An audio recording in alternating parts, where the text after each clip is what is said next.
baby. Welcome, welcome to the Freeride World Tour by Peak Performance. We are in Val Thorens, France for stop number 2 of the Freeride World Tour, the Val Thorens Pro. It is an absolute magnetic party here. Val Thorens welcoming Freeride back to France for the first time since 2018. It's been a long-awaited return, and it is firing. My name is Derek Foose. I'm here with Hadley Hammer, and we are psyched, juiced up, and ready to go. Hadley, what a face we have in front of us right now. You know it's going to be a good show when it's a powder comp, and it is a powder comp today. Oh yeah, we've had 30 centimeters of snow last night. We had 30 centimeters of snow the night before. It is stacked up and ready. The riders are on their way to the start. It is, oh man, we are so ready for this, especially, you know, the return to France, seeing it be this kind of conditions for a comp. The riders are so fired up. We're going to take a look at the format that we are going to run through the entire Freeride World Tour series. The Freeride World Tour by Peak Performance is back for an adrenaline-packed 2025 season.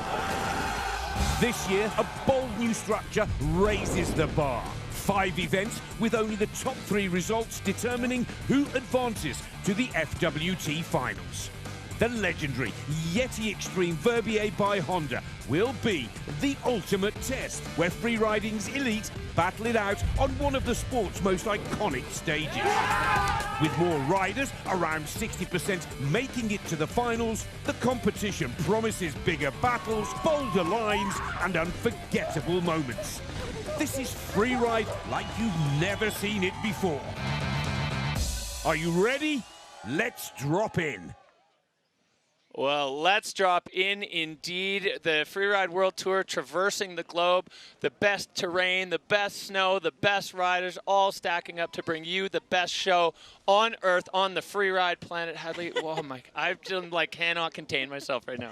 Yeah, you can feel the energy. I mean, what a welcome back to France this could possibly be. Yeah, so we had a chance to catch up with the CEO of the Freeride World Tour, Nicholas Hale Woods, to find out what it means for Freeride World Tour to be back here in France. To be back in France is fantastic for Freeride World Tour because it's the biggest freeride country in Europe in terms of number of events, number of athletes, history of freeriding in France. So stoked to be in Val Thorens. The ambition for Val Thorens is to hopefully host the first freeride event in the 2030 Olympics, which will happen in the French Alps.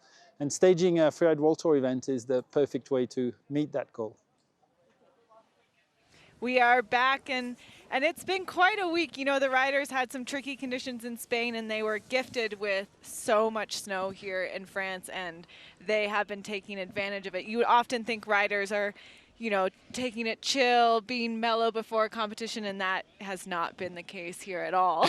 Yeah, these riders, they have no chill. When the snow gets good, they are, well, they light up like fireworks all week long. You can see Ben Richards there. It's been lightning. Everywhere you look, off every lift, you see some Freeride World Tour athlete. And generally, there's not a lot of people skiing off-piste here. So when you do see people just lighting it up under the chair, you're like, oh, I know who that is. Yeah. Yeah, the riders have just been having an absolute blast. It has been a little bit of a roller coaster with the weather. We had some hot weather, then we had some rain, and then the Freeride World Tour miracle kicked in, and boom, 2 full days of heavy snowfall. So we have, I mean, it's just been absolutely magic. You can see people are gathered. We're looking at huge crowds here. You know, I've watched downhill mountain bike races on TV, World Cups, and the French crowds come out for it. And looking just outside of our tent along the entire ridge, it is just lined with French freeride fans. They are ready for it back at home. So we have a new face. It is the Lac Noir, the black lake you see here as the drone moves across the top. Extremely steep at the top as we dig into it. Yeah, starting at 2,500 meters, there's quite a face. It's a true freeride face. Steep pitches, playful terrain, and 400 meters of leg-burning slopes. We'll have 3 starts today, so riders can choose where they're going to enter the face, and then it's sort of up to them what's to follow. We've got a lot of blind rollovers, as you see on this video here, where the riders have to really know where they are in space. Then the terrain gets quite playful. You've got these fluted, perfect splines. Huge airs are possible on this face. I think you're going to want to keep your eyes open and not have too much time to blink, because the riders are going to be able to really go big along the Lac Noir face. And again, brand new face for the Freeride World Tour, which is always exciting. There's no historical knowledge. It's just full on. Yes, a blank canvas for the best athletes on the planet at Freeride. This thing looks so much fun. You see there the tracks that the Forerunners made. It is deep, deep, deep out there, so plans will be adjusted. We have a look here. Thomas Diet, he was a local Freeride legend, unfortunately taken from us back in 2019. He was on the Freeride World Tour, but his friends have installed the Bichon Bell. So Bichon was his nickname. This is up at the top of Saint-Caron, so when you're skiing in that big freeride terrain that Bichon loves so much, you can give the bell a ring, and you know, his spirit will echo through the valley here. It's a lovely, lovely tribute to a man that was beloved in the area. Yeah, and he might have been part of the reason we've been blessed with such good weather right now. We've got a little bit of wind. It's perfectly that stable -5 degrees Celsius temperature where it's not too warm. The snow will stay good. And this is powder at the top, powder in the middle, powder at the bottom. I mean, you really can't ask for better conditions for a freeride comp. 10 out of 10 conditions. So let's dig into exactly what these athletes are working towards. The judging criteria on the Freeride World Tour breaks down into 5 categories that the judges are looking at and looking for. Line being the first one. This is the be-all and end-all. The more difficult the line you can ride, but still make look awesome. So athletes looking to challenge themselves with terrain. Control, of course, absolutely critical. If you're not in control, then you're going to be docked heavily, and a fall being the ultimate loss of control. Then you've got technique. That's the way you move on your skis or board. And and then, of course, we have fluidity, that's speed moving through terrain. And then finally, air and style. That one's pretty self-explanatory. Are your airs big? Are you stylish while you're in the air? Are you using tricks? So you can see here, this is where the judges are set up high on the ridge, looking directly across the valley headley. They won't miss a thing from there. They certainly won't. And as you said, the better you look, the higher your score. And this will be the comp where I think we're going to get quite a lot of freestyle action. Absolutely, and you can see this powder field above, both from the down to the commentary booth and down to the judges booth. We were skiing, you know, thigh-deep powder all the way down below her. Everyone's goggles and mouths were choked with snow. It was pretty a spectacular start to the day. As we zoom in here on our judges panel, this is the creme de la creme of the freeride judging world. You have Lolo Best, the commissioner of the Freeride World Tour, alongside his co-commissioner, Bertie Denervaux. These guys have been doing it for a long time. Laurent Gauthier from Whistler in Canada, and our new judge on the panel this year, Freeride World Tour winner, Jacqueline Pollard. She knows what's up, and Jacqueline is definitely got her eye tuned in on the technique and the line. She loves to see a rider bending their skis or boards and really rallying. So these are the people that are making the decisions there. The riders are the ones that are doing what they need to do. So we have such a beautiful face here. The best riders on the planet ready to go to unleash in France. Val Thorens Pro, stick around.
Welcome back to sunny Val Thorens, France. It is the return of Freeride. This place, absolutely magical, part of the Trois Vallées complex.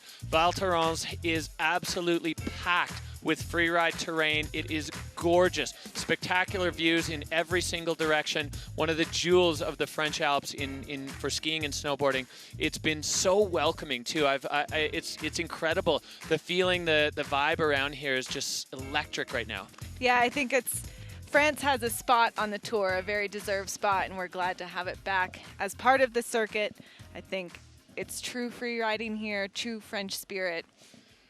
And the vibes are really, really high today. Yeah, the spirit's just incredible, and the crowd just building and building. There's so many ridges that face directly at the competition venue, so it's just going to be lined with people. I'm sure we have some portable raclette and fondue sets out here. Every valley in the area says they have the best fondue in the world, so that'll be tested out on the slopes today. As we see up top, things just building towards an incredible show. We had a chance with Lolo Best, the commissioner of the Freeride World Tour, to check in on this Lac Noir venue and dig in a little bit deeper into what makes it tick. Freeride World Tour, stage number 2. Travel last night, arrived in Val Thorens, and right now we are in the ski area and checking all the different possible venues. Snow quality is tough at the moment. We're expecting some new snow, and the challenging thing is to decide and to choose the right venue for the new snow and where would be the best places. So another 5 venues to check. This is the beginning of the day, a long one to come.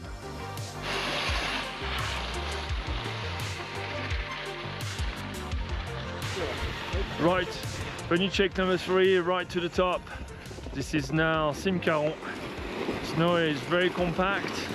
Let's have a look down the venue.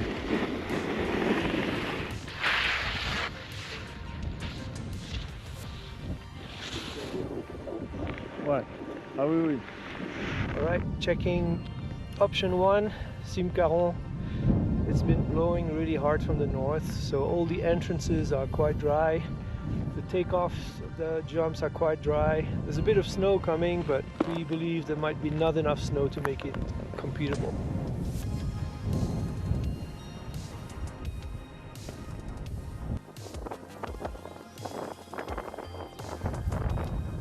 Back to Simcaron. Conditions are wild, and with all this wind it's going to be really tough to be able to have the venue set up just for one window, which is actually shown at the moment on the weather forecast.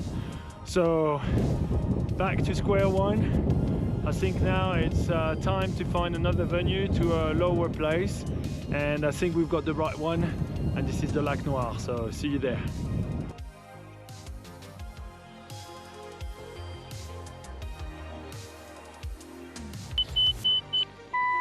Okay, Johnny, you got your beacon? I've got my beacon. Yes, okay, good to go. Awesome! We are breaking the cornices for eventually a new snow coming. And it's better to break it before they collapse in the new snow.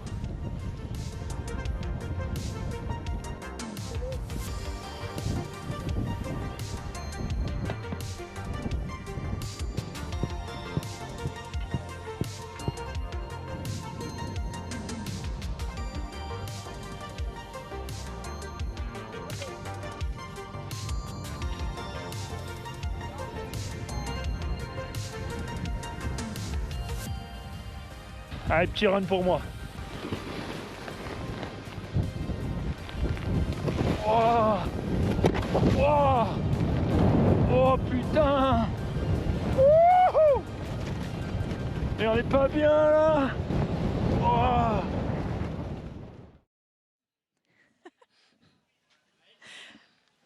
Well, if you speak a little bit of French, you'll know that Lolo was having a good time there. This Lac Noir venue, you know, it was one of a few options, and the one they locked in on.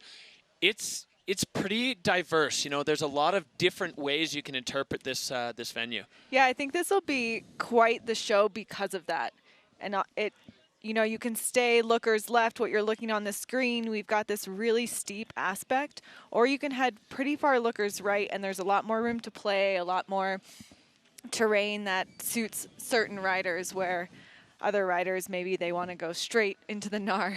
Yeah, during the venue check, it was really interesting just listening, you know, having a little eavesdrop on some of the conversations of riders trying to lock in on which parts of this face were going to suit their riding style best. And at the top, you know, you could see in that feature, Kevin Guri, one of the local legends here, a Freeride World Tour legend himself, a Verbier Extreme winner, up there working on the cornice. It is dead vertical at the top. That cornice was quite big. They've got shovels onto it, you know, and you could see him on rappel there, or on belay, sorry, picking the edges of the cornice off so the riders can see in. But the very start of the runs are going to be quite challenging because you can't see over that edge. No, imagine opening your front door, and the first step you take is just straight down into a pool. It's quite steep, and again, that blind rollover I think is really interesting, because the way that they're viewing this venue is from across the way. And then when you get to the top, you really can't see. And finding those landmarks of, oh, where am I on this face is a real challenge. And it's also where you can kind of see the rookies they're adapting to this. They're changing how they are able to move through the venue and how to figure out where they are. Yeah, Lena Kohler had a great little chat. She said, they told me that the venues on the World Tour would be the same as on the Challengers, but this doesn't feel the same at all. This is our third Forerunner dropping out of start 2, and you can see it's just a free fall right out of the gate, straight up to speed. And then we've got this kind of long bench. This rider was the first person to put that track across there. These tracks that the Forerunners put in are going to be absolutely critical for the athletes to use to be able to gather speed before the venue drops away again into the proper meat and potatoes of it. Yeah, and again, here you go. You have your second blind rollover into the second aspect. But man, oh, look at that snow. Yeah, here's your first indication. So he's just going to let his slough pass by. The Forerunners were working kind of in conjunction also as ski cutters on the face, just to make sure that the avalanche conditions are safe. We have had a lot of snow, so the avalanche control and avalanche mitigation has been very top of mind here. But you watch him riding here and see the quality of the snow, the spray, the depth. Some of these lower sections have had some slough run through, so you see there, Hadley, it's not quite as deep, but it still looks soft. It looks soft. It looks like not chunky, not set up. Like you're still going to be able to smoothly ride through this whole venue. They made the decision not to bomb it yesterday, to give the snow an opportunity to bond, to settle, put himself into the white room. I loved how he covered his face there first. Protect the lenses. Protect the lenses. But yeah, they gave it the opportunity to bond. If they bombed it yesterday, there'd be two things kind of in play. First of all of that slough and snow that came down would set overnight. It would settle. It would become much more dense, much more compact, and be a whole lot less nice to ride on. Where by leaving it that day, they give it the opportunity to bond to the layers deeper in the snowpack and give it a better chance to actually stick to the face. Also, anything that does slough or come down, the deposits are going to be soft, which is exactly what we're looking at today. Yeah, and as you said, that bonding process also created a really nice surface under this new fresh powder. And watching all the riders ski yesterday, everyone was really stomping their lines, and I think that gives the riders a lot of confidence to take airs big. Yeah, absolutely. And yesterday was here's our fourth Forerunner. This is the current junior Freeride World Champion, and he was absolutely flying. That pocket at the very top, there was a little bit of concern about whether that was going to be stable or not, but this young man, Nono, absolutely slaying. And it's amazing what the Forerunners can do for the vibe of the riders. When the Forerunners go and it looks like this, the riders' spirits go absolutely to the moon. Everybody's looking at that going, oh, I can't wait till that's me. And these Forerunners did exactly that. You can see punting off.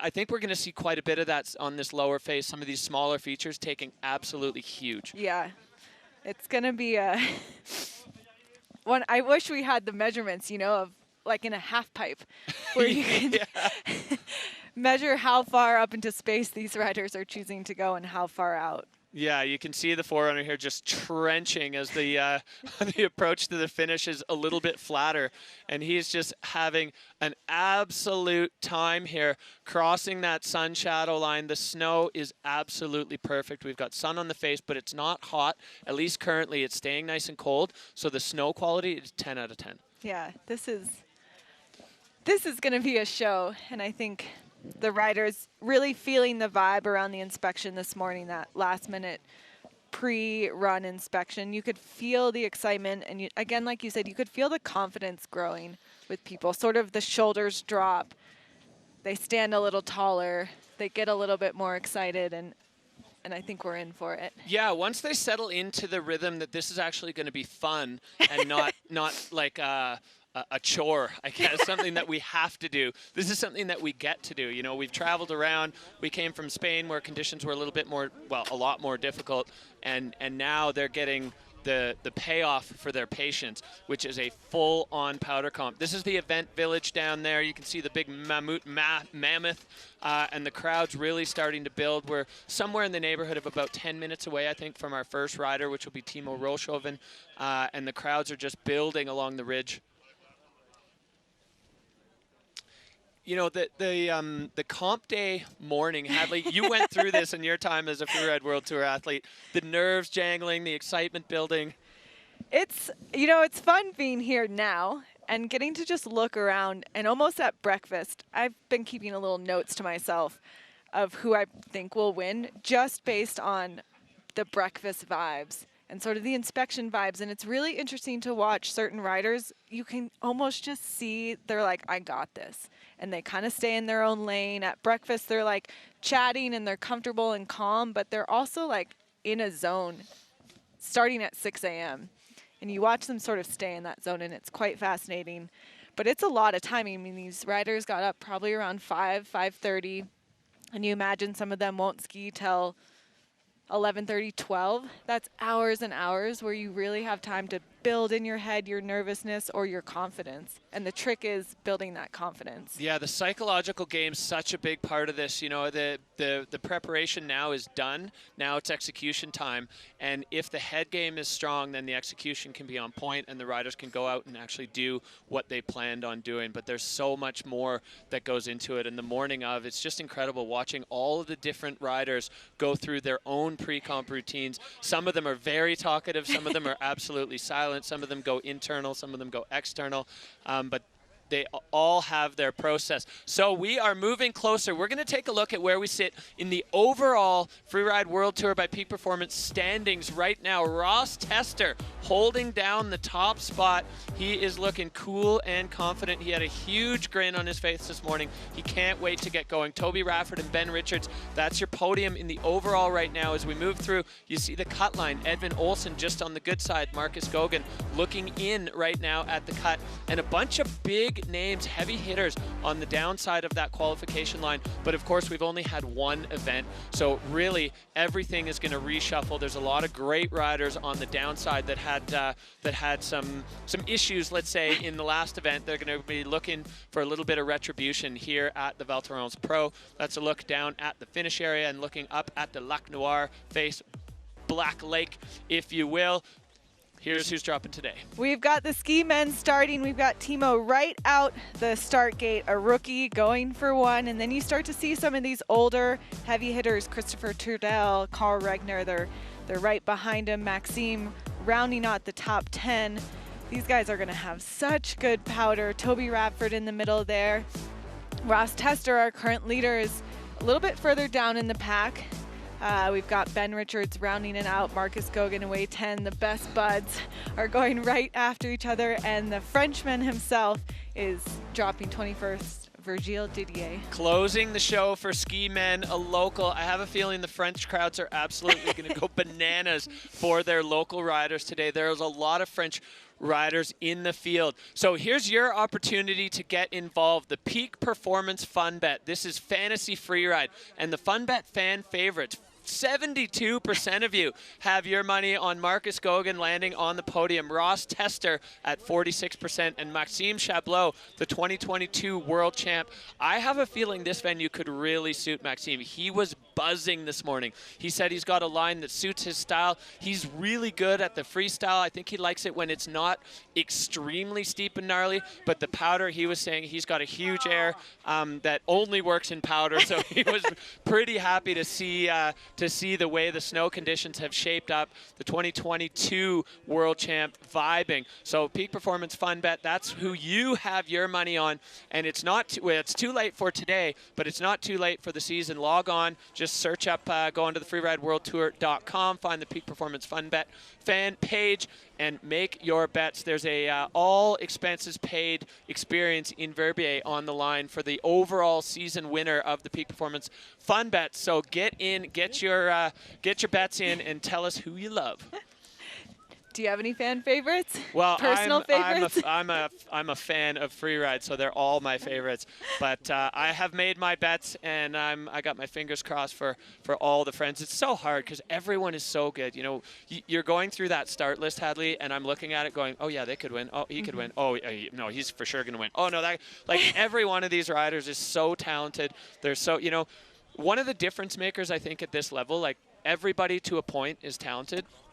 And then when you get to the elite level, the difference becomes the work. You know, the riders that put in the work, the time in the gym, the time mentally preparing, all of those things. To me, that's the defining factor at this world-class level. Exactly, and you really see that building over the past few years. All these riders, at least compared to when I was on the tour, these riders have physical coaches, they have mental coaches, they are dialed. They have every aspect of their skiing, every aspect of their preparation really in focus and really all driven towards the Freeride World Tour. And it's so clear to see that when you watch them ski and ride, because the level is absolutely through the roof. These riders, these athletes are so driven, they're so talented, and they're taking it seriously, and they're focused. You know, everybody wants to raise that World Tour title trophy at the end of the season in Verbier, and they all know what it takes to do it. But of course, execution time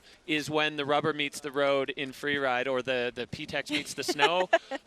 You can see we've got 3 different starts. Start 1 is up at the summit, start 2 a little bit down the Cornice Ridge, and start 3 miles over. Riders that are looking to go fall line out of there are choosing that start 3 because of that flat. So we are just about ready to go here with Timo Rolshoven. He is kicking out of start 3, and we are underway here in Val Thorens. It must feel so good to take those first powder tracks, and he's really got the best snow. As you see, he's lining up this first air, huge backflip, perfect stomp. That's what we knew was coming today, that great landing. Disappearing into the powder with another backflip.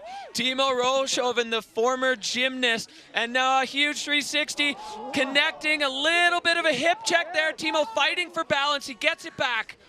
Oh, he's got it. This guy is a cliff jumper in the summer and clearly a cliff jumper in the winter, and he's got no issue taking a huge air. Wow, connecting perfectly with that final landing just next to the rocks, and now just trenching his way through the bottom section of this face. It is a long way over to the finish area. There is a judging line across the face here, so the judges are going to be able to lock in their scores before the riders make it all the way. If we get, we've got the aerial view here. You can see how far it is. He's going to connect with that Forerunners track and then make his way all the way across the lower section of this venue.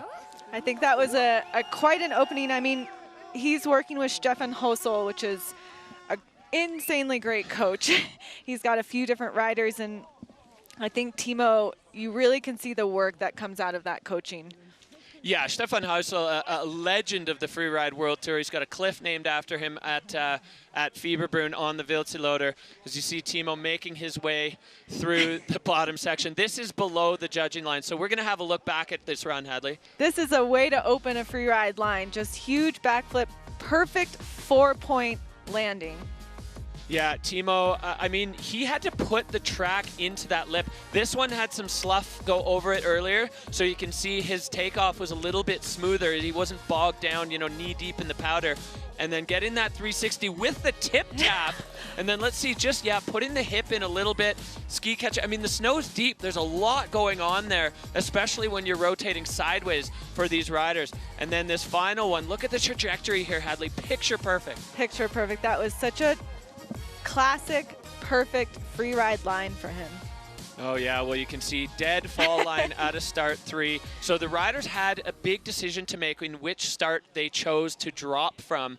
That start 3, the only option if you wanted to get onto that steep face, as Timo making his way through the bushes here in the lower part of the lower part, well it's not even the venue now, this is just the approach to the finish. We see our judging criteria coming in, line, control, through the roof, technique, maybe a little lower, that could be the hip check coming into play there, fluidity and air and style maxing out as Timo now into the finish. The Val Thorens Pro opening things up for the entire field here at the Freeride World Tour, and the score already ready, dropping in with an 81.33 for Timo Rolshov, the judges loving what they saw there. So that is now the standard that the other riders are going to be looking to approach as Timo heads over to the hot seat to await the rest of the ski men's field. I mean, he had a nice 5th place finish in our first event. I think for a rookie, he's set himself up for the season well. Oh yeah, this guy is a great skier. He had a bronze medal as a junior in the Freeride Junior World Championships a couple years ago in 2023. And Timo now looking comfy as we soar back up to the top of the Lac Noir face. The next rider out of the gate is gonna get the fans juiced up. Mathis Fornacier, the Frenchman, a local. He's not local to Val Thorens, coming out of Chamrus, but he is French, and the French fans are gonna go ballistic for this man. He had a bit of a rough start, actually a really scary start in the last event. He lost his ski before he even really got going. So we haven't had a chance to see Mathis ski, but he is buzzing. He's so fired up. Skiing with Mikhail Bimbos, Freeride World Tour legend, as his coach. Big kiss to the crew, and the fans already on the ridge going absolutely wild for Mathis. We can hear him and setting up for this first cliff. Oh, even bigger. What a backflip, pulling it back into control. Going with the flat spin, sailing past the bomb hole from Timo, getting up and over, kicking over the rocks. Another clean landing for Mathis Fornacier. So now we're really seeing what this young Frenchman has to offer, getting on those edges and across. Oh! He's disappearing. Oh, he's out of the powder cloud. Yes, that's perfect. That must feel so good for him from the, that is excellence when you can have a huge crash your first event and come back to the second one firing. Talk about mental resilience. I mean, Mathis truly had a terrifying moment, cartwheeling down through the rocks, breaking his helmet, and coming back with that run.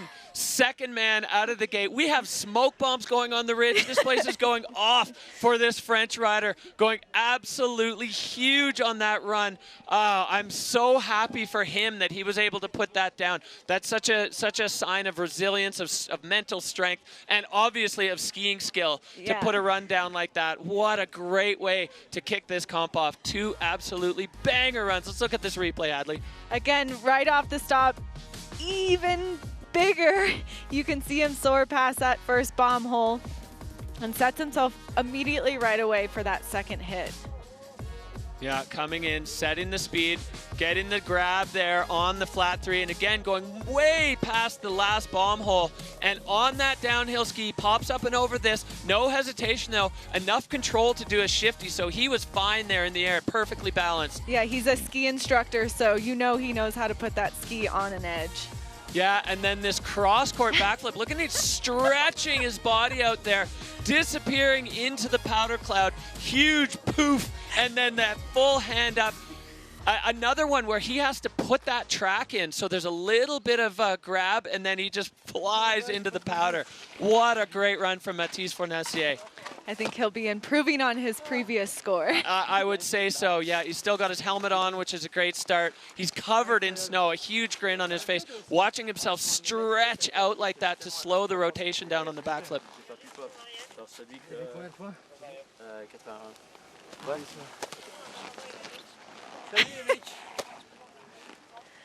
A little catch up there for the boys as the score coming in. 81.33 is the score to beat. He does with an 84. So the Frenchman goes into the hot seat in his first completed run on the Freeride World Tour, finds himself sitting pretty at the top of the pile after 2 riders. Incredible action here already at the Val Thorens Pro. France is bringing the thunder today. Vive la France!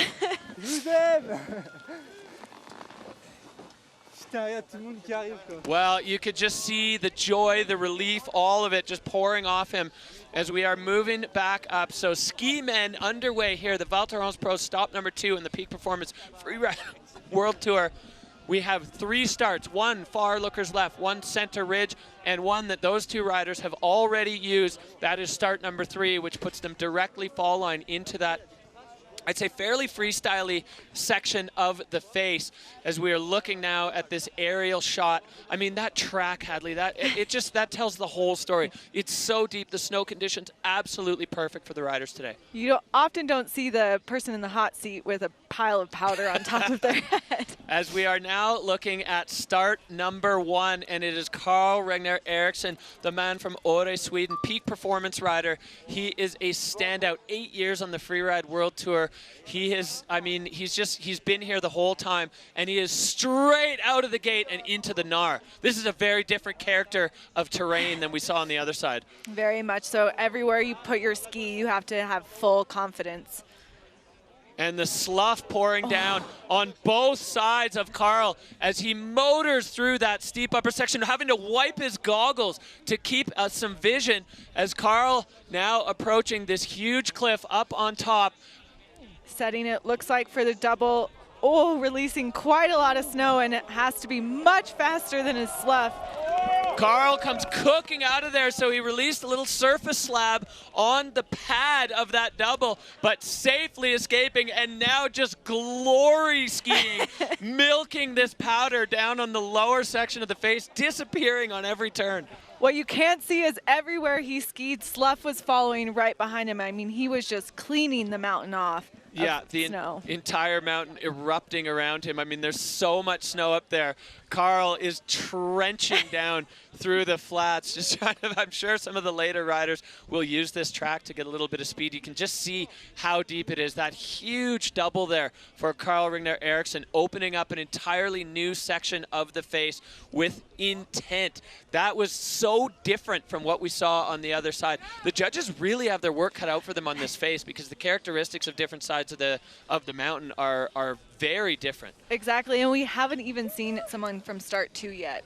So I think as a judge, you're really going to have to balance all 3 sections of the mountain.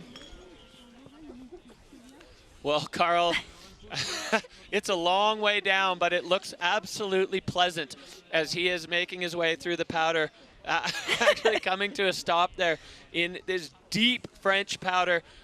Val Thorens, I mean, when they announced that this stop was coming back on the tour, the excitement really... All right, let's go back up to the top. Carl, right out of the gate, and he was into it instantly.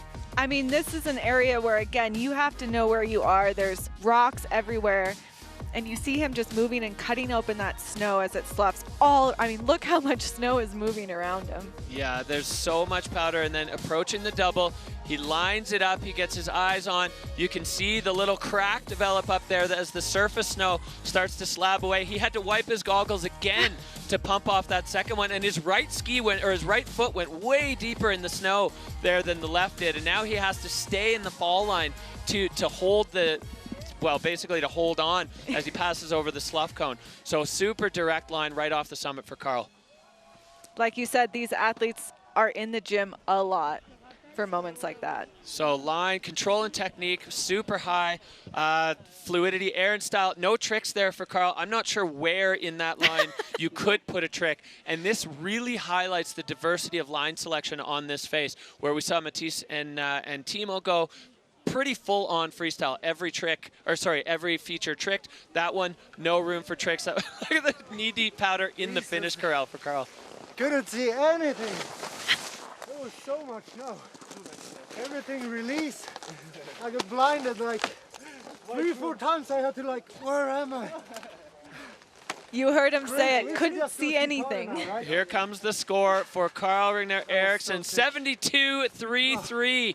So the judges having their say. They want tricks on the face. He moves into third after 3 riders. And Carl saying he couldn't see anything, having to clear his goggles multiple times on that run because he was just absolutely white-roomed in the powder, going so deep in the landing. And as he said, the mountain just exploding and erupting around him. Slough coming down all over the place, but we are nowhere near done. We're going back up to the top, and this looks like our first rider dropping out of start 2, the Austrian, the 2023 Freeride World Tour champion, Val Thorens, going to be dropping out of start 2, riding for Peak Performance and Scott. He is the Freeride World Tour partner sponsors Dream, hitting all the sponsors. This guy, he's a world champ. He's, again, another rider who's just jazzed to ski in these conditions, and the first rider that we're going to see push out of start 2. So center ridge, it is a huge cornice directly below him. So this is what you were talking about, Hadley. He's going to be dropping straight into it.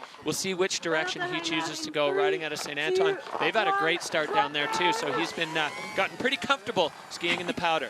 And this guy likes to go fast, so I think we'll see how this powder run works for him, but I believe this is going to be a quick run. So the riders coming out of start 2, if they want to access these features, a little bit more riders left. They do have to step up. There will be no dock and fluidity as Val now just getting a little pole whacking, earning himself some NAR points. You can see how overhanging that is as Val poking his nose over the void and getting things started.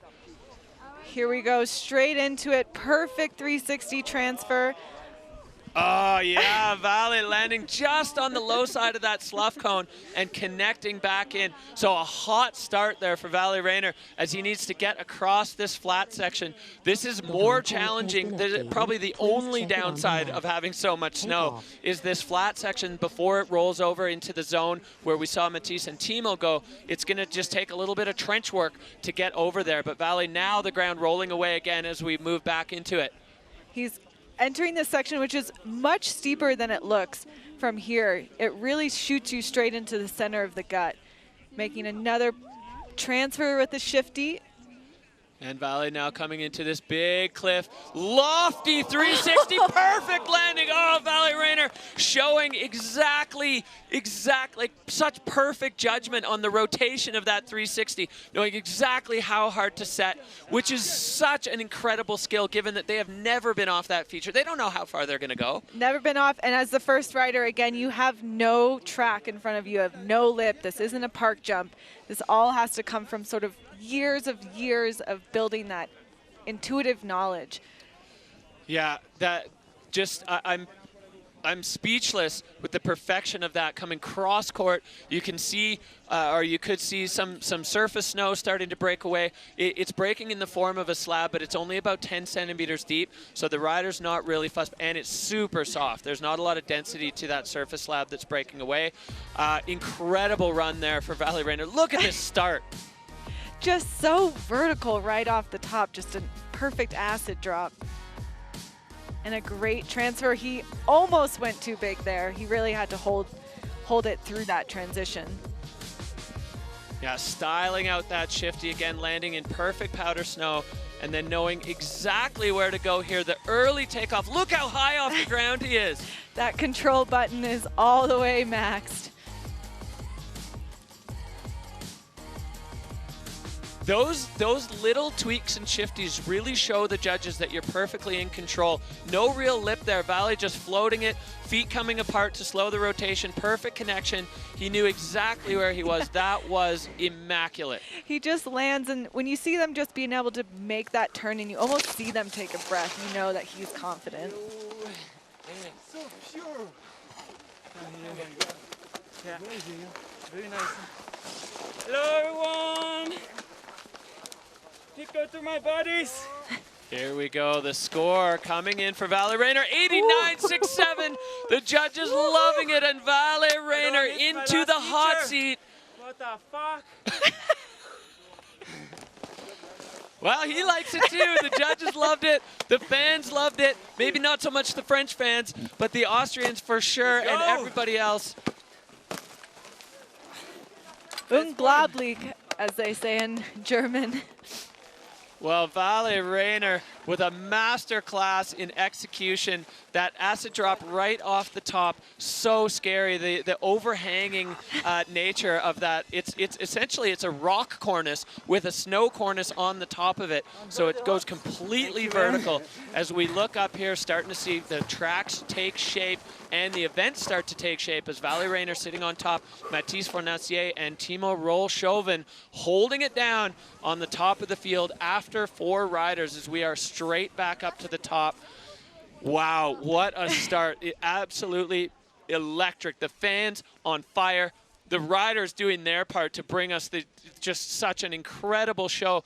I mean, these are the conditions that these riders just dream of when they make their way onto the Freeride World Tour. But we're back up to the top. Our next rider, another peak performance athlete, Christopher Turdell. His 10th year on the tour, 18 and 21 world champ, and he is on the Lac Noir face. Oh, here he goes, taking the same line as good buddy. There's a little bit less snow, so let's see if he's able to do potentially some free ride here. Oh yeah, Christopher Turdell just lacing those classic Turdell turns. Looks like he's on the same line as Carl. Super clean, white rooming himself in through the curtain. Oh, and he goes over the front. Both skis gone, it looks like, right away. Christopher Turdell falling victim to the deep snow there. Not able to hold on, and he was going so well. Looks like he's okay. But yeah, skis just disappearing in the powder. So the deceleration your feet get when they land in powder, it's so hard to judge when you get in the air because you don't exactly know how deep it's going to be. So you set your legs for what you think it's going to be, but when both feet decelerate so abruptly, the mass goes forward and you end up with the punch front. See if we can get a closer look. This is perfect skiing at the top. Textbook control, textbook fluidity. Let's. Well, that was so nicely executed here. And then Christopher approaching the double on that gorgeous turn. First hit. Little white room. Instant punch front. Yep. So Christopher Turdell, unfortunately, going down, avoiding the rocks in his tumble. I mean, at least it's soft if you're going to be flipping and spinning down the face. Christopher coming out of it, I think physically unscathed, but that's a tough one psychologically, is now he's got to find his equipment. As Christopher doing a bit of mountaineering back up the face, you can see his ski there as he's trying to get it. That's a really hard place for a ski runner to get into. Oh, got a ski maybe not that hard, actually. Yeah. So we have ski runners, we have ski patrollers, guides, and doctors strategically placed all over the competition face, so they're able to access these riders in case they get into a bit of strife quickly and easily. So the ski runner already there, hopefully hooking up with Turdell's ski. Looks like he has to do a bit of excavation there to find it. Looks like maybe a bit of a rock in the bomb hole there, Hadley. Potentially could be. So the search is on right now for Turdell's equipment, which he has left strewn above him after that punch front. Good.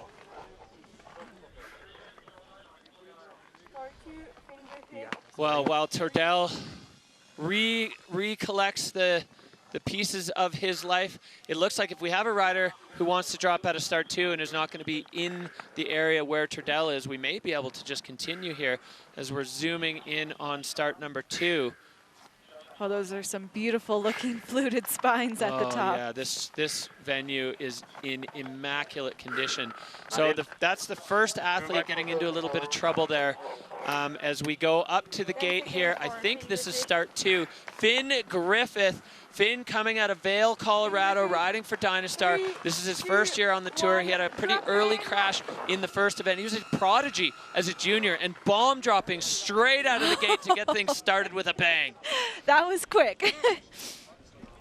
Yeah, Finn, you know, you saw him get used to just the energy and the vibe as a rookie. I think that's always a bit overwhelming on the first few stops.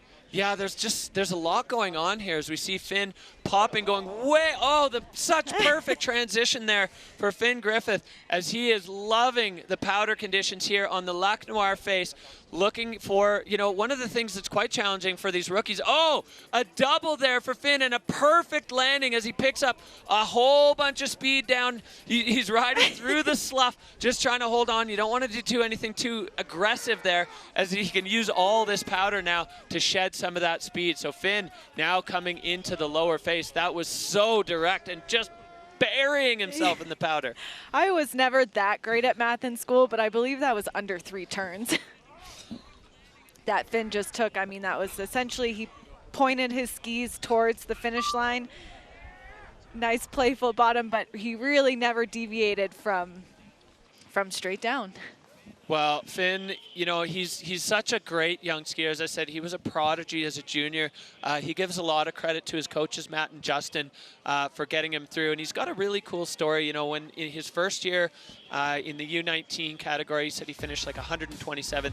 He put that result here. We're going to take a look back at the replay. Oh, look at that. I just love how they're able to control their speed in the air. Yeah, and such perfect connection with the transition there. All the way down to the bottom, but still finding a nice steep landing. And then another one just sailing off this section as a double and then picking up so much speed. Again, you see him, as Derek said, just committing to that straight line through the slough, which is a perfect idea. You never really want to put your skis sideways when you're going that fast and when the texture of the snow is changing. Yeah, perfect conditions, but also definitely some opportunities for riders to get caught up there. As we saw the replay. Sorry. Woo! Hey, hi Cappy, hi CC. Finn Griffith finishing a Freeride World Tour run and a 67 there for Finn Griffith, so sliding into 5th. Ooh, what a day we've got in front of us here as Finn Griffith wraps up his campaign at the Val Thorens Pro. Valley Rayner, Mathis Fournassier, and Timo Rollshoven. Those are your top 3 riders so far in ski men.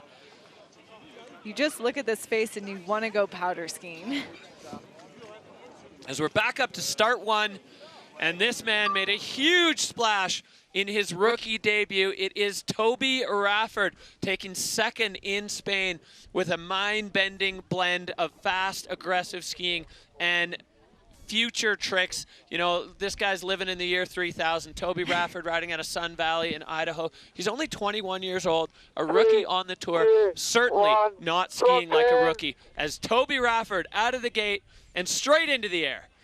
I'm surprised he's going out of stop 1, and it makes me pretty excited to see we're about to see some freestyle action in this section. Whoa! Oh, not able to hold on to it, but also able to recover eventually. That was a massive 360. Incredibly aggressive start for Toby Rafford, and getting again into the white room, flying off this nugget on the lower section of the rider's left part of this face. Now he's just riding down through the slough deposit. He's got another little nug to toss himself off. Toby Rafford, I mean, blink and you miss it. That run, incredible. The 360 over what looked like about a kilometer of rock. Yeah. I mean, Toby's really known for this swaggy, super chill, super flexible, really interesting style, but he proved by going out of start 1 that he also has the technique, the ability to control his speed, to really lay those skis and make a proper turn. Yeah, if not control, at least direct. I mean, he was so fall line and so fast. And Toby is part of this new breed, I think, of free riders that have such a complete skill set. There was some chatter before Spain, like, oh, Toby's a freestyle guy. These difficult, hard conditions aren't going to suit him. And then he showed everybody exactly how precise and technical he can be. And on this one, I mean, we'll see in the replay, but he certainly went out aggressive as we take a look back at Toby Rafford's run. He just straight right off the top. So much powder for them. And here's that just massive 360, as you said, right over rock. backslapped, wasn't able to fully ride out of it, but also was able to stay on his feet overall. One of the threads running through here is almost every one of Toby's airs, he was head deep in the snow before he took off. You can see when the snow goes up past the rider's face, and we heard it from Carl, they can't see, right? They're popping out of a curtain of powder and then finding themselves 15, 20 feet in the air. Incredibly, like it's fun, but it's also, it presents its own challenge when you can't see properly. But Toby Rafford just coming out with full aggression as he catches up with Valley at the bottom. That's free, man. I feel. Oh, it was so deep, bro. Oh. Wow. Nice one, bro. Thank you. Thank you, man. All right, well, the score dropping, that is not going to challenge Valley Rayner's score. 59-6-7 for Toby Rafford with, well, the biggest move we've seen so far of the day, but not quite able to hold on to it. So Toby Rafford heads out. He's going to shake some of that powder off his face. That's not going to bother him in the slightest. He's already got a second place on the Freeride World Tour. We know what Toby is capable of, and we just saw huge flashes of it there as we roll back up the Lac Noir face. Now we have seen riders coming out of both starts, and the tracks starting to present themselves all over the mountain as these guys going off for the French crowd. What a show we've got already as we go back up to the top to the Verbier Shred Dog. He's your 2022 Junior Freeride World Champion, Martin Bender. This guy, another part of this new generation that has the skiing skills, the freestyle chops, the mountain sense. They have it all at such a young age. Martin Bender, he is one of the most excited skiers in the entire field. He's only 20 years old, but he's skiing like he's been doing this for years. Yeah, as you said, I think the level of this competition just will continue and continue to rise, and we're really seeing sort of pinnacle skiing, all-around skiing. Dropping out of start 2, heading towards these first cliff bands. Setting himself up on top of this monstrous rock. Huge 360, bit of a backslap, but able to hold on, and now he'll traverse across to this lower section of this race. Yeah, that's a tricky feature. You know, we could see it when we were scoping from the top. It's a big rock. The landing is pretty flat, and the tide goes out on it quick. So the further you go, the worse it gets. But because it's so steep and the face of the rock is so vertical, it's really difficult not to go far. So you did see there a little bit of a backslap from the Swiss rider, but Bender now making his way across this powder field, just again, putting himself deep into the powder before he gets into the lower section, the meat and potatoes of his run.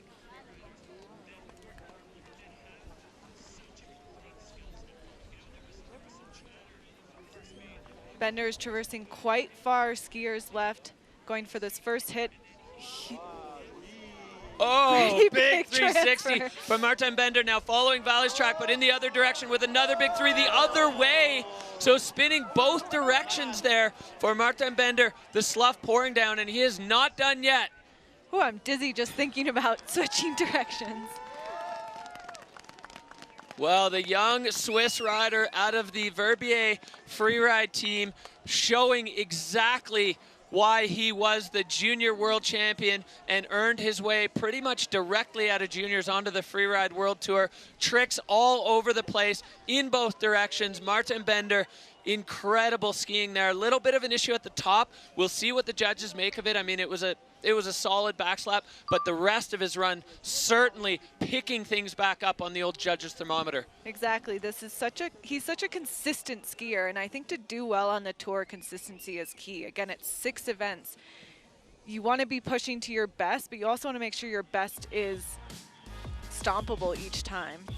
I mean, just that first air, and then this one almost getting the hand drag, super corked out, going right down to the bottom of the landing. Maybe a stage, not even to stage 2 there, just a little back seat. And then this, look how high up he goes. Bender landing, that landing was perfect. Yeah, perfectly powdery too. This one is massive. Yeah, over that lower bench of rock, way down, getting bounced a little bit, but he went so far, and then popping this one into the channel between the cliffs, another one, and actually making it into 2 there. His angle a little bit skiers left, so turning it into a double. Really, really impressive scoping from the young Swiss rider, only 20 years old. It's so incredible. The sport pyramid, you know, these riders are they're coming up at 19, 20 years old onto the tour with already so much competition savvy. Yeah, you would assume they're in their 30s at this point with how much experience they have. So fucking insane. Let's go!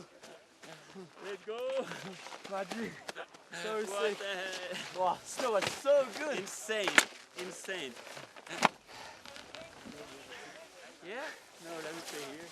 Oh, c'est bon. Yeah, boy! 91.67. Oh, 91.67, a huge score for Martin Bender as he takes over the hot seat. He's got, maybe a Swiss football jersey on underneath. Wow, well, the level just keeps going up. The bar getting raised again and again by these riders. Martin, for sure, the most features we've seen anybody put together in a single run so far as he takes over the Dynastar hot seat with that incredible run and great blend of freestyle and freeride there. Yeah, he was able to, even just in the top section, again, that it's so fast, so vertical, to take 2 hits out of. I think that really helps the score.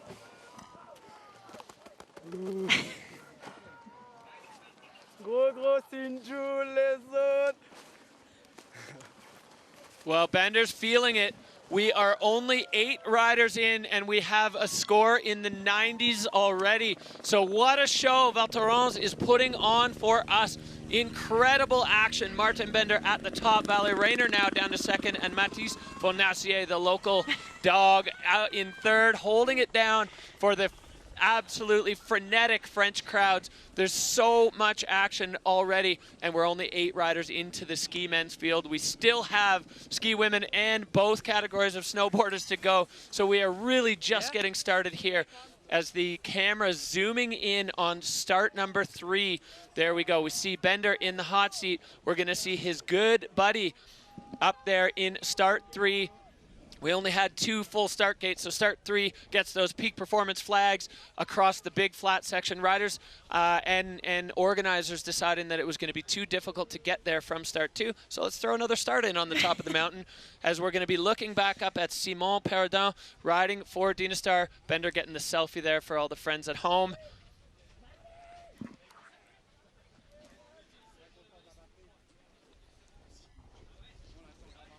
Well, this kid is fired up, and this is one of his very good friends, travel compatriot. They came up together in the juniors in the Verbier freeride team. Simon Perrodin, 22 years old. He had a bit of a rough start in Spain, but he's going to be looking to make up for that as well, as Simon out of start 3 right now. We've seen the riders going out of this one. It's directly into the action, straight out of the gate. 1, drop in. Simon is heading out. Again, we haven't seen a rider over here since the beginning rookies. We're excited to see what he does. This man is about 7 feet tall, so even though those cliffs look smaller compared to him, he's still pretty huge. Perfect backflip up the top. Great landing there for Simon Perrodin. Lining up another one, popping. That's a bit of a setup feature for Simon as we see some of these tracks now starting to take shape. They allow the riders to go a bit faster. 360, Simon stomping and continuing on, immediately in control. This is such great ski technique as he takes this cross-guard approach. Oh! Another punch front there for Simon Perrodin. You can see the emotion. These riders, you know, this is fun, but they want to win. They want to do well, and a crash like that is heartbreaking for the Verbier rider as the emotion just pouring out of him. Oh. His reaction makes all the sense in the world. I mean, that top was perfect. Perfect airs, perfect transfers, really nice style. And like you said, powder comps, they can be super fun, but they in themselves are also tricky. Yeah, the challenges are different than you know, it couldn't be more polar opposite to what we had in Spain, where the snow was really hard and really difficult to manage control. Now it's like, what is your landing going to be? Is it going to be firm where you land on the slough cone, or are you going to go knee deep and your skis and feet come to a dead stop? And the answer only comes when you do it. Exactly, and if you're following all these riders on Instagram, which you should be, you notice a lot of them were taking some crashes as they were playing around. Yeah, let's take a look here. Laying out this backflip. Simon going so far and then landing perfectly. He's got a lot of suspension to work with those long legs and using it perfectly there. And then this big 360 coming around. He looks like he's balanced over his feet, lands again so perfectly and getting onto that right ski. I mean, that's just such textbook skiing. And this is where things get sticky for Simon. Oh, yeah, same like Turdell, an instant punch front. Gets the shifties, looking balanced. Yeah, there was just no holding that. The feet come to a dead stop immediately. And you know, Simon's working with a lot of leverage as a very tall man and going straight over the front of his skis and down. And you could see in his reaction, I mean, because Simon, his result in the last event, not quite what he was looking for. I think he finished 17th. So this one with a no score, the skis coming off, he's now putting himself into a tight spot with 3 events to go before the cut, where he's going to need to see some strong results if he wants to make it onto the good side of that cut and compete at home at the extreme. Exactly. His goal was to ski the Beck, #1 goal for the season, and so he'll have to really ramp it up with those next 2 events. Well, we carry on heartbreak to a world champion, 2022 Freeride World Tour champion. He was the 2019 Freeride Junior World Champion. He is the current kite surfing world champion, Maxime Chablot. He was juiced at the face check this morning watching the Forerunners. He was one of the riders that just got so excited seeing the conditions. This man, I mean, he knows what to do. He knows how to win these events. He's only 23 years old, but it feels like Maxime's been around the Freeride World Tour forever because he came on so young and he came on with such a bang, winning the title in his rookie year. Chablot looking into the void now and getting it started. Perfect air off that top.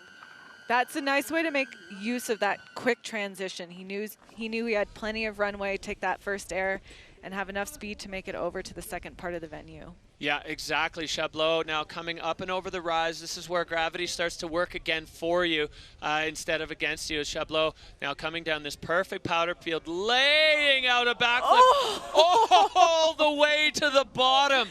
Wow, Maxime Chablot just running out of transition there as he, I mean, the connection from the slope he was on to the lower face, he landed directly in the kink of it. That was so far. He's fine. Wow, that was enormous from So Maxime big. Chablot. As you said, these riders, he's the first one to hit this feature.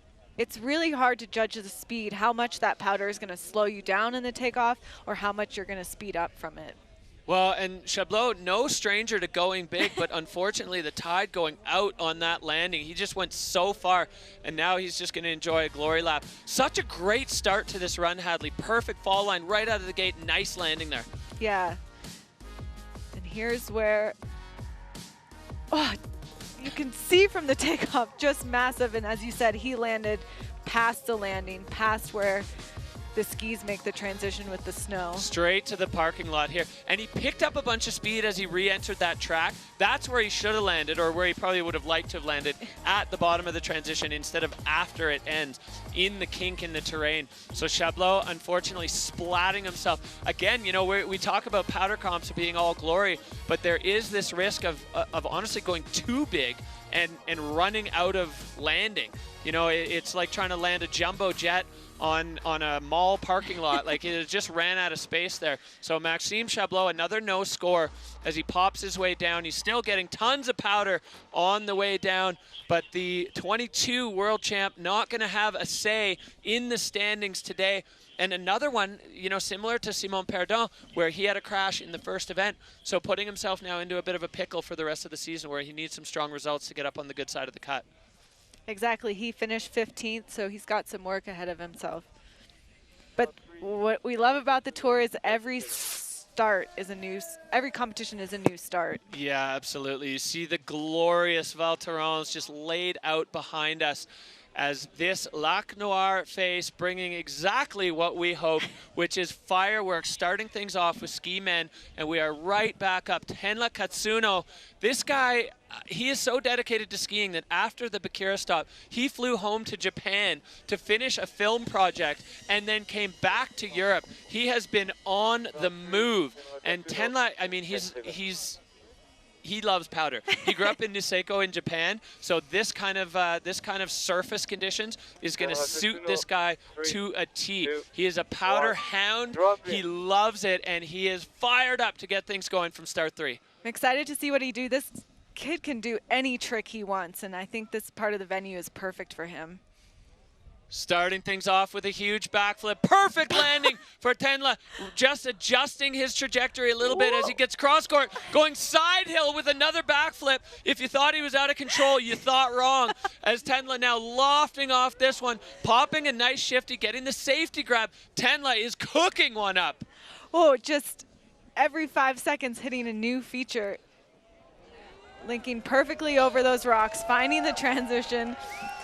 If you can hear through our microphones, the crowds next to us are going wild, and they are lined up and stacked deep. Well, Tenla, without a blink, feature to feature to feature to feature. And that last one, there were some questions if that would work as a single because there's a weird little kink in the takeoff. It almost looked like he tail tapped the rocks, but no problem at all. If there was no energy in it. There's a little bit of a weird bump in the traverse now as a few more riders go over it. The snow gets a bit more compacted on the approach to the finish arch. Tenla making his way down through the lower section. A banger run for the man from Japan.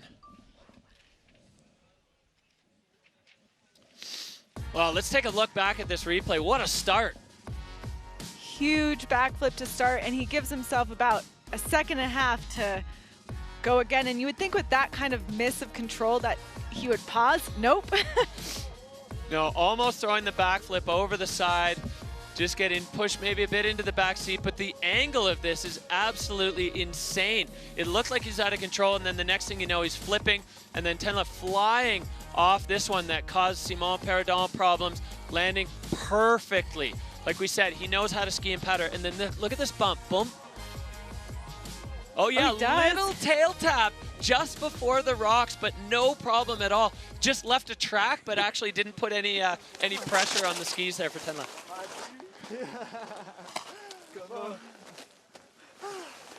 The top section was so sick. Thank you.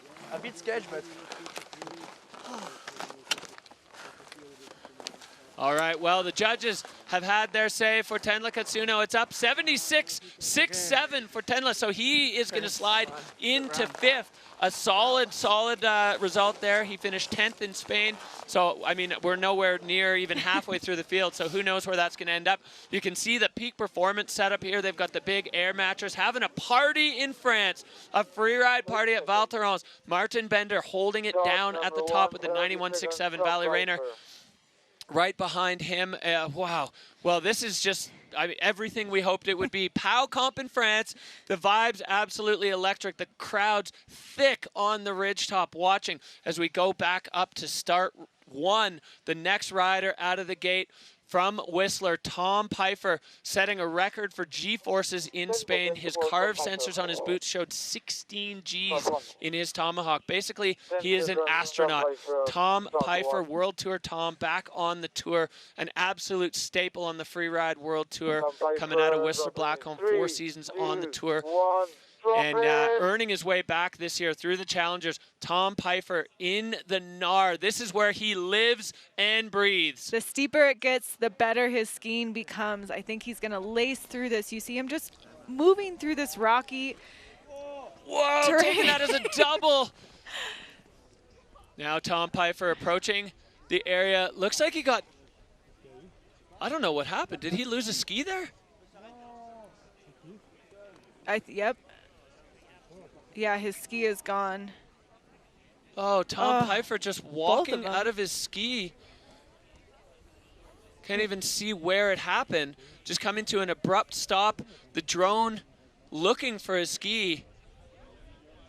You could see him get really trenched in one turn. Yeah, we're as confused here as Tom is. As he, another one, the emotion just pouring there. Tom absolutely frustrated. The ski just deciding it didn't want to play anymore. There it is. Just right in the middle of a track. I don't know. That was weird. Maybe the replay will show us something. Tom with a really hot start. just skipping. I mean, you can see the rocks in those first landing, and they caused him no issue whatsoever. Sailing off that straight into the air again, getting a little bit out of sorts in the air, but then handling it, slowing himself down as we see the drone's eye view.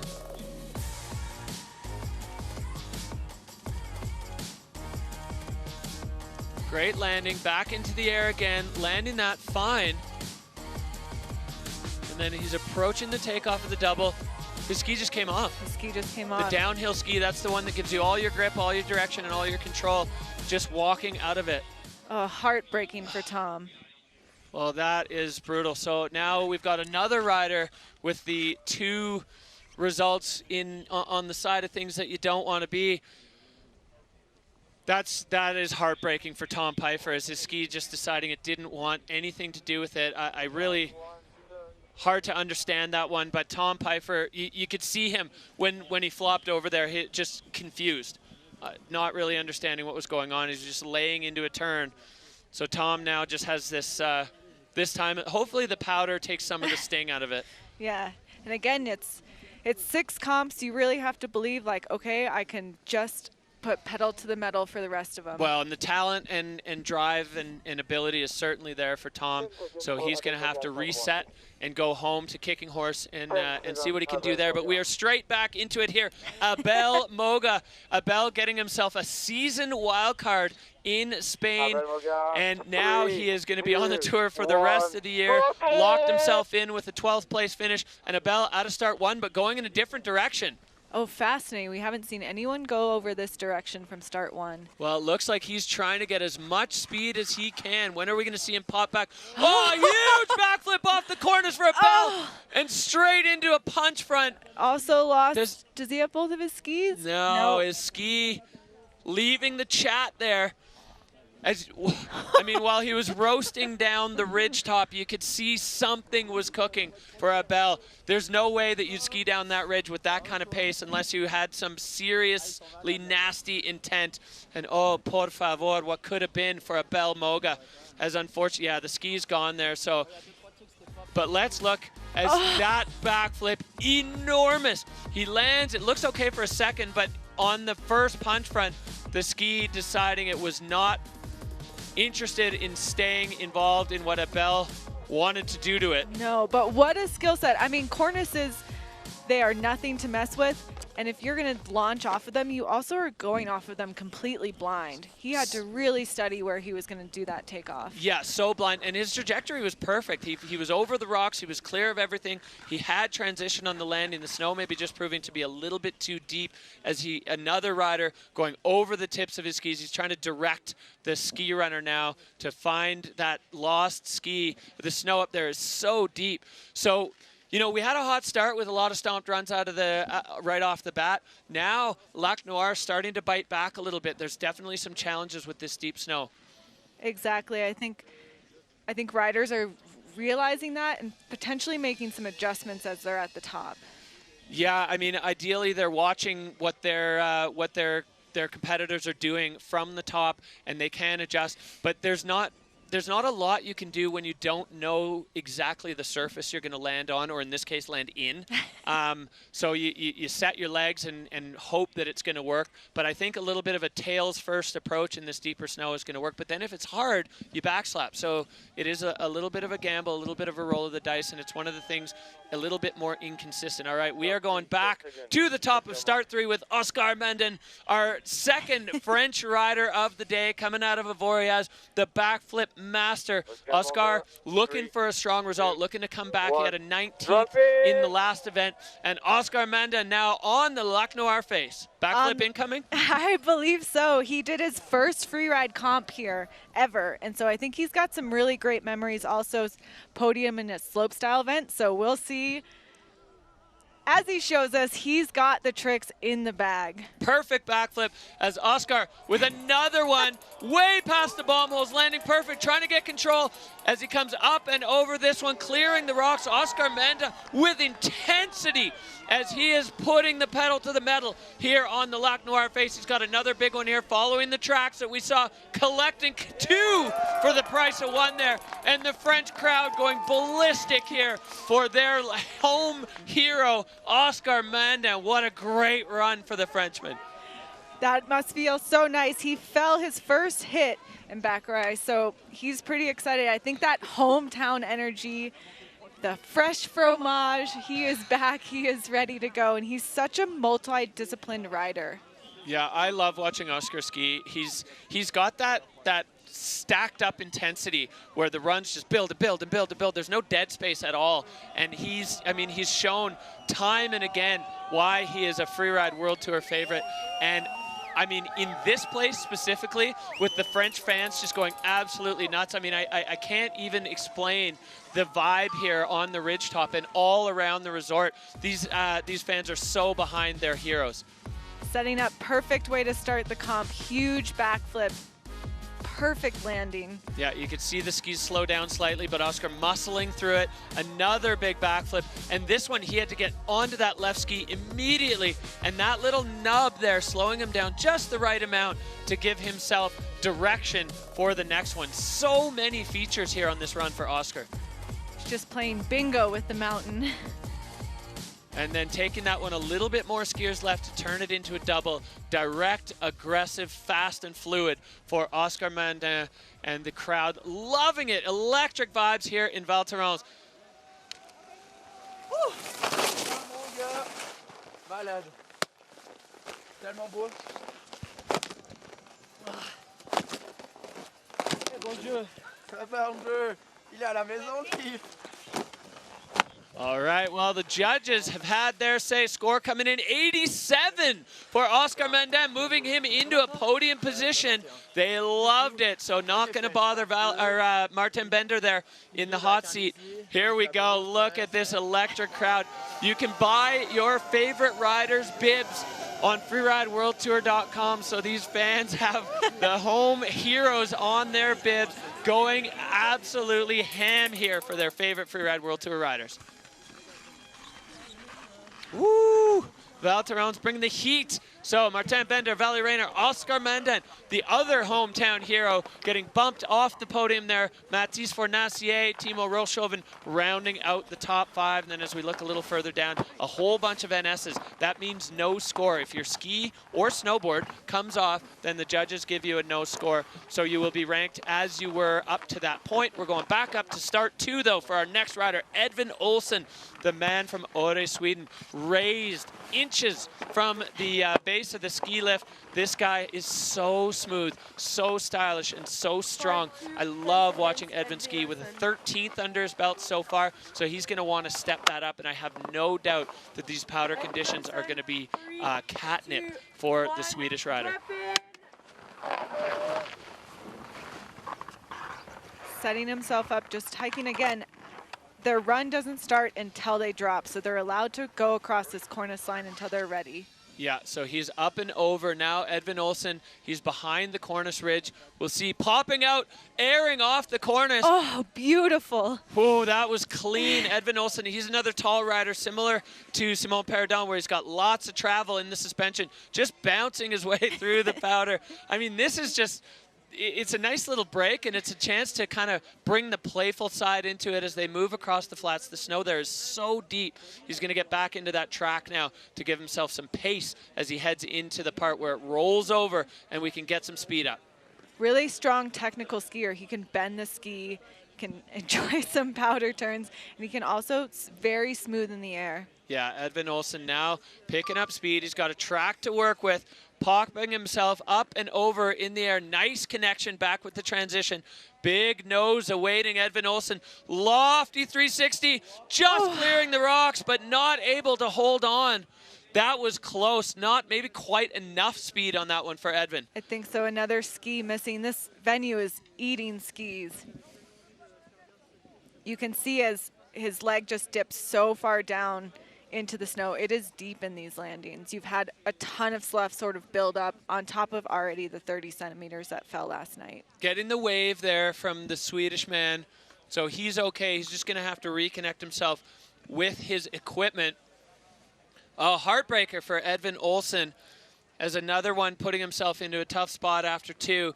This start was so sick. I mean, as you said earlier, Hadley, that is dead blind. You just have to trust your scoping, and you know, visual inspection makes that so difficult. And I love the way he just confidently rides. He's fairly quiet guy. So he did clear the rocks, but I think the landing maybe just a touch too flat there. Yeah.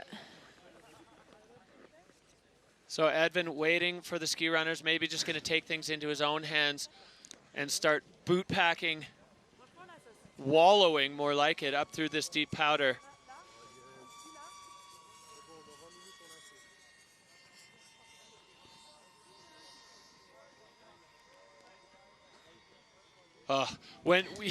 Sometimes when you're hiking in powder, you have that moment, you could almost see it in Edvin's body language there, where you're like, oh, this is really deep and difficult. Deep and difficult, and not what you want to do after you've just crashed. Really let the heartbreak set in here.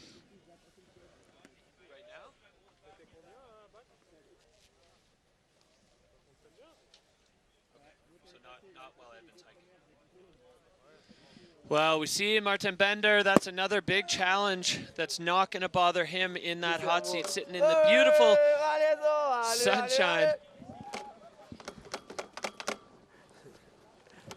Singing songs and having a good time.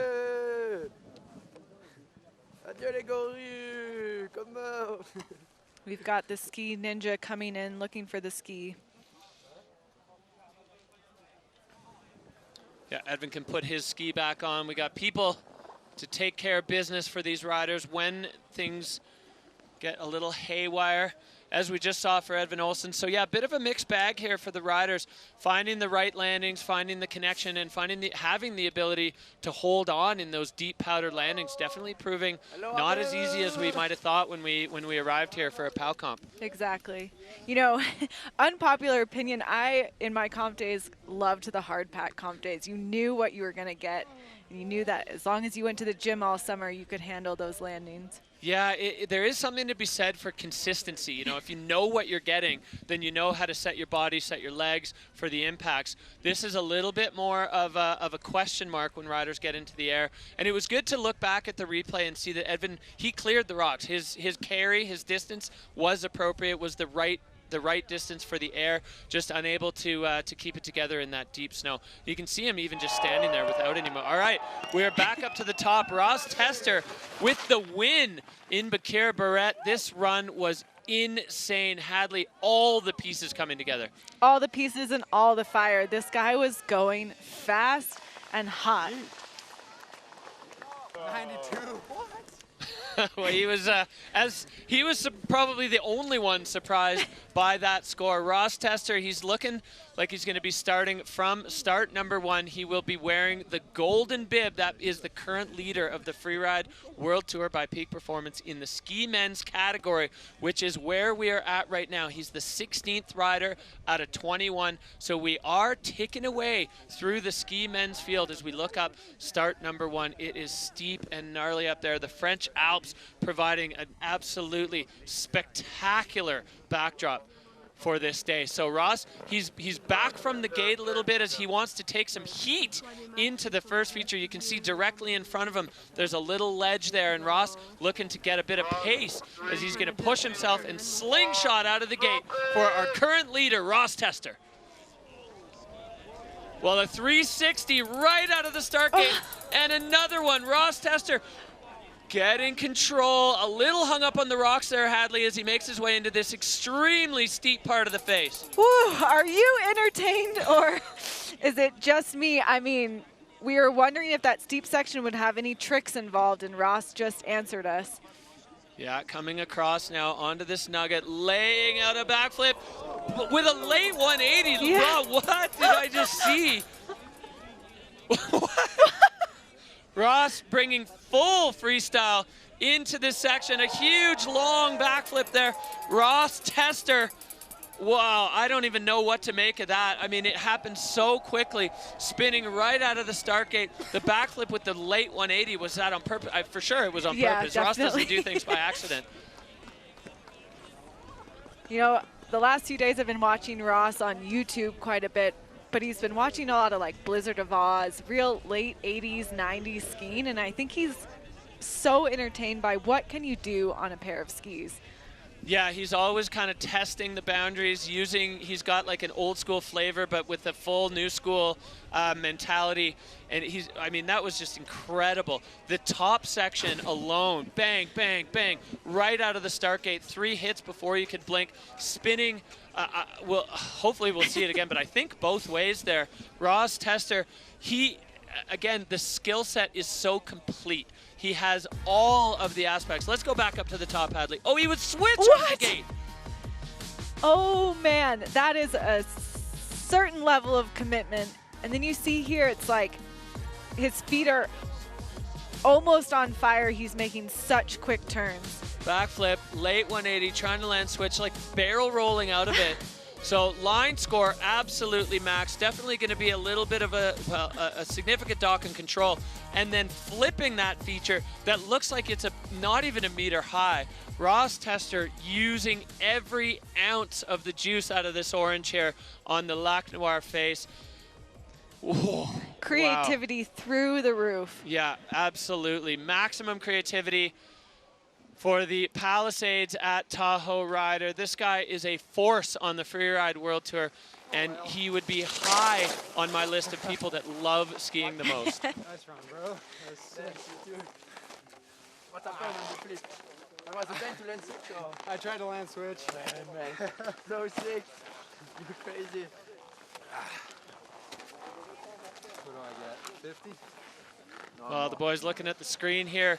The score coming in for Ross Tester, 63.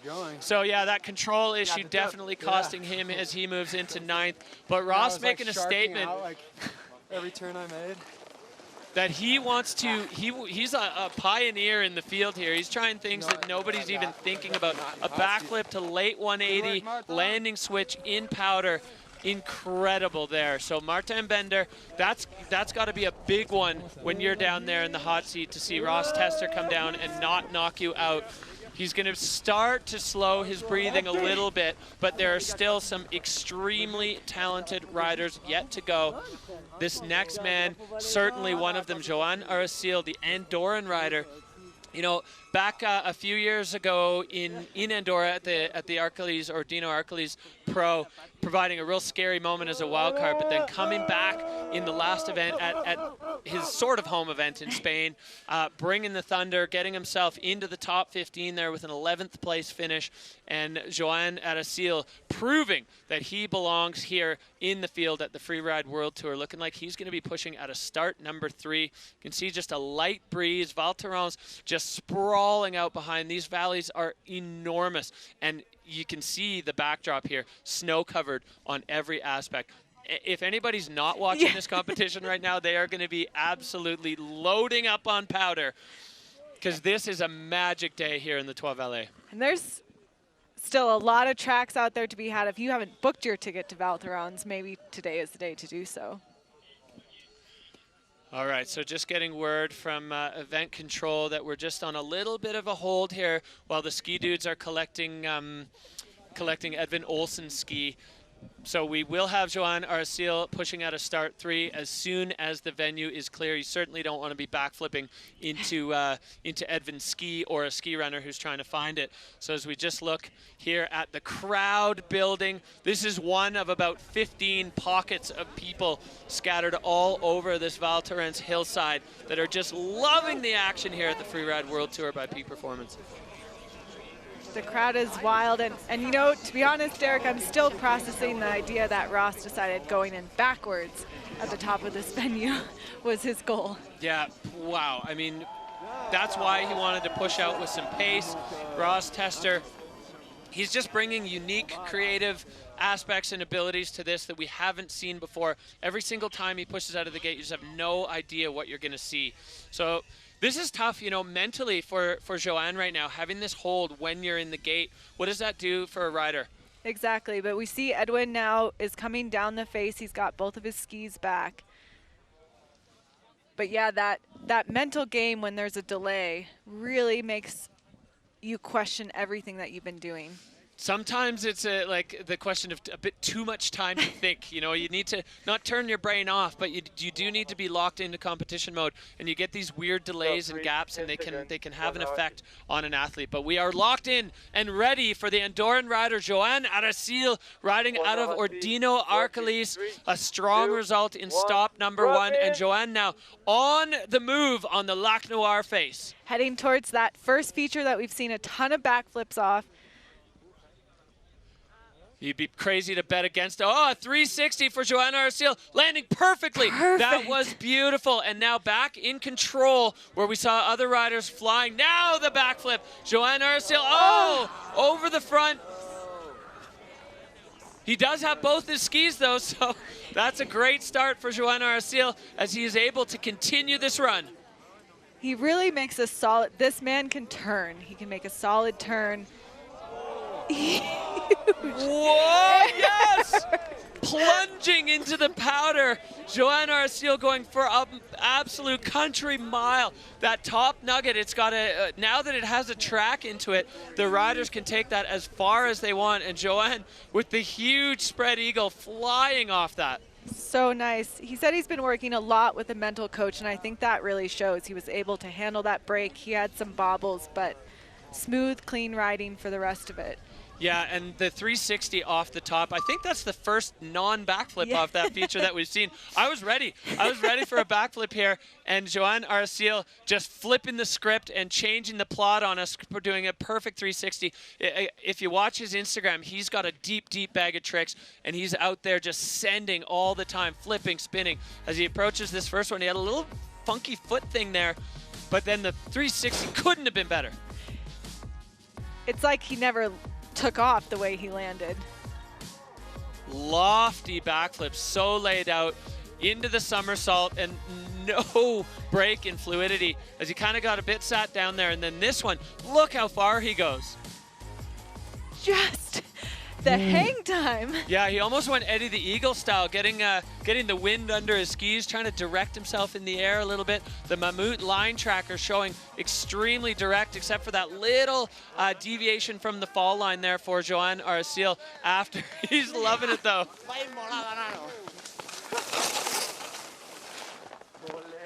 Got the big one. Yeah. Nice, dude. Oh, fuck.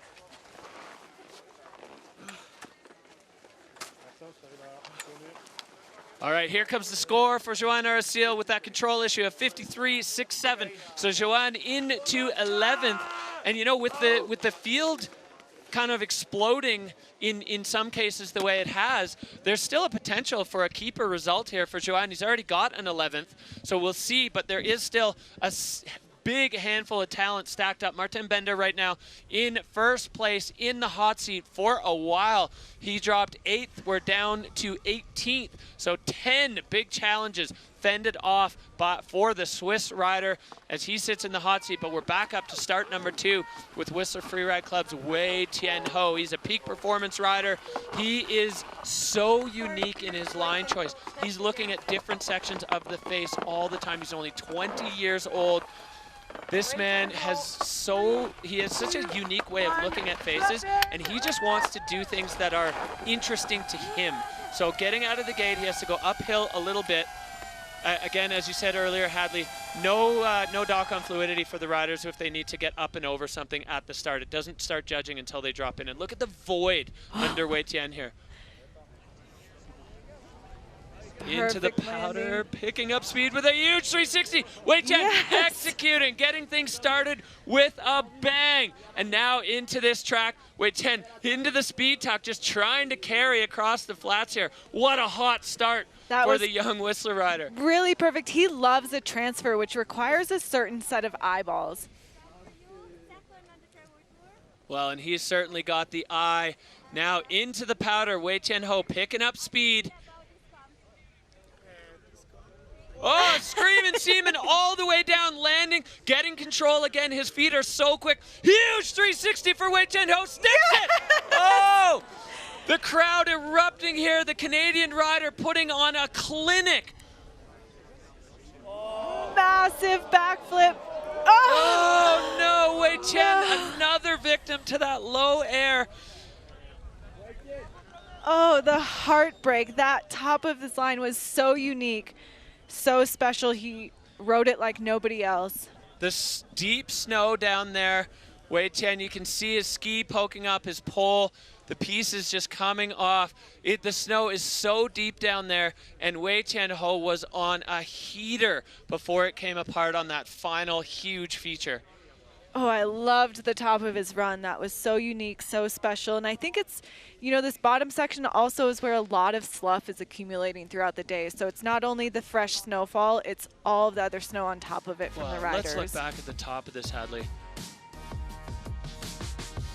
Big powder cloud launching the 360 cross court, so he has transition there.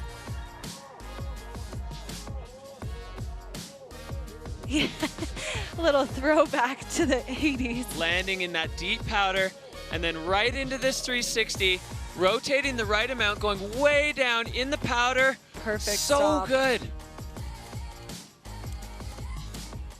And this is where things went wrong for Wei Tian. Down to the bottom. I think he landed in a hole. He landed in the hole of one of the other riders, and just the G out there is so instantaneous, getting flipped over the front. So Wei Tian Ho, he's got one of his skis. Looks like one potentially is just right above him. So that pit taking no prisoners there. Wei Tian Ho was on one, but unfortunately the last feature, as we've seen from quite a few riders here, gobbling him up as he went all the way down into the landing and landing in a bomb hole. So that's another one of the challenges of a powder comp, especially for these riders dropping a little bit later in the field, is those bomb holes. They have a lot of shape. You know, they go deep, they go back uphill at the front side of them. Wow, but spectacular riding, and if this is the kind of riding we're seeing out of him in his early 20s, we've got a full, long career ahead that I can't wait to watch. Yeah, Wei Tian Ho, not going to be his day, but he is certainly not the only one. As we're looking here, the next man in the gate, Marcus Goguen. We've got the folks from Carve on board this year, measuring the forces and the speeds. So the G forces there as Marcus Goguen impacted into the ground, 7 Gs. That is fighter pilot territory. Rocket launch. You know, we saw Tom Pfeiffer as well, Carve measuring 16 Gs in his Tomahawk. So Marcus now getting set to go. Marcus Goguen making a huge splash in his debut on the Freeride World Tour. He was the Peak Performance Fun Bet fan favorite. He is going to be dropping from start number 1. Buckle your seat belts for this run, because there is action in store for us. Marcus Goguen, the next man pushing out of the gate, took a couple of wins last year and brought the battle to Mats Hitzig for the overall title. Marcus Goguen riding out of Whistler, BC. Another product of the Whistler Freeride Club. These kids are just going off. And best friends since childhood with our last rider, Wei Tian Ho. But now on course and ready to spice things up. Marcus Goguen kicking out on the Lac Noir. Out of start 1, riding down that ridgeline. What? Oh! Are you kidding me? Backflipping off the cornice, over the rocks, onto the left ski. Marcus Goguen getting a little tangled up in the powder, and now trying to gather speed as Marcus above all these rocks. Just holding on there. Oh, my mouth is on the floor. What? Another 360. Marcus Goguen packing more into the shortest piece of terrain on this run. A big shifty down into the powder. What are they feeding this guy? That was speechless. What a run. What he was able to do with such a small section and such a steep section of the venue was incredible. Yeah, you know, we've seen this as a hallmark of Marcus's runs, where he's got the send, but the ski technique to change direction at 1,000 miles an hour in you know, unsettled or variable conditions, some powder, some not. On that steep part, there's some slough that's run down, so you never quite know. You saw one point a ski kick up, but he's able to make turns in places and at speeds that other people just can't make, and pack features into a run that just almost don't make sense. Adding one there, that one was just for him. Fun. You know, these riders love to ski. I mean, that's below the judging point, and still not able to pass up an air. Can't resist. Cannot resist. Well, Marcus Gogan, let's look back up at the top of this run, Hadley. Just straight, full commitment. This is a huge backflip. Off the cornice and over the cliff. And then straight off this one. Now he's got to get on that left foot to change direction. And then coming into this, 360ing over the band of rocks, click, clack, bingo, bango, he's done. That was so quick, so fast, and so packed with action on that far skier's right side of the face. Oh, I don't envy the judges right now. You know, comparing that to what Martin Bender did, I don't even know how you do it. It was in such a different place as these two friends catch up. That's so sick. You want to go good? Obviously. Whew. That was pretty sketchy. It's kind of hard to ski how deep it is. Yeah, but really, really steep, huh? Nice to meet you. Thanks, boss. Well, happy I landed. Not what was planned, but c'est bon. C'est bon. C'est bon. Marcus putting that elementary school French to use as we now look at the people who have things in their hands, that panel of judges. 3 of them? Yeah. Sick. Not very original, but No. Well, I love hearing the catch-up chat after the runs. yeah, Marcy. A little deeper in there than you thought. So we have the 2022 that Junior place. World Champ and the 2023 Junior World Champ.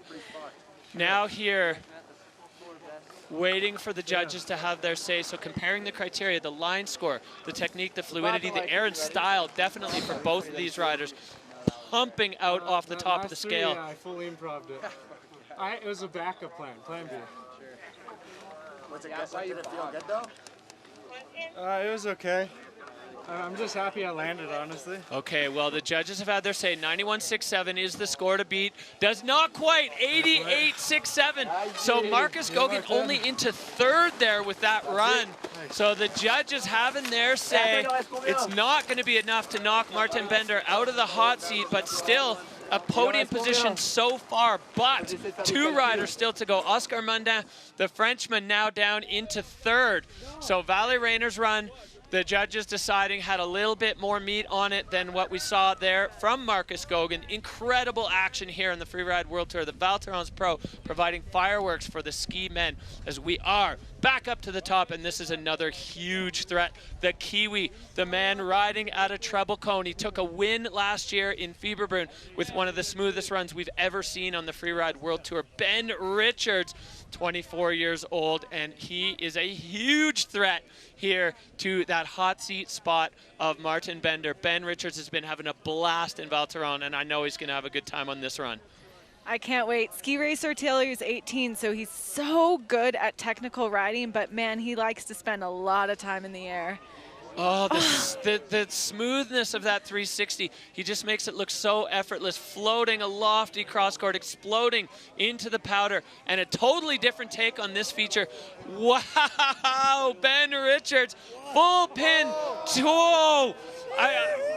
That is textbook Ben Richards, almost never deviating from the fall line, doesn't need to slow down because he knows exactly where he's going, just enough change in direction to go where he wants to go, and then full throttle off of every feature. Like a warm knife through butter. That man is smooth.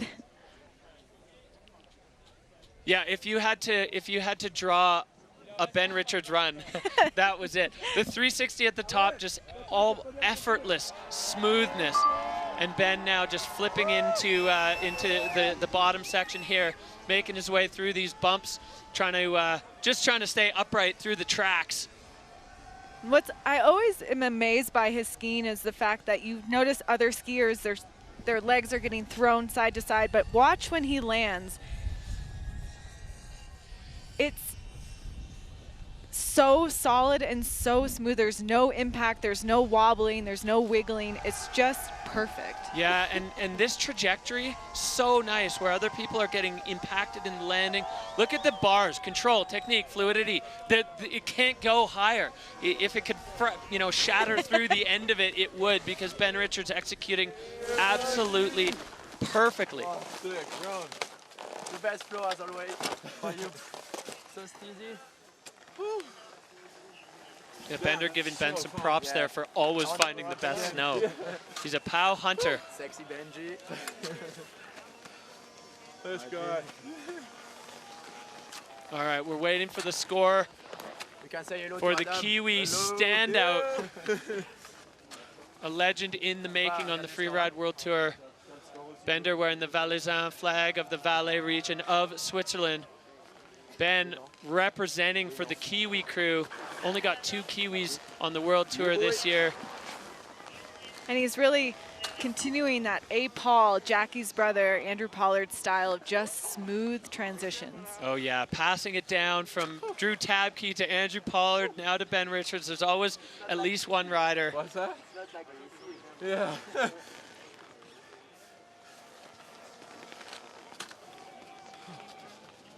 Yeah, Ben always was with such good style. And as we said, the Kiwis just producing year after year after year some of the best free riders on the planet.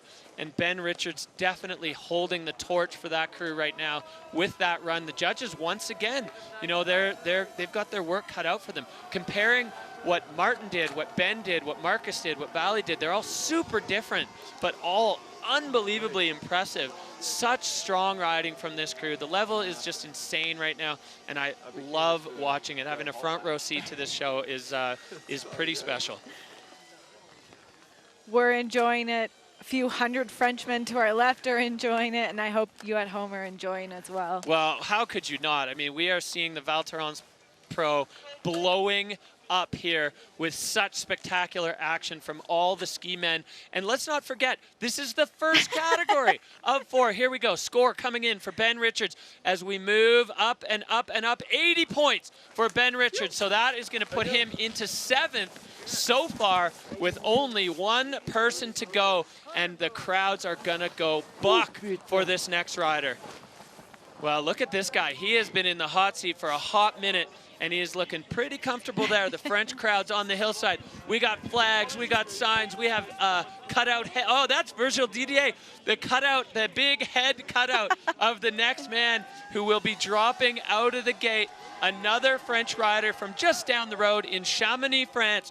Virgil Didier with a great start. He was the first rider of the season in ski men to kick things off at the last event. He's a rookie on the tour. He skied like a veteran, and he is now doing it for the home crowd. Goosebumps across as the crowd gets ready to watch their hometown hero fire it up.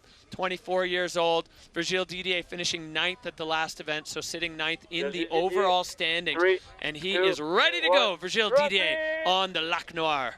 Dropping into the face, another person that's great at blending the ski racing style and the huge technique and huge airs as well. Going someplace a little bit new and different. Whoa, big backflip into the powder with a huge face shot. The crowd going nuts here as Virgil Didier on this kind of untapped section, now coming into some tracks, popping a big backflip over the entire section. Oh! Virgil Didier, is he gonna come? Well, he comes out of the cloud. Who knows what happened there? Not us.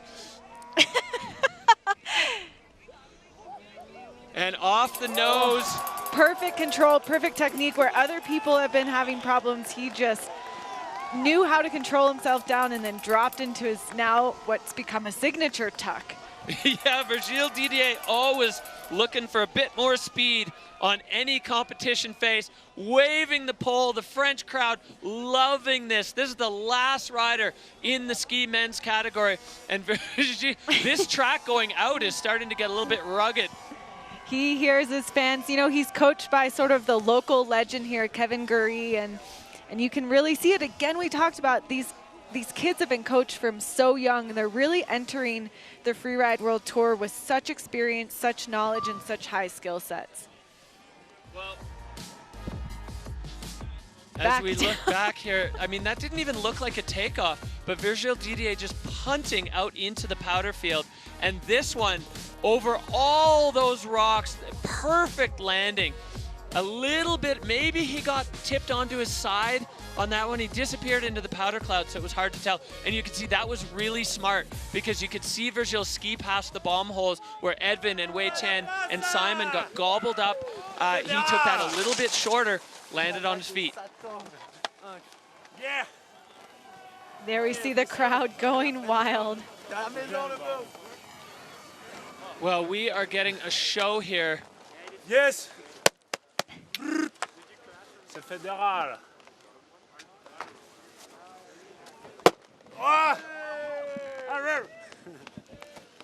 The Scott pro rider putting on a show for his hometown fans there. Virgile Didier, as you said, you know, he's working with Kevin Gurry. Kevin has been instrumental in getting this event off the ground. You know, putting it to first the folks at the Freeride Tour, then bringing it to the people here in Val Thorens to connect the dots and get a Freeride World Tour stop in Val Thorens, France. And huge thanks to Kevin for making that happen. He was a forerunner. He was cutting cornices. Now he's helping guide the ski runners when people go down. He is working hard, and Virgile Didier doing his part here for the hometown crowd. An enormous run for the young French rider out of Chamonix. Wow.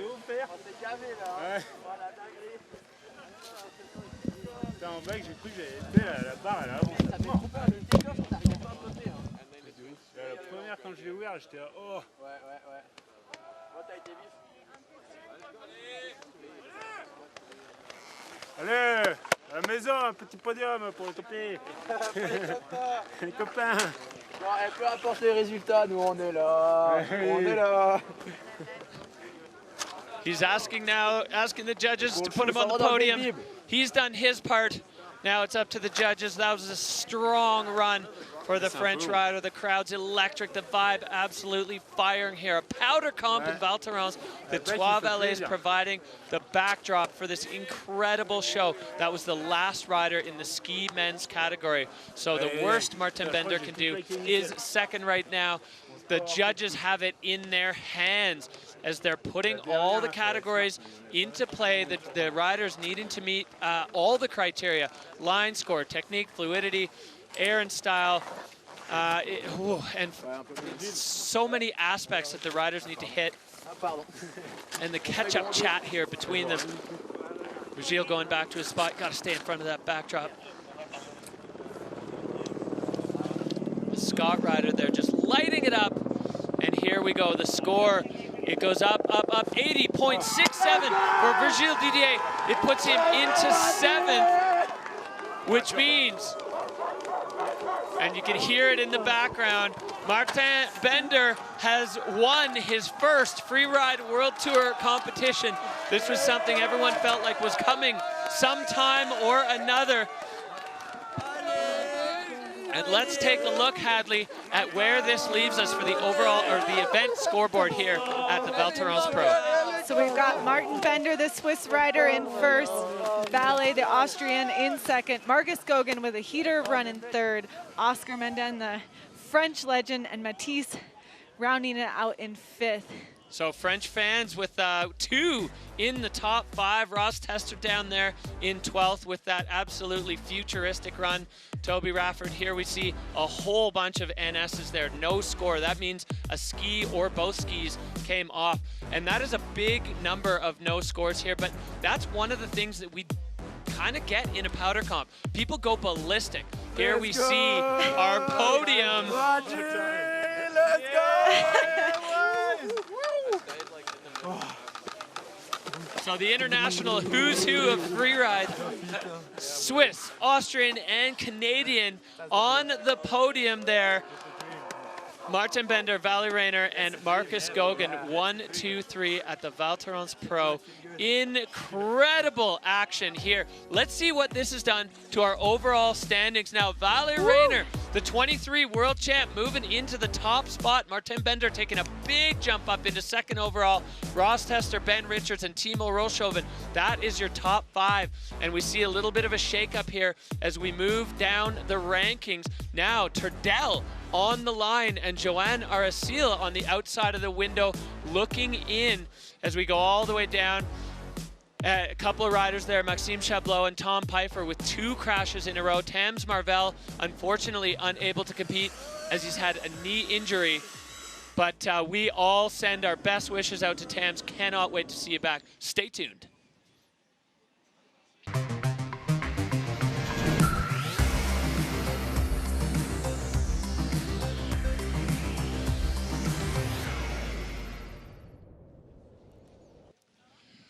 Welcome back to beautiful Val Thorens, France, the Freeride World Tour by Peak Performance.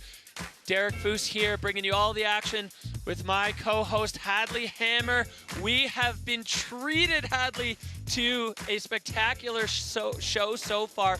Val Thorens turning it on for us. Merci beaucoup, Val Thorens. Here we have the women ski, which is about to start. Zuzana Vitek will be sending us off, followed by her friend Elizabeth Gerritsen. We've got Ariana Tricomi in the middle there, the winner Justine right in the middle, and then finishing with the 2 Americans, Chloe and Lily Bradley, rounding it off. Well, another field that's absolutely stacked with talent. These riders are hungry to prove themselves. There's something special about a good result in a POW comp. I don't know exactly, well, I do know what it is. Let's take a look here, though. The Peak Performance Fun Bet fan favorites. This is Fantasy Freeride.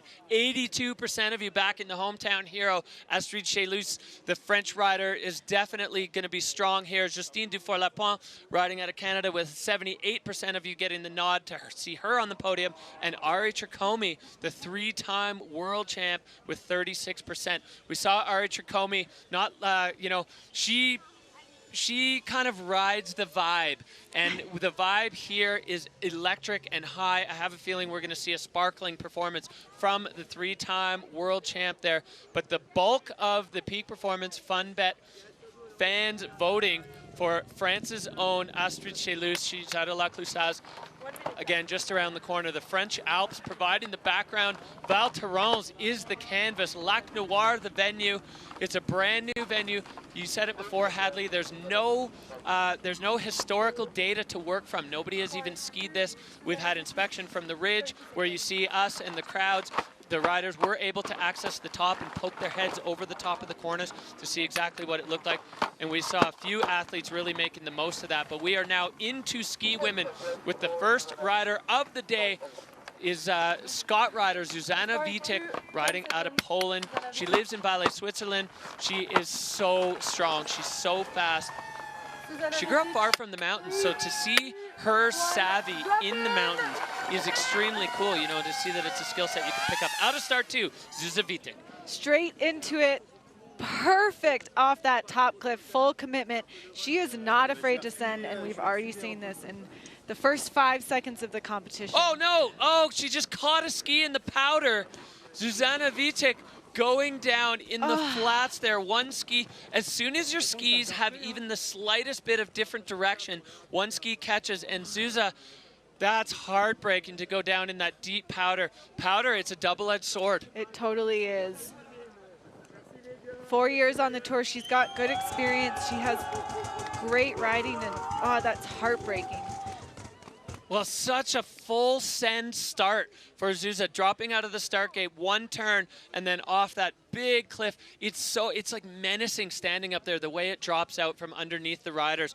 So Zuza now, I mean, only the Forerunners track in this section, so at least it's a nice powder surface. Even over the slough, it's nice and soft. And now a big slash turn to redirect into this lower section. She's past the judging line now, so the judges will have had, well, they'll have seen what they need to see to start putting their numbers together for Zuzana Vitek. Exactly. She had a really strong showing in back race. She has a 3rd place. You always have one comp that you get to throw away the score. I believe she'll probably pick this one and be able to just bounce right back for the next. Oh, yeah. Zuza's a veteran of the sport. She's got the mental fortitude to just put these little blips and bobbles on the shelf, leave them there, and move on.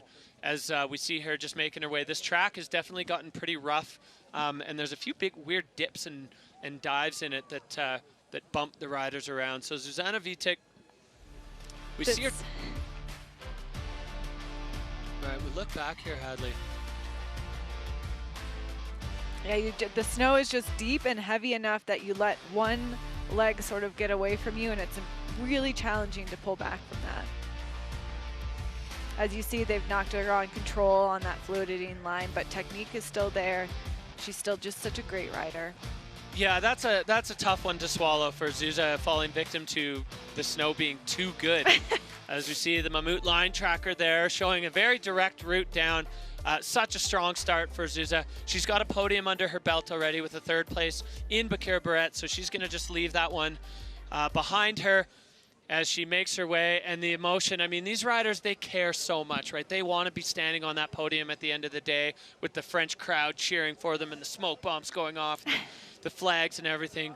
I mean, this is a competition. They are going for the win, each and every one of these riders. You're not at the Freeride World Tour if you don't believe that you can win. Yeah, confidence is everything, and that was just a bobble, a bump in the road for Zuzana Vitek, 38.33. The judges had that one ready to go, and she knows. She's the emotions clear with her body language and on her face there for Zuzana Vitek.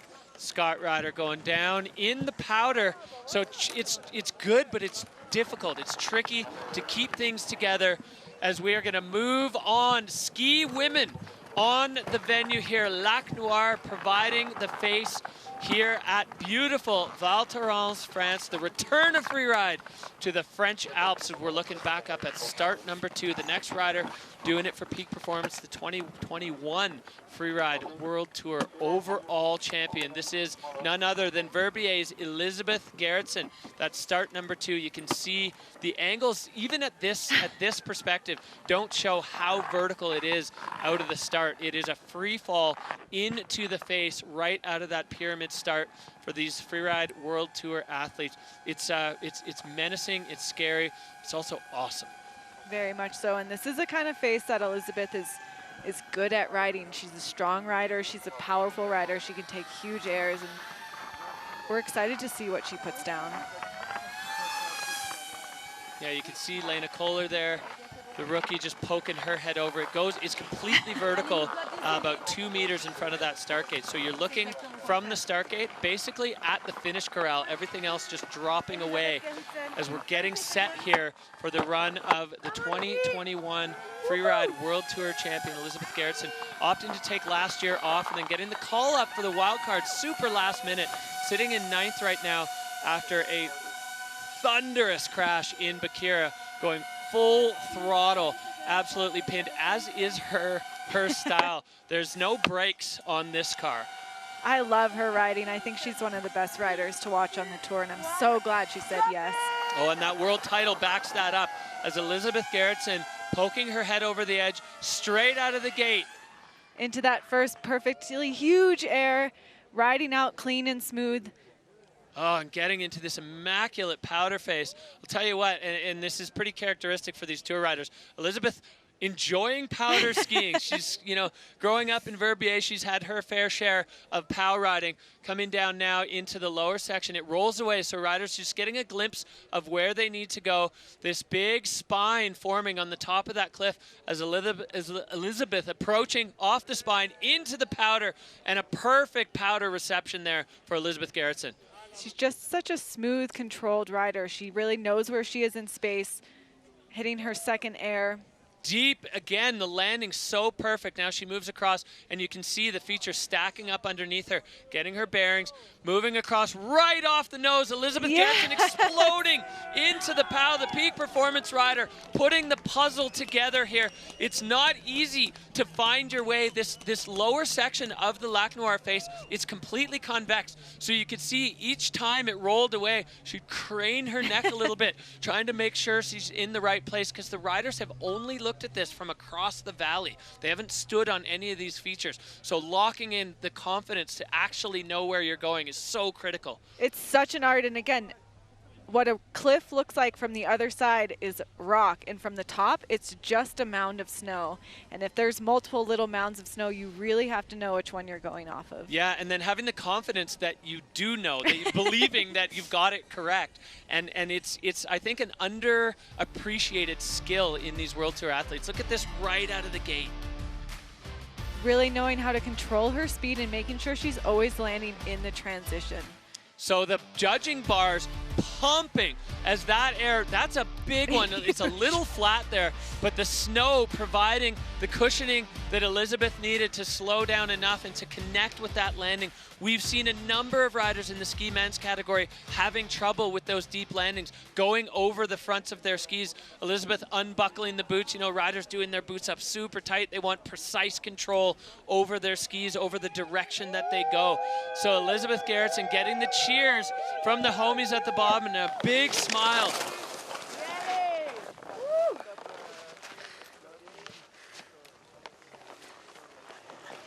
All right, well, the judges already knowing what they want to put down at 81.67, and a huge grin there from the world champ Elizabeth Gerritsen. A big hug for Zuzana Vitek. This is the contrast here, the glory and the heartbreak of freeride. Ellie with a great run, a run in the 80s. Zuza with a heartbreaking crash. Good choice. Yeah. No. Both are an integral part of this sport. Glory and heartbreak highlighted there from the two first riders in the ski women's field as we are moving on. This is the Lac Noir face, a brand new face on the Freeride World Tour. It's certainly proving to have what it takes to host a Freeride World Tour event. As we fly back up to the start, we have 3 starts. We saw Elizabeth and Zuzana dropping out of start 2. Those 2 peak performance flags signifying start number 3, where we are going to be looking at our next athlete, another Verbier rider, Jenna Keller, a ski instructor going way out to the left. She has such good technique. And Jenna Keller, wow, it's such good snow over there. And going where no one else has gone. Opening up a face is such a unique skill set. You see her riding perfectly through the slough, through these airs. Really solid skiing. Right? Oh! And Jenna just getting picked up by the slough there, I think, as she moved across it, and it just swept her feet out from under her. Now picking up speed, a deep landing there for Jenna Keller. So just not quite managing the slough control or slough management as she was moving across to her next feature. I love the fact that she went off, directly off the nose. That means the highest point of both of those cliffs. So now another air there for Jenna Keller. Oh, what could have been there for the Swiss rider. That was such a strong start. And as you said, Hadley, opening up a brand new section of this face, way out riders left. That was a really cool section of that face. Really beautiful. Such nice riding. And again, slough management is just one of the what feels like about 100 different skill sets that you need in order to perform on the Freeride World Tour. Well, Jenna now coming through. You can just see that, I mean, we have sun on the face, but it's not that warm. So the sun not really having much effect. It's blower, super light, super low moisture density in the snow. So Jenna now past that judging line. Just wiping the snow off her goggles. That's been a common factor for a lot of these riders, just getting put into the powder cloud, unable to see. As Jenna making her way on this now well-established traverse to the finish. You can see it's way down there, so the riders all have to do that. Let's look back here at this top section, Hadley. I mean, just look at all that snow that's moving. That's the risk of taking your own line, and I love the confidence that she had going in. You see her riding with just strong body movements, strong landings. Right off the nose of this feature, and you can see the freight train of slough coming as she makes this turn, and then she's going to go across that slough, and it just blows her feet right out from under her. So that was, you're perpendicular to the snow moving, and although the snow is light, there's a lot of it, and unfortunately, it just pushes your feet out from under you. And then a big air there at the bottom, trying to salvage a little bit, so there will be a control deduction for sure on that line for Jenna Keller, but the rest of it was really strong. Really, really solid riding. It shows why she deserves to be on the tour, and I think she'll learn instantly from that mistake. Yeah, and it's a hard one because sometimes even you think it's going to work, but maybe the speed's not quite there. You could maybe stay in the fall line and race it.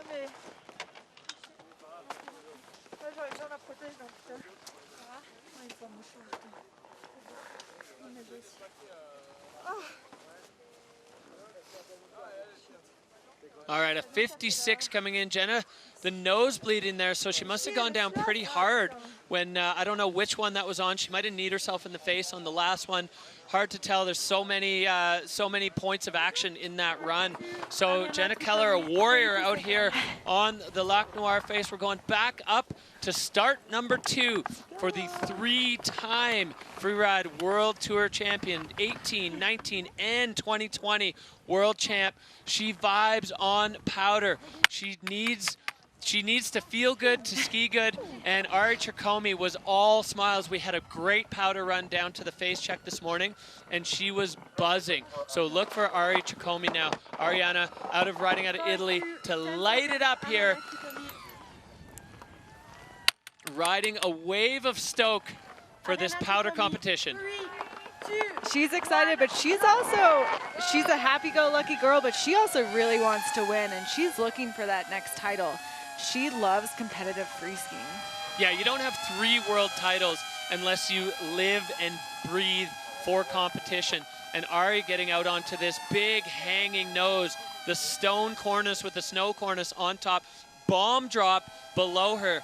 You can see she's getting her bearings, and now into it with some intent for Ari Chikomi. And straight into that transfer like way 10, such a nice full commitment, and really making use of that short amount of landing space that you have by going cross court. Yeah, aggressive start now for the 3-time world champion. She makes her way across. She's got these tracks to work with, so she's able to hold a little bit more speed than we saw other riders manage on this section, as now she's coming into the guts of the Lac Noir face, cruising down through some of these slough piles that we've seen stacking up from other riders moving through this section of the face. Enjoying some snow, but quickly lining herself up for her next air. 360.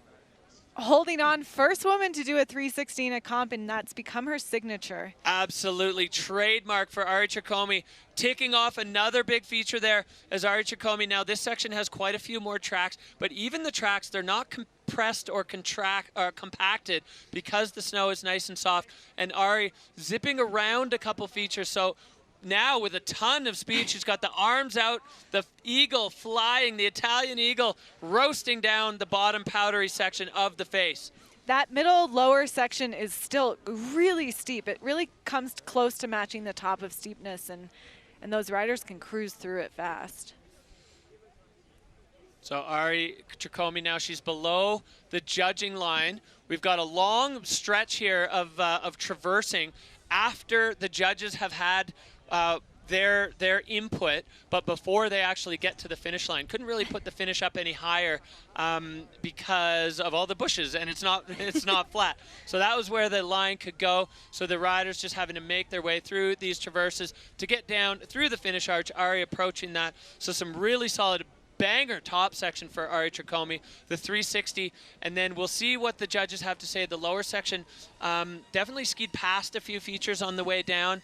Line score, again, critical in the scoring criteria. Exactly. You don't want to be just farming every little thing, but you also need to make sure that you're hitting what you're skiing. Yeah, there's a lot that goes into putting a Freeride World Tour run together.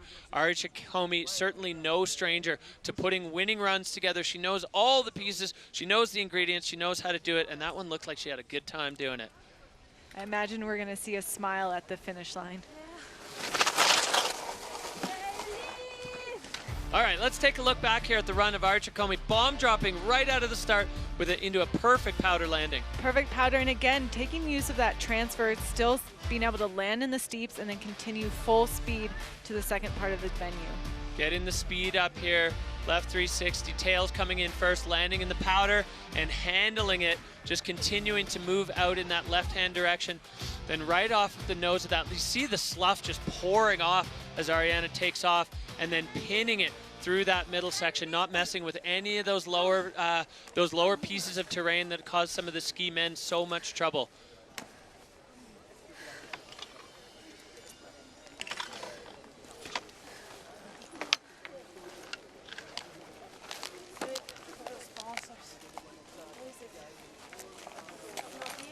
Ari's digging for something in her backpack. She got her lunch in there. Ah, keeping the sponsors happy, professional to the core. probably a little thirsty. 500 meters of riding is no joke, especially powder riding. It can be easy, but can also take some quad strength. Yeah, that's thirsty work. So now the judge is busy comparing the run of Elizabeth Gerritsen to what we just saw from Ari Tricome, and just underneath. So Elizabeth Gerritsen holds on to the big threat there from the 3-time world champion Ari Tricome, moving herself into second. So a big start here, heavy hitters all the way down this start list. Elizabeth Gerritsen, Ari Tricome, Jenna Keller holding on to third spot right now as we move on back up to start 2 to our current Freeride World Tour leader and 2023 world champion, 2-time Olympic medalist. This woman has so many things on the trophy case. She rides out of Mont-Saint-Sauveur. Montreal, Quebec is her home. She doesn't live in the mountains, but the peak performance rider straight out of the gate and into the heart of her run. I really think she's exactly for that reason, one of the most exciting female riders to watch right now. She's so good at being a competitive athlete. She knows the mindset, she knows the technique, she just sticks with what she knows in herself. Yeah, and Justine this morning said she just wanted to keep it nice and simple. She wanted to ski something she would be able to easily find. So following the track of Elizabeth Gerritsen there off a slightly different trajectory, powder landing again.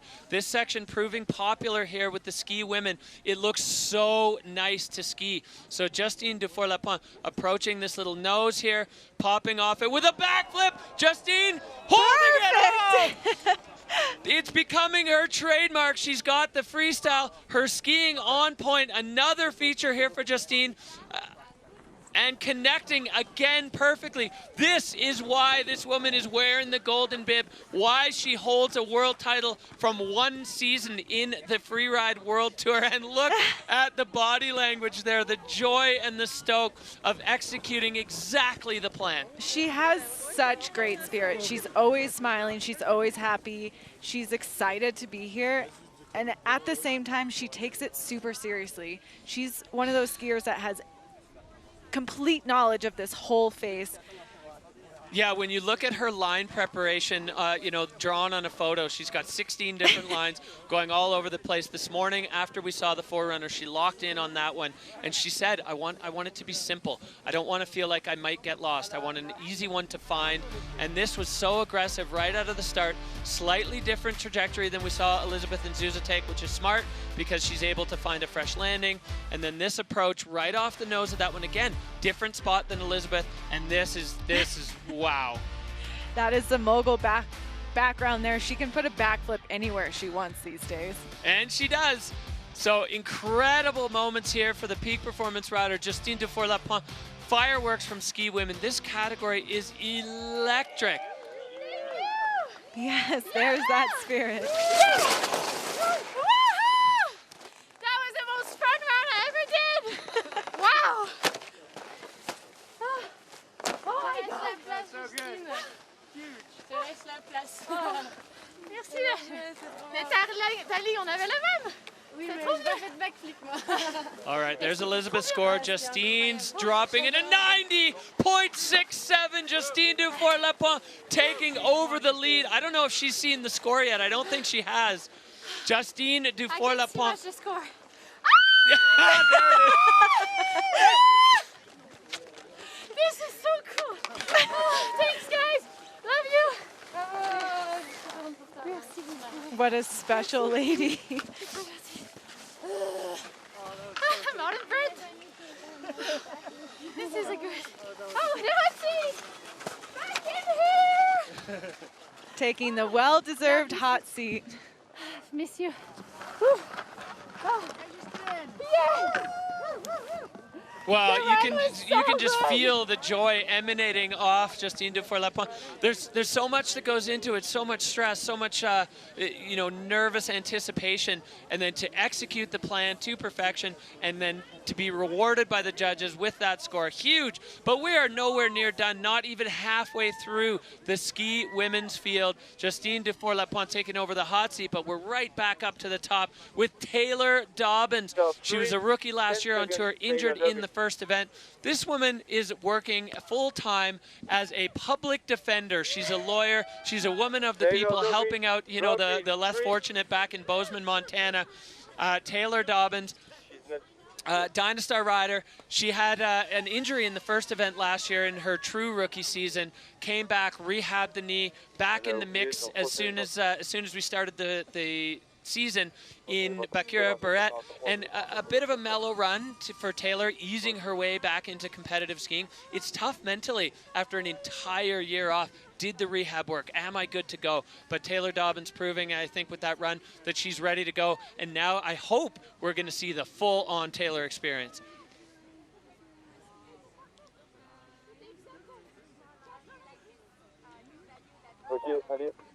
Taylor prepping herself out. I mean, she's a lawyer. She knows how to do her prep. 3,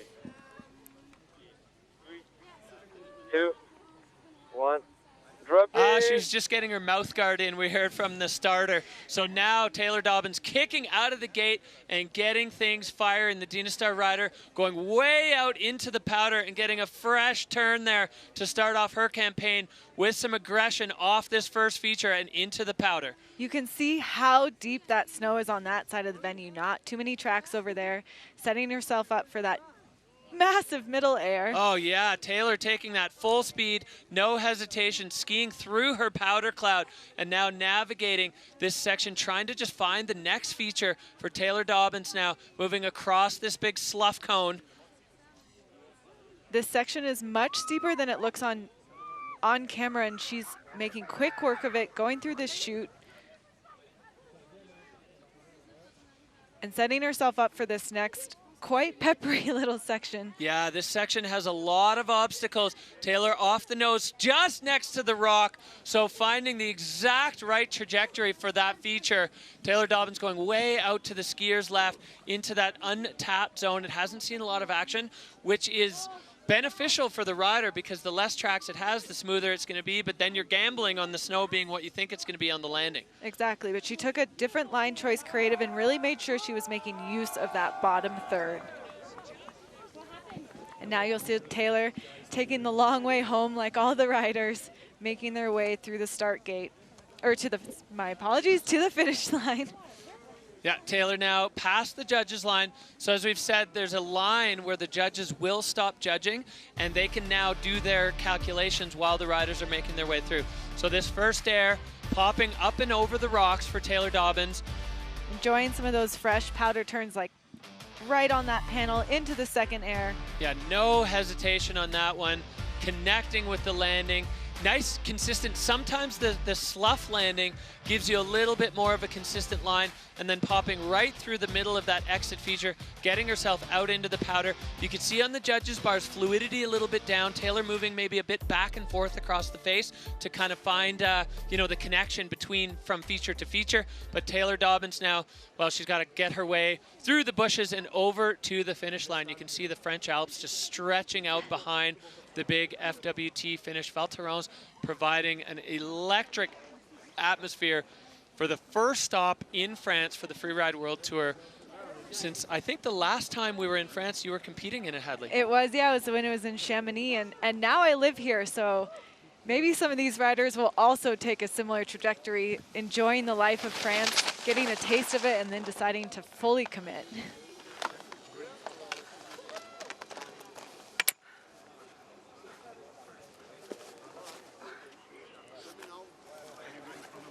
Yes.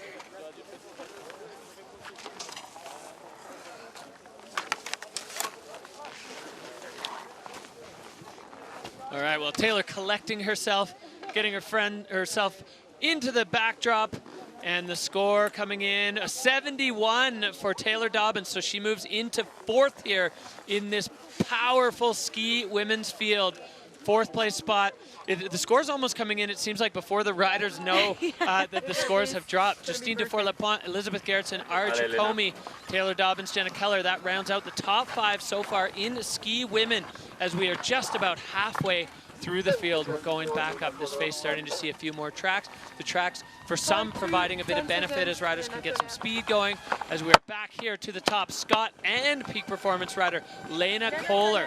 Absolutely electric athlete. The first little bit of her run in Bakira Barrette was so fiery as she is straight into the face here.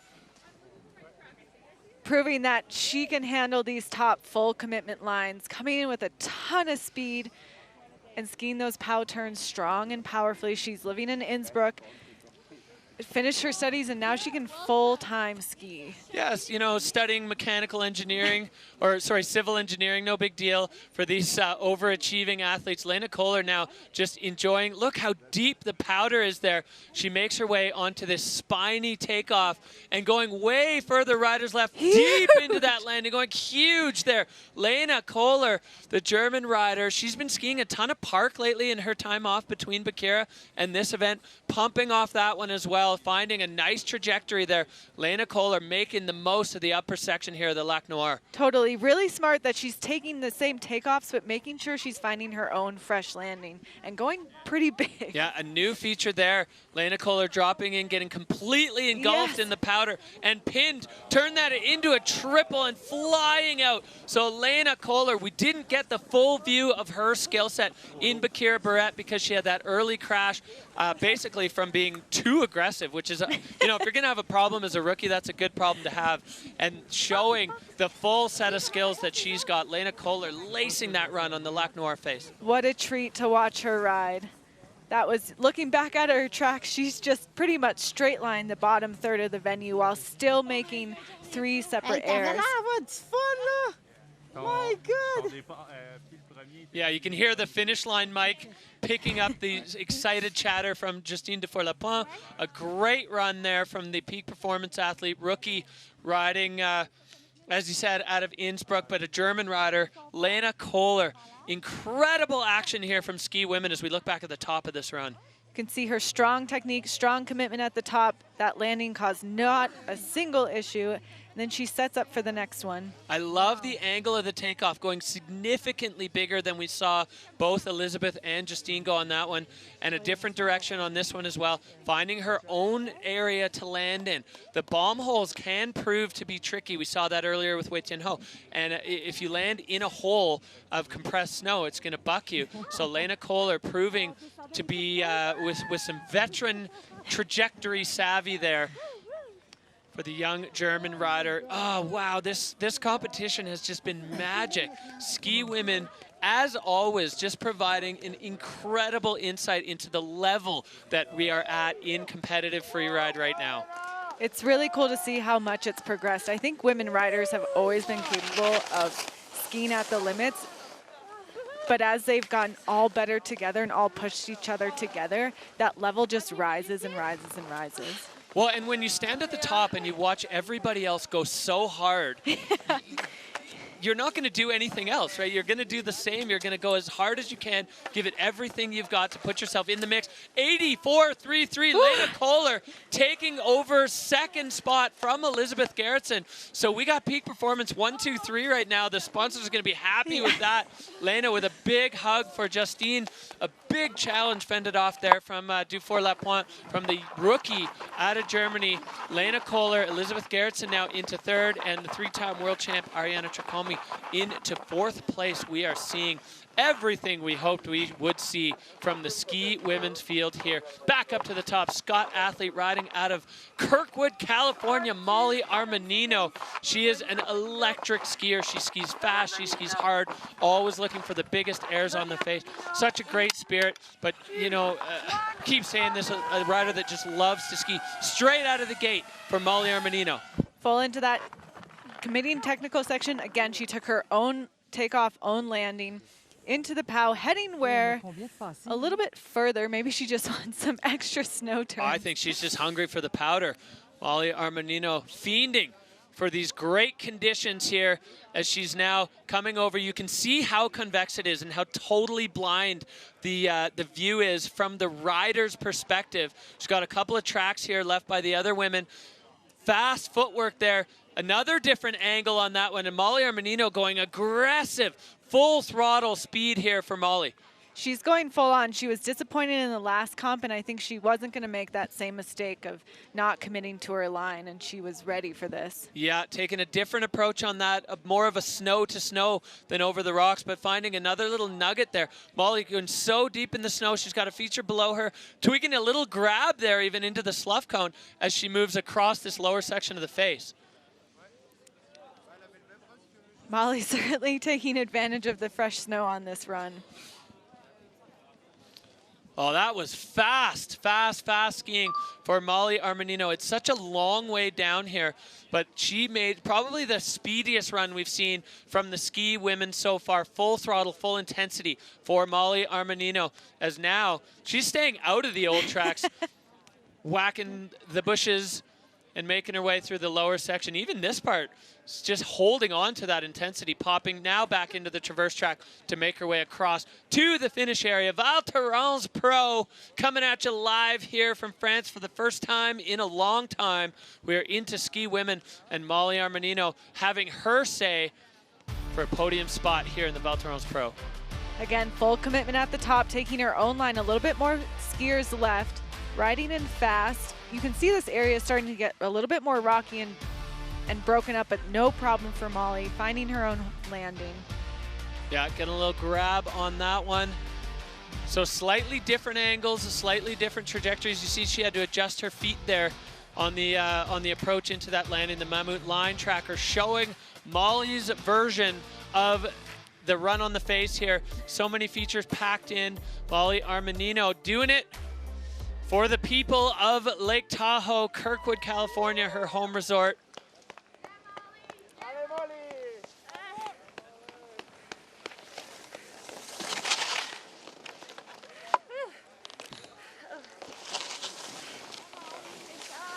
They're sliding into position there. I was trying to stay up in the power.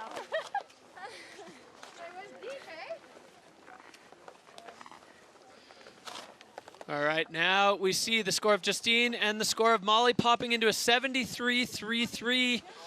So I think the line score really having a factor in that. There are a few of the features that Molly took at a slightly different angle, less over the rocks, more over the snow, maybe a little bit smaller. So Molly Armanino, her day done and dusted here at the Val Thorens Pro Freeride World Tour by Peak Performance. Lena Kohler in second, Elizabeth Gerritsen in third, and Justine Dufour-Lapointe with that huge backflip, linking it all together, sitting in the hot seat.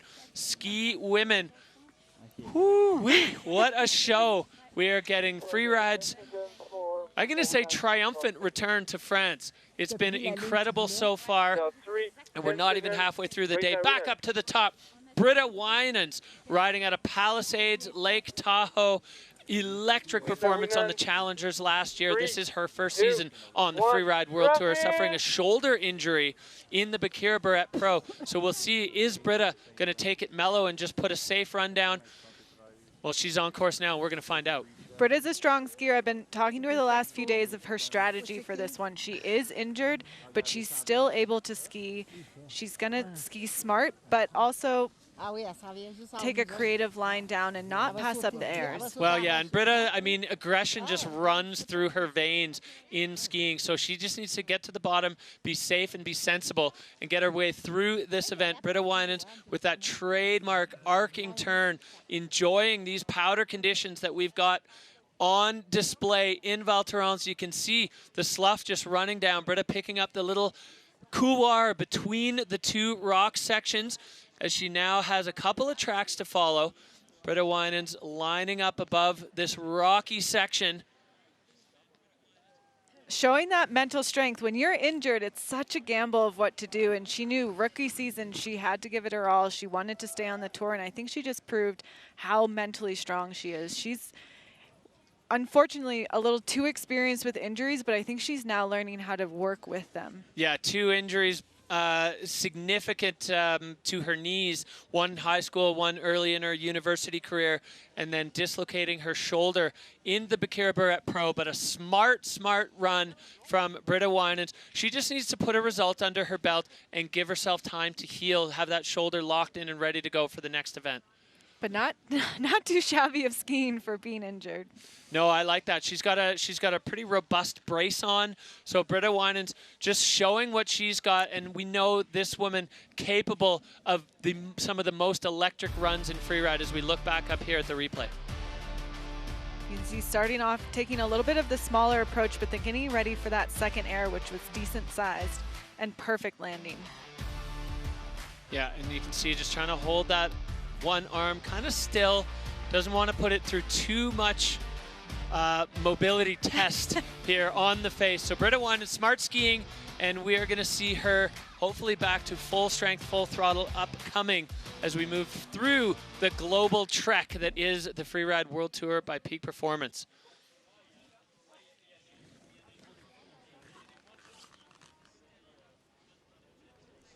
Britta making her way down, and you can see the crowd just building on every cat track here in Val Thorens. Yeah, there's so many prime spots for watching this Lac Noir face, the Black Lake.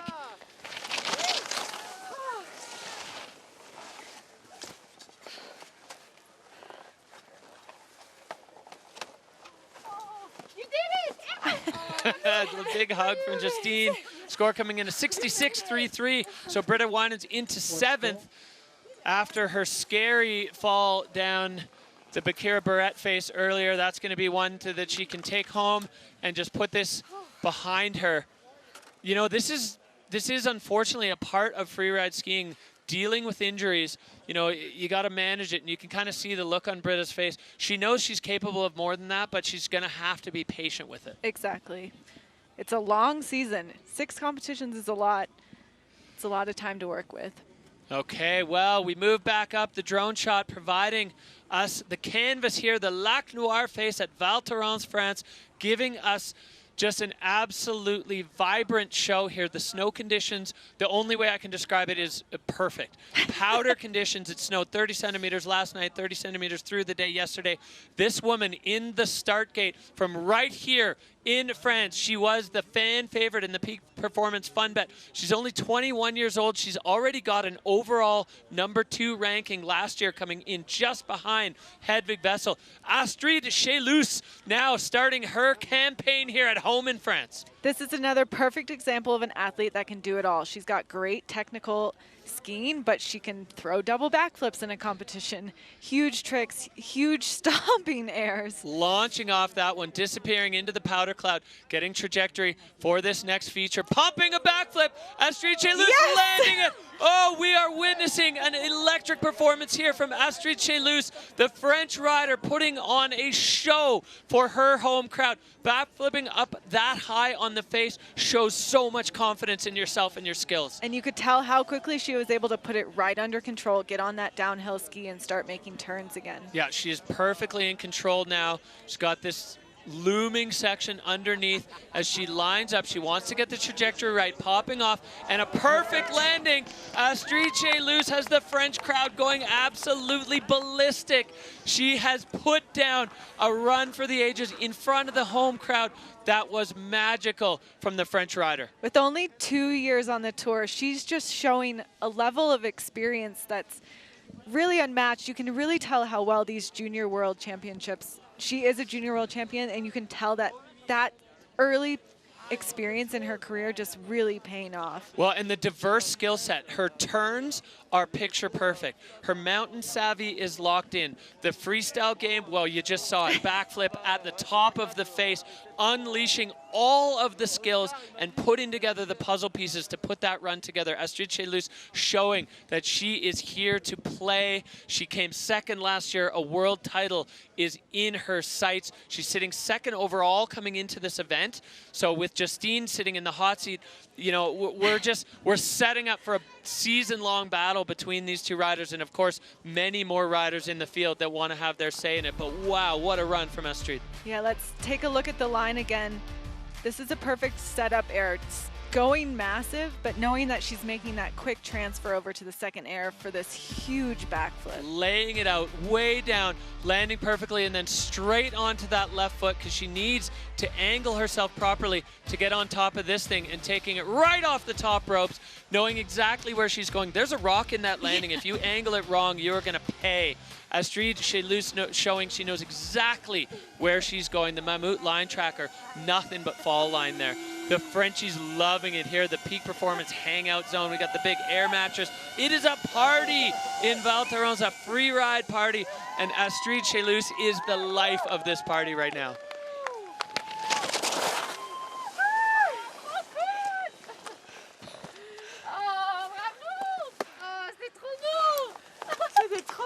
Ah, la neige, hein? All right, well, the judges have had their say. It's up, up, up, up. 93, 6, 7. Astrid Chelus takes over the hot seat. Well, incroyable, as they say here in France, that was a run. Oh la la, what a run from the French rider. She's got the home crowd absolutely fired up. This is incredible. Ski women just going off. You know, we saw ski women having some problems in Bakira, coming back with a roar. The Lions are here to hunt, and that was an incredible show. 2 huge backflips out of these 2 women. Woo-wee. We are getting into it here in Val Thorens, France, bringing the heat to the freeride. As you said, we're really setting up the season of these top women fighting for 1 in second place. Yeah, good friends at the after party, fierce competitors on the face. Astrid Chelus, she's had her say. We are back up to the top, and this is the first rider at a start 1, Chloe Hare. We saw such a great start to her Freeride World Tour career. So technical, her precision coming out of Telluride, Colorado. She has got quick feet, technical skiing, and out of start 1 is Chloe Hare. Here comes Chloe. I don't know if we're allowed to have favorites, but I certainly have mine. Chloe points her skis towards rocks. If you watched her GoPro run in Spain, she just knows how to handle Pepper. Such a nice run through that double. Oh, and just getting G'd out in the transition. That's a very, very quick transition from super steep to very flat. And Chloe in the belly of her turn, leaned over a little bit and getting G'd out. But she's going to keep on going. She's got the rest of her run laid out below her. Chloe Hare, again, so technical, so precise in the most difficult part of the face. Some of the other riders choosing a slightly mellower section of this venue, but Chloe, I mean, Telluride, Colorado, extremely steep, rocky, technical. That's what her knife was honed on back home, and showing that that's the kind of terrain that she gravitates to. Getting to know these rookies now and starting to see what they like, what pulls them, you know, on their free ride hearts. Chloe Hare, definitely, I think we're going to see her through the season just going into the gnarliest parts of every venue. Exactly. She said about 50% of her skis is now P-Tex, which essentially means 50% of her skis have been repaired this early in the season, but she's just really good at staying balanced, staying in control, and not getting hung up when the terrain becomes rocky. Yeah, keep your eyes on this young woman because she's going to be a force on the Freeride World Tour as she finds her way down, plopping off, getting a big powder face shot there. Really cool. You look back up at the venue and looking at her track, she went full commitment really in the steepest part of the venue.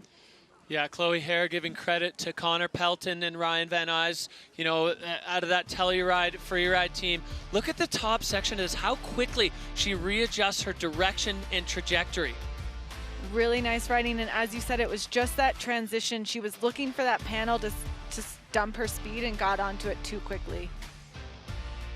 These are the things that you learn as a rookie. Exactly. You know, there is a learning curve in the Freeride World Tour. We heard it before talking to Lena Kohler. Chloe Hare, no different, coming out of the challengers and then getting onto these World Tour faces. They're so complicated and there are so many things at play. You add the element of deep snow and that as you said, Hadley, that panel change from really steep to the flatter lower section, just compressing Chloe. I would almost guarantee that's a mistake she won't make again. Certainly not. And as you said, I'm really excited because I think she'll always take a line choice that's unique to her and sets herself apart. It's okay. It was so fun. Your run looked What's sick. score? I didn't see it, but I heard. I didn't see it. Score coming in for Chloe Hare, a 62, so that slides her into 9th. She's got a keeper from Spain with a 4th place finish, a 9th here with another rider to go, but do not count this rider out. Lily Bradley is standing up at the top, and she is capable of electric performances. Lily's a fun, free spirit, but she is a freeride god. Her skiing is so solid. She's they're a total weapon. I love skiing powder. I love skiing. Lily Bradley in 3. And they have the mantra, ski fast, have fun, and this one, I love skiing powder. They really know how to just pick a line. I think Lily commits to what she wants to do. In back race, she threw a huge, huge backflip to the moon. She's capable, they are capable of all sorts of riding. Yeah, full weapon on skis. Lily Bradley had a potentially winning run going in Bakira and then punted, as you said, the backflip to the moon. And now they are into the heart of this. There's a nice little nugget underneath. Lily Bradley popping off there, adding that trademark style. So cool, so calm, so collective. It's like nothing shakes them.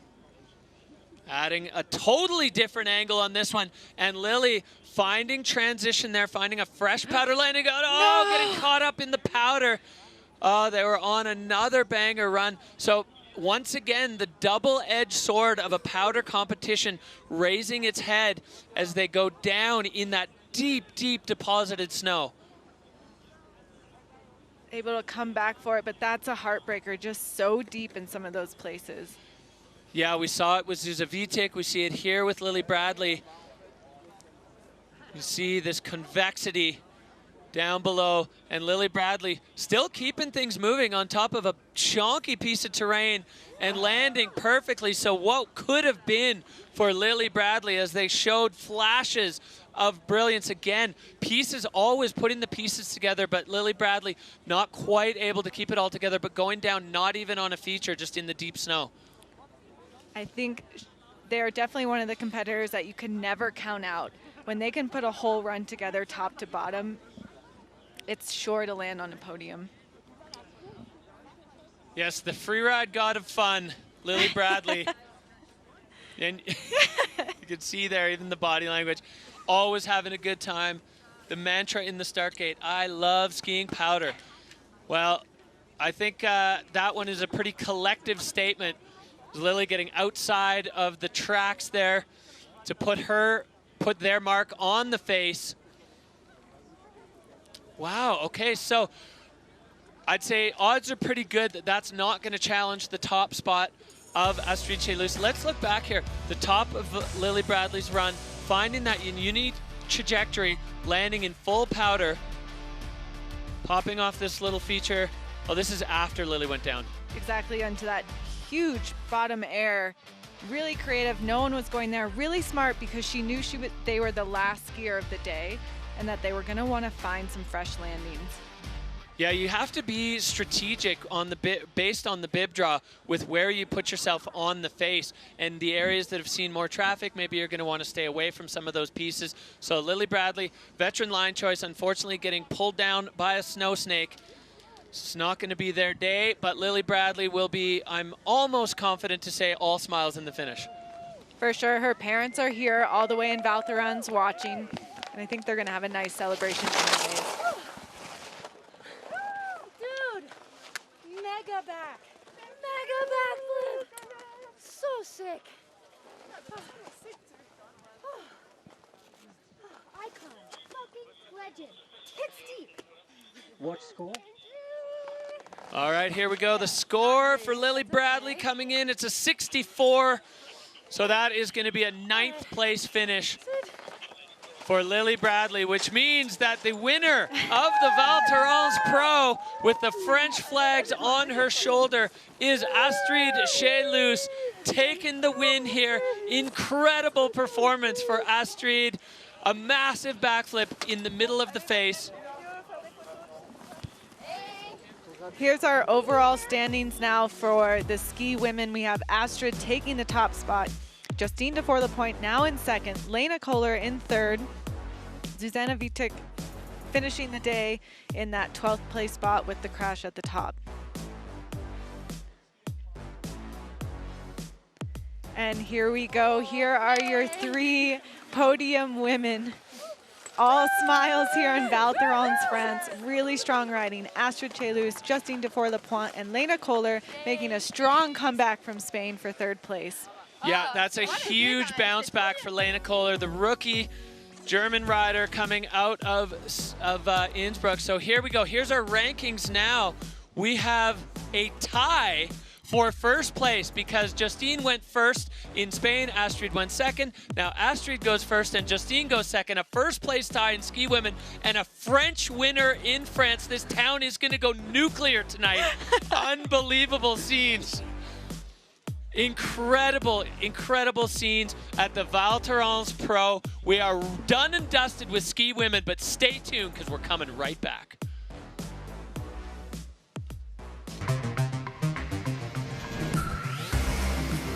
Oh.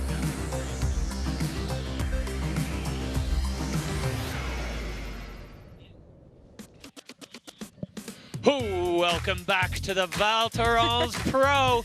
Here in France, it's the Freeride World Tour by Peak Performance. Val Thorens, part of the Trois Vallées complex, one of the, well, the biggest ski resort on the planet. And it is providing the backdrop for the Freeride World Tour stop number 2. The fans fired up. Hadley Hammer and myself fired up. We are firing. We got the start list here. Snowboard Women, the next group to drop. Ooh, here we go. We've got the French standing strong here. Estelle coming in 1st. We've got the current leader, Noemi Aki, going in 4th place. But then the return of Marion Hardy for her wild card competition season, finishing off rounding out the group coming in. And here's our Peak Performance Fun Bet favorites. We have Anna Martinez, the French rider, at 75%, Nuria at 56%, and last year's strong rider, Erin, at 55%. Peak Performance Fun Bet fan favorites. That's your opportunity to dive in fantasy free ride. Tell us who you think is going to win. It's not too late. Big prizes up for grabs in the Peak Performance Fun Bet. This is Val Thorens, France. This place is enormous. It's covered in powder. If you live in the area and you decided to stay home and watch from home, or you had to go to work, close your laptop, put your tools down, and get out here because this is an unbelievable day in Val Thorens. The return of Freeride to France, long awaited, and proving why this is a stop on the Freeride World Tour. The Lac Noir face. We're done with the skiers. It is on to snowboarding, and we are ready to kick things off here. Another big show in store. Snowboard Women starting things off for the sideways sliding folks. Estelle Rizzolio doing it for the home crowd. She is so strong. She's got I mean, her mindset, the way I've described it, is full send, full throttle. Riding out of Chamonix, just around the corner. Hadley, about a 2-hour drive. About a 2.5-hour drive, not too far from home. This rider wins or crashes. And I think this is a venue that she can win. Yeah, I think so too. Estelle Rizzolio, she's got all the skills. She's so stoked to be riding in powder on her heel side edge. Goofy foot rider. That means she's riding right foot forward, popping.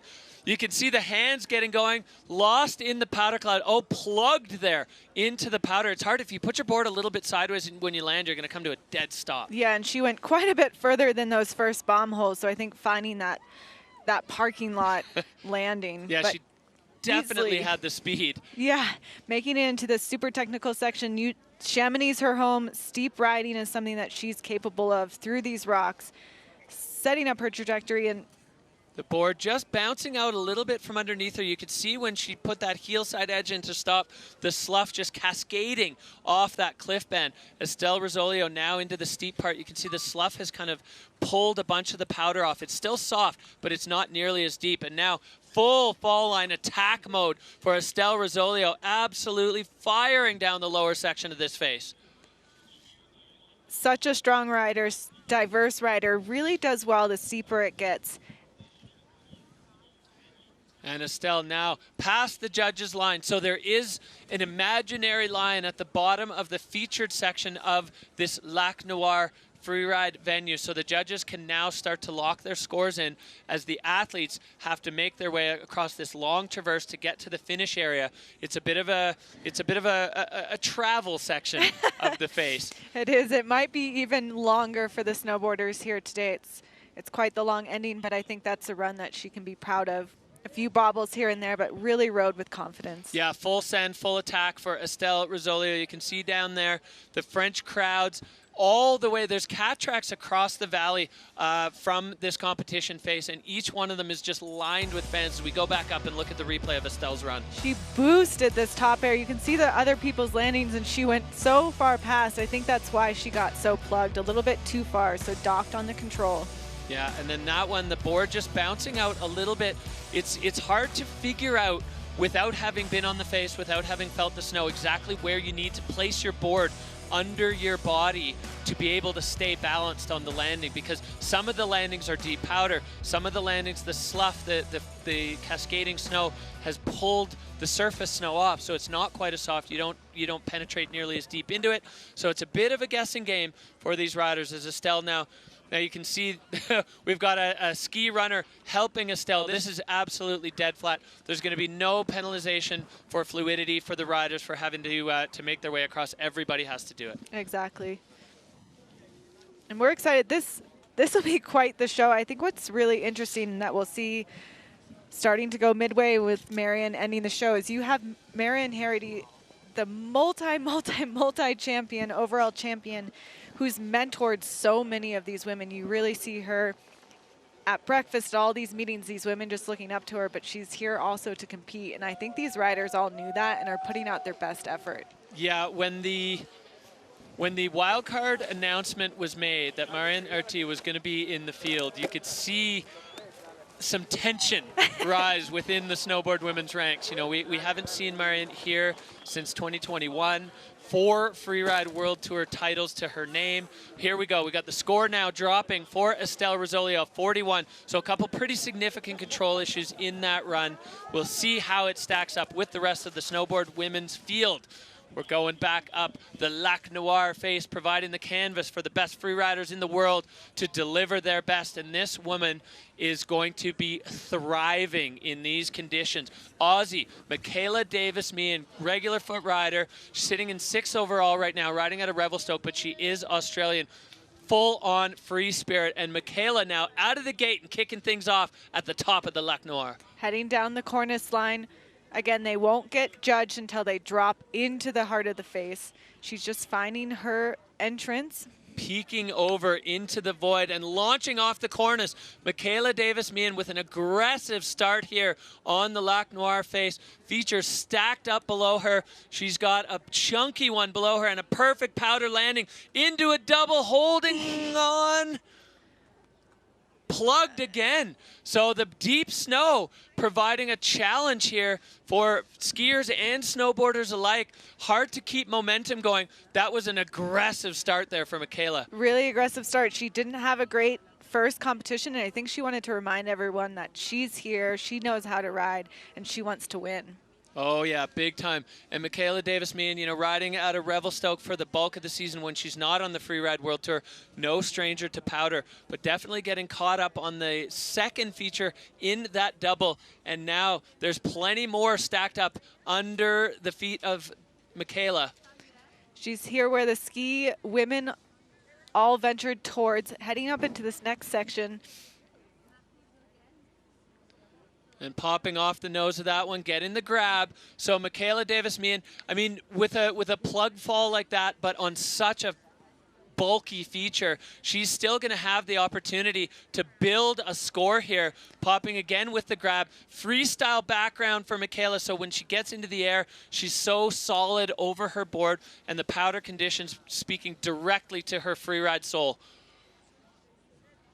You can tell she's just loving the snow. Huge powder cloud following her, making her way down to that finish line. Yeah, so Michaela has passed the judging line, so this one is these turns are just for her, and finding a unique way down where she can get herself. You can see there's a high line and a low line. The high line a little bit less hiking, but also a few more turns on the way down. I mean, powder's a pretty precious resource, and I think all of these riders will take any chance they can to ride it. Yeah, classic example. We had a little bit of a delay in the avalanche control work this morning while the riders were all stacked up on the ridge for face check. And a few of them, I think Michaela was one of them. Oh, Michaela, even though she's below the judging line, just pounding off a huge cliff at the bottom. That was for the soul, Michaela Davis-Meehan. So asking if it would be okay if while we waited for the avalanche control, they took another lap. Our lap down to the commentary booth this morning, spectacular. We got to ski fresh French powder, just about as delicious as a fresh French croissant. We can re-see her line, really cool, strong, aggressive double, but just a little too much. There is not enough actual transition at that top section. Yeah, the transition runs out quick. I like that one. She was able to get the grab. So we'll see if she's able to salvage a score. And then the bottom of her run going full submarine mode into that delicious, refreshing French champagne. Here we've got the Mammut line tracker of Michaela. You can see she really took advantage of that top section. This is the first rider we've seen really go from start one all the way over to where most people are dropping start two. Taking a really creative top section that no one had before her. Yeah, with a heavy chunk of terrain bitten off. That double was huge. That's the biggest thing we've seen any of the snowboard women take on this season. For sure, nobody going that big in Spain on those rough conditions. So Michaela into full send mode. Watch score. So score dropping for the Aussie rider, a 61.67. So some seriously good pieces of that run. Unfortunate with the big control issue off the double, but the judges showing the potential of that run with a 62 pointer. Michaela Davis-Meehan. Yes, sir. So it's too much power. Words you thought you'd never hear from a free rider. A bit too much power. It's so deep up there, and we've seen again the double-edged sword of the powder. We're going back up here to the reigning Freeride World Tour champion. This is Erin Sauvé riding out of Red Mountain. Won the title as a rookie last year by going huge. Erin is so strong and so skilled on her board. I can't wait to see what she unleashes on this Lac Noir face. Taking the similar trajectory as we just saw Michaela do, finding her entrance in. And unlocking the gate there, Erin Sauvé into the meat of this run. So solid over her board, taking maybe a tiny bit less speed than we saw Michaela take, which could prove really wise. Oh, she's good. Solid let. No, nope. Maybe. I think that one, you can see the bomb hole just up above, landing on a rock there. A little too much heel pressure and redirect there and put her into the rock. So the trajectory just a bit off for Erin. You know, you always want to know what's in their mind. They just watched their friend do the exact same thing. She course corrected, but it looked like an air that's just really challenging to get that bottom landing. Yeah, it was hard to tell because she disappeared into the powder cloud on the first one. But Erin Sauvé, there's still plenty to be done. And again, you can salvage a score with the control issue. So now Erin Sauvé coming into this area that saw so much action from the ski women, up and over, and getting right off on her heel side edge, landing in the powder and holding on. That's the summer of doing core work, paying off. Such a strong rider.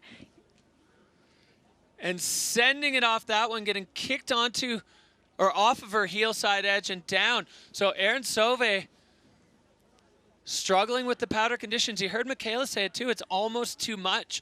So interesting that I don't know if this is line selection, trajectory, angle, or just depth of snow. But so far, the snowboard women. Oh, Erin taking off a huge one there. So she is still in absolute beast mode, sending it at the bottom of her line. Erin Sauvé almost rage hucking there. Yeah. She's one that really she can always podium. She's always a threat. She proved that in her rookie season. And yeah, that side of the venue, it's not as steep as the rest, and I think that snow has really accumulated. It's really deep. You've got to have a good amount of speed to get through it. Yeah, a good amount of speed and setting the board at the right angle for the landing. You know, a little bit tail down, pressing on that back foot to keep the nose from digging in and sending the riders over the front. It's such a delicate balance. But Erin Sauvé is now on her way on this long traverse towards the finish. It gets a little bumpy here as we're going to look back at the top of Erin's run. So you see her trying to control that double, finding a new landing, hopefully a little bit longer, but again, just getting plugged like you said. Yeah, the first one good. She was almost waist deep, nearly going over the nose of her board there. Powering through that, searching for her next one. So much snow here. Oh yeah, she landed right on a rock, directly on a rock on the second step of that double, and then a huge send there for Erin Sauvé, getting buck back but popping straight back out, just using the powder to pop herself back out and keep on riding. So line tracker, the diagonal all the way across as we are lit here in France. It is so much fun. The French crowd having a blast here. We've got a winner already in ski women for the French crowd, so they are loving that. Erin Sauvé at a Red Mountain, wrapping up her campaign, approaching the finish arch there. Freeride World Tour returning to France in absolutely majestic fashion here. That was a power run.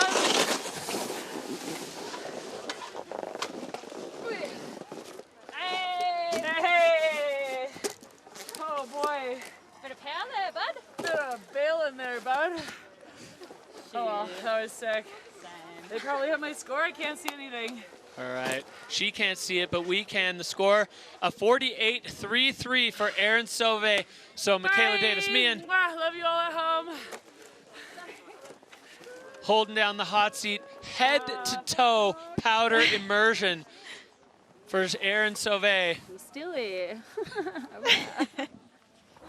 Still here, but we've got the local coming up next. Oh yeah, the French fans are gonna go nuts.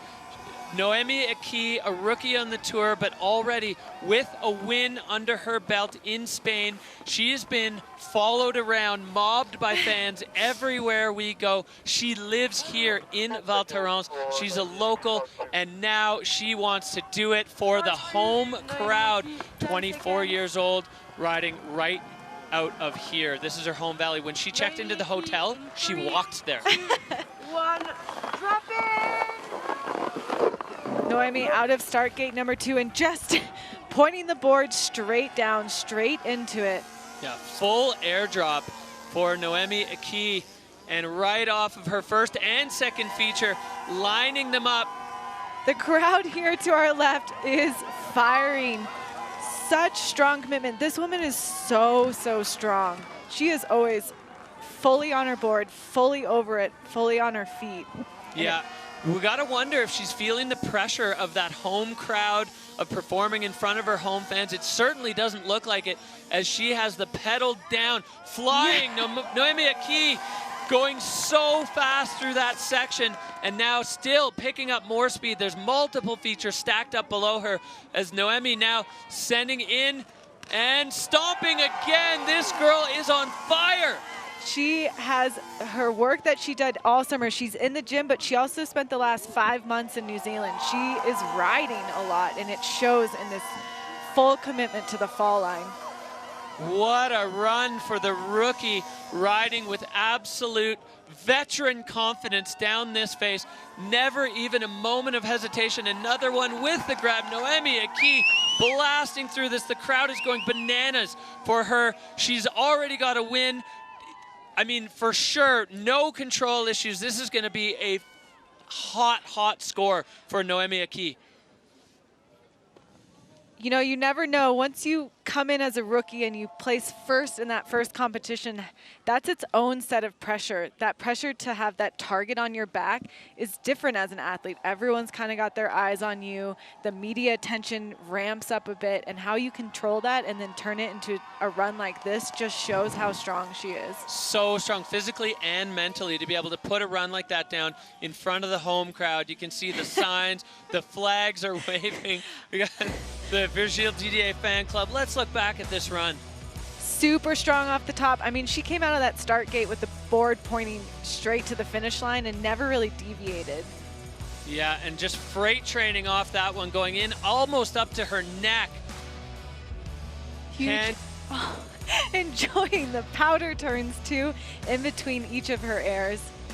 Yeah, and that one absolutely gorgeous. There's not another track in sight where she takes off or lands. Noemi Iki so direct out of the start, just a full rocket ride into her run, going full speed, full intensity all the way. There we've got the Noemi head bobbing around. The French fans loving what they're seeing. We've already got a women's champion in skiing. Are we going to see the same in snowboarding? But nothing is decided yet. We don't have a score for Noemi, and we have a whole raft of talented athletes still up top. Maybe that was so good. That looks sick. Good job. You kill it, like you went jump so big. You're up. Well, the score coming in for Noemi Iki. The judges loving it. 88.33. We have another French athlete in the hot seat. The crowd loving this. Home pressure. Pressure is for tires, not for this woman. She doesn't even feel it. Brushed it off like an absolute freeride god, slotting her snowboard in there in the Tina Star hot seat and taking her throne. Now it's up to the other riders to see if they can knock her out of it. Je sais pas. C'est pas fini, hein. Les riders là. Wow. Okay. Well, here we have the current standings. Noemi Iki back in the hot seat where she has become quite comfortable. Michaela Davis-Meehan in second, and Erin Sauvé now into third. As we go straight back up to the top, we move from France to Spain. Nuria Castan-Baron. She is 7 seasons on the, sorry, that's current ranking, 5 seasons on the Freeride World Tour. Nuria Castan-Baron having a huge impact in the last event. So see if she can pull things back together. Wow. Amazing, dropping straight out of start 2, heading to this powdered panel that no one had been to. Super steep and full commitment. Yeah, getting completely engulfed by the powder. So she is going to be loving these conditions, brushing her goggles off so she can see again. Nuria Castan-Baron. Still finding those fresh tracks, setting herself up to get into this next section. Popping off this nice little ledge, deep in the snow again. It's kind of become a bit of a staircase on the approach to this cliff as we see Nuria out on the way rider's right side, getting a shifty there, popping and completely in control for the Spanish rider. Super smart, took a new section of that cliff, full fresh landing, continuing on to always just find her new line. This girl loves snowboarding, and I think she loves snowboarding in POW. Well, 2 features for the price of 1 there. She stacks them up, and there's more below her. Arcing around that one under the lower section of the face, putting the board into the fall line, popping, playing, full send, wide open on the throttle for Nuria. This is a great run. We were wondering if she was okay after that big crash she had in Spain. This looks like she's feeling pretty good. I think she's having fun, enjoying the snow, but also really strong riding, full commitment. She was going for it. I think she wanted to remind everyone who she was. Yeah, I think there's a lot of that sentiment from riders across multiple fields who didn't have their day in Spain to want to just remind everyone, we are World Tour athletes, we are the best at this and super strong. And another rider opting for this huge fat to flat, boom, into the powder. This is below the judging line, so judges not looking at that section at all.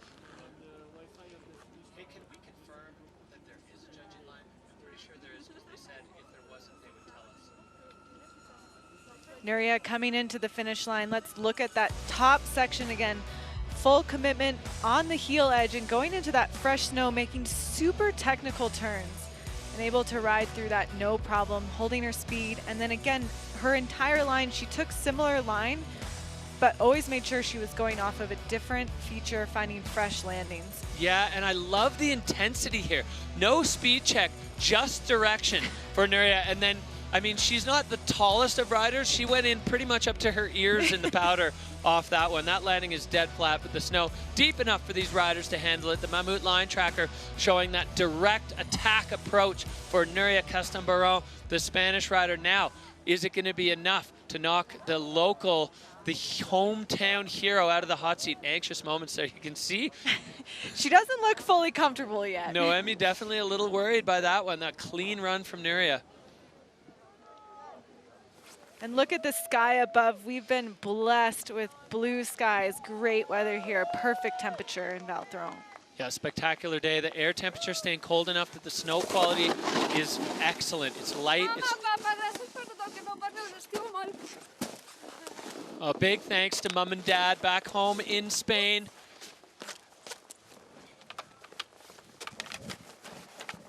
Okay, here we go. The score dropping for Nuria. It's stacking up, up it goes. 83 points for Nuria Castambaron. She moves herself into second.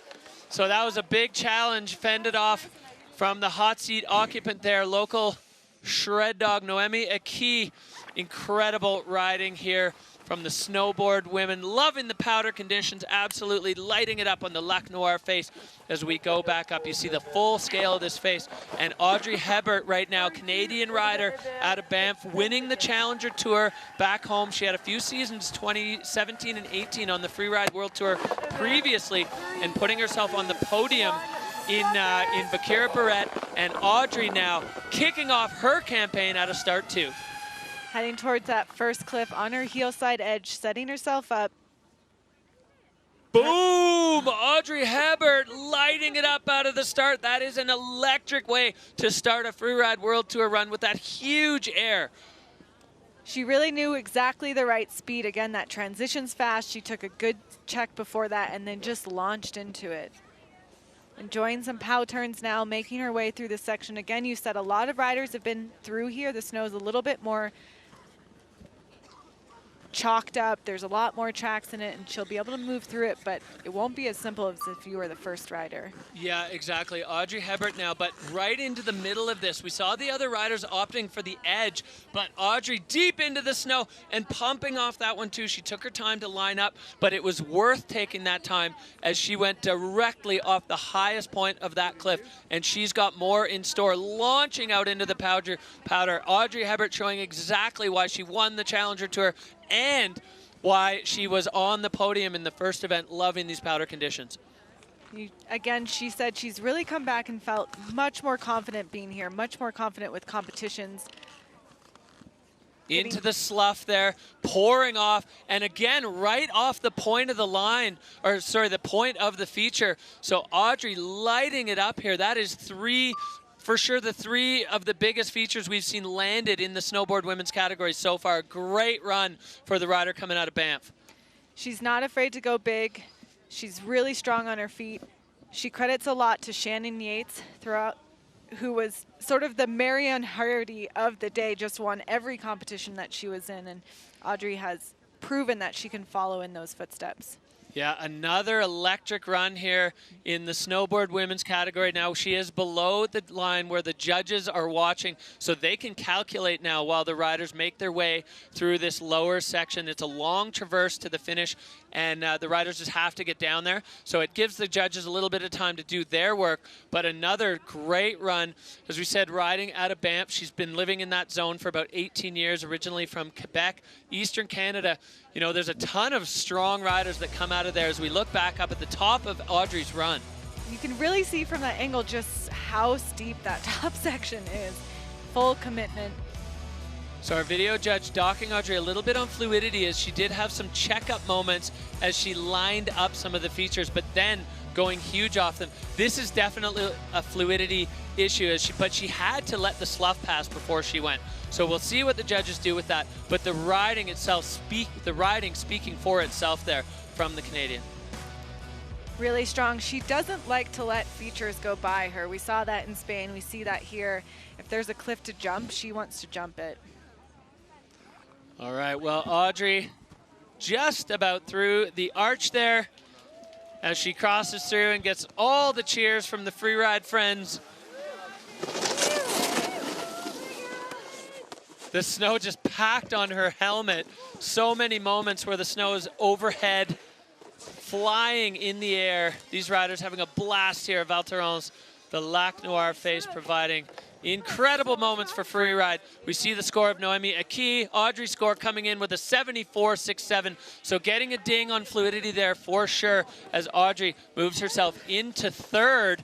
Noémie Aki with another serious challenge fended off there from Audrey. Wow, well, we are moving through the snowboard women's category, lightning fast. These women just blasting down this venue. Noémie Aki holding it down for the home team as we have another hometown hero, not quite as local, but from just around the corner in Chamonix. Last year finishing, last event finishing second to her good friend Noémie. Now Anna Martinez wanting to do it for the home crowd, their friends, but she would love nothing more than to knock her good friend off the hot seat. Taking that direct lines, working through the powder, just easily transitioning between that heel edge. Looks like a little bit of a control issue at the top, but finding her way through, taking that bottom air. Yeah, a slight struggle there for Anna Martinez, but now into the low powder. You can see her pressing on that back foot to push the nose of the snowboard up out of the snow. If you don't do that, that nose bogs and you go over the front. Now we see Anna Martinez finding the first of many features to come. This area definitely proving popular as she's got a slightly different take on it, launching off in between the rocks.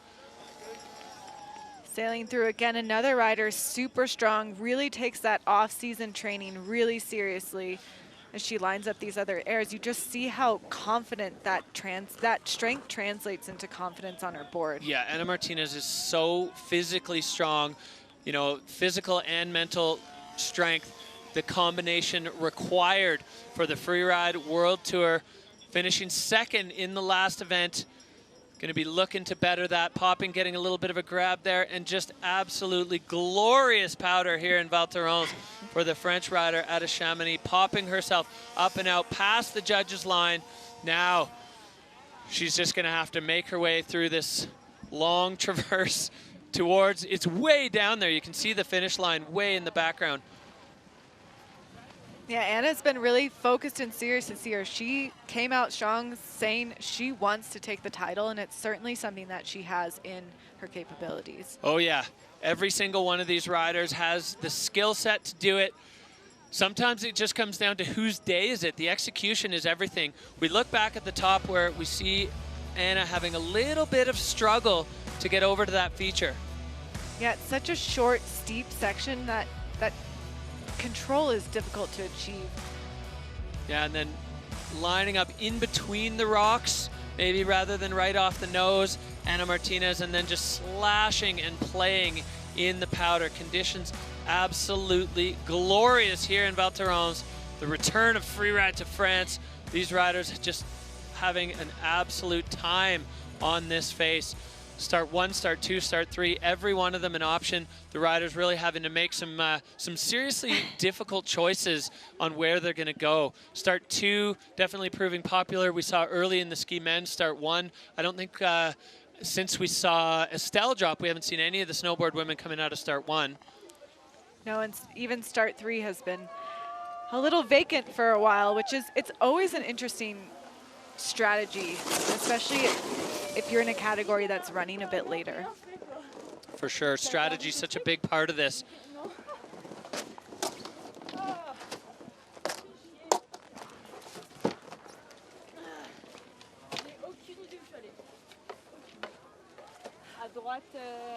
Droite rider un peu comme moi quoi. Ah ouais? Ouais.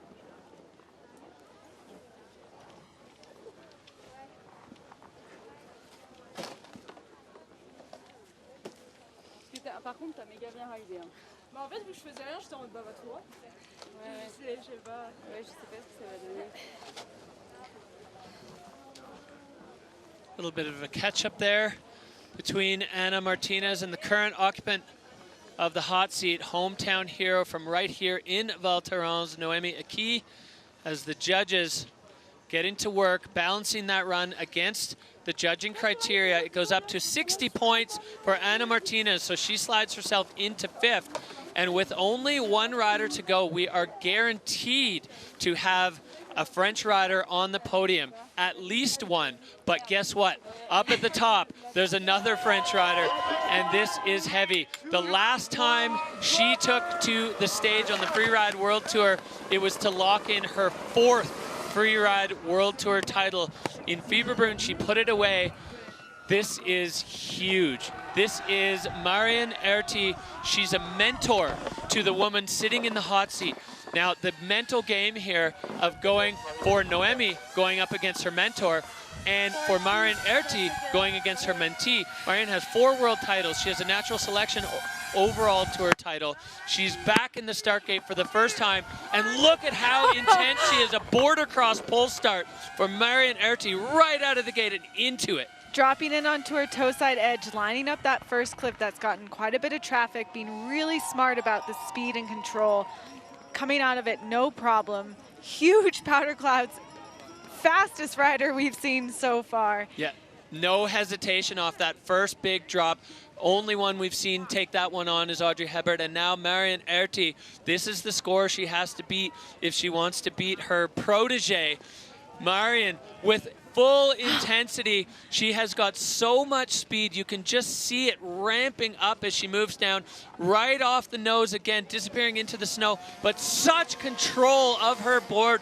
The queen is back, and she is showing exactly why she has those 4 titles. You know, Marion does so much for women's snowboarding, but this reminds everyone that she's still the top. Oh, and look at this. She's got a big feature underneath her, moving over on the heel side edge, locking in on her angle. Right off the top, Marion Erti landing that one perfectly. Again, the crowd is going absolutely bananas out here. We have a French woman sitting in the hot seat. We have a French snowboard royalty on the face, popping with the grab. Marion Erti showing exactly why she has 4 world titles under her belt.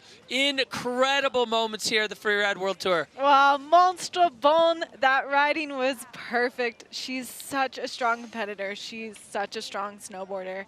She's just the greatest. Yeah, that was incredible. The biggest features we've seen taken on at full speed, full intensity. Marion, she's not done though. Clouding herself out, popping off that lower feature. That one was just for her. Marion Erti, the French snowboard god, proving why she is the queen of freeride. Just full send straight off the top. She really is such a technician. The judging criteria is pretty much maxed out. As much as you could, probably would go through the screen if it was possible. No issues, no landing, no bobbles, no wiggles. She rode that whole thing with strength. Yeah, and taking on the biggest parts of every feature she approached. This one, she had to line it up to make sure she didn't land on rocks, getting the angle exactly right. And you can see her lay the tail of the board in first so it stays up and out of the powder instead of burying the nose. That is veteran riding. She knows exactly how to do it regardless of the snow conditions and putting it perfectly precise on that one. The crowd loves it. We are seeing the return of the queen. I cannot wait to see what the judges do with that. I bet everyone's sweating a little bit, but particularly the woman in the hot seat. Yeah, and you know, I don't want to speak for anyone, but if you're Noemi and the only person that beats you is Marion, that's something you can be extremely proud of.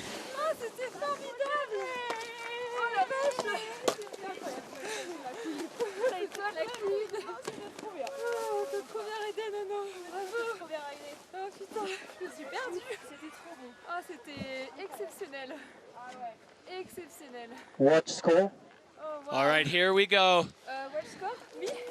Well, I don't see a score, but it says Val Thorens pro winner, so that's giving a little look behind the curtain there as the score ramping up. 88 is the score. 95! Oh, come on! Marion Erti returning to freeride with authority. Incredible. Noemi Aki, the first one to come and hug her. Marion Erti showing that while she's been away from the Freeride World Tour, she has not lost a step. I'm not crying, you're crying. So nice to see Marion. All right, well, let's take a look at the standings here for the Val Thorens Pro in Snowboard Women. Marion Harity with the top where she's used to being, followed right behind with Noemi, local hero, and Nuria rounding out with 3. Audrey and Michaela Davis-Meehan with the top 5. And then we've got the other 2 French riders, Anna and Estelle, rounding off the top 8 with just some control issues. Well, here we go. That's your top 3 from the Val Thorens Pro. Marion Harity, the return to her place on the top of the pile. Noemi Aki, beaten only by her mentor, and Nuria Castan-Baron, proving that she is in fact okay with a return to the podium. And let's see what this has done to the overall ranking. I have a feeling we're going to see a rocket ride for Noemi Aki, 18,000 points. Audrey Hebert jumping up into 2nd, and Anna Martinez now down into 3rd. Nuria Castan-Baron putting herself on the good side of the cut line, and Estelle and Aaron now with some work to do as we move on to the remainder. Wow, what a show we just saw from Snowboard Women. Frenchies 1-2. We will be right back with the Val Thorens Pro.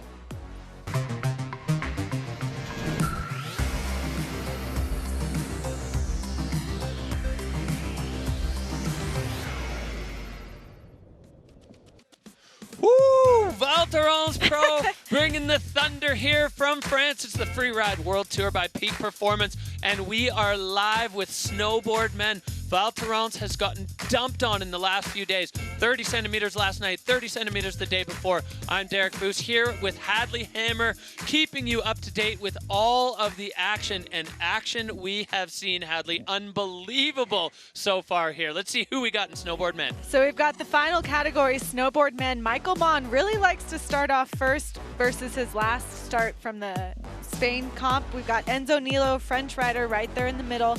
We've got the current leader chasing his 4th world title, Victor De La Rue in 8th, and Conrad Nevin going for 12th place to round it out.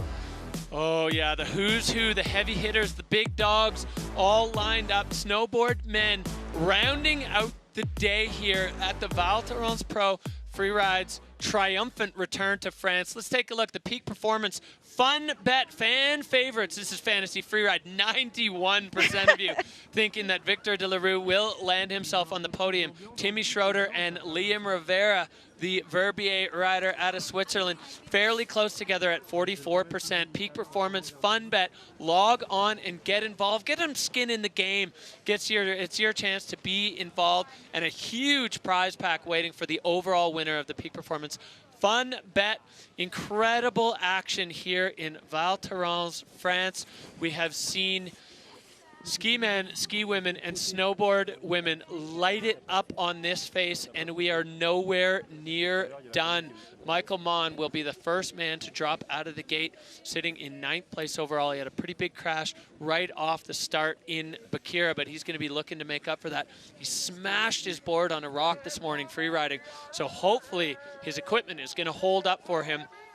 Michael Mon, he is capable of winning runs. We've seen him take multiple wins on the Freeride World Tour. A technician, a mountain goat. He's so precise with his board placement. Mike, now we see him, he's going to be coming out of start 2. There are 3 starts. If you're just joining us here for Snowboard Men, start 1, furthest lookers left. Start 2, in the middle of the ridge. It's a bomb drop onto the face, and then start 3, a little bit more out to the lookers right. So Michael opting for that start 2. You don't necessarily see it from this angle, but it's a cornice straight out of the gate. So the riders fully have to just drop straight into the intensity. And Michael Mon, he's hungry for a little bit of redemption after the last one. He's got 2 wins. He's always a podium threat. And Michael Mon is on the Lac Noir face. Going again, like you said, straight into it, toe side, lining up for this first cliff. It's huge and the transition is quick, so you got to get that speed right, which proves no problem for Michael Mon, coming out hot and cooking.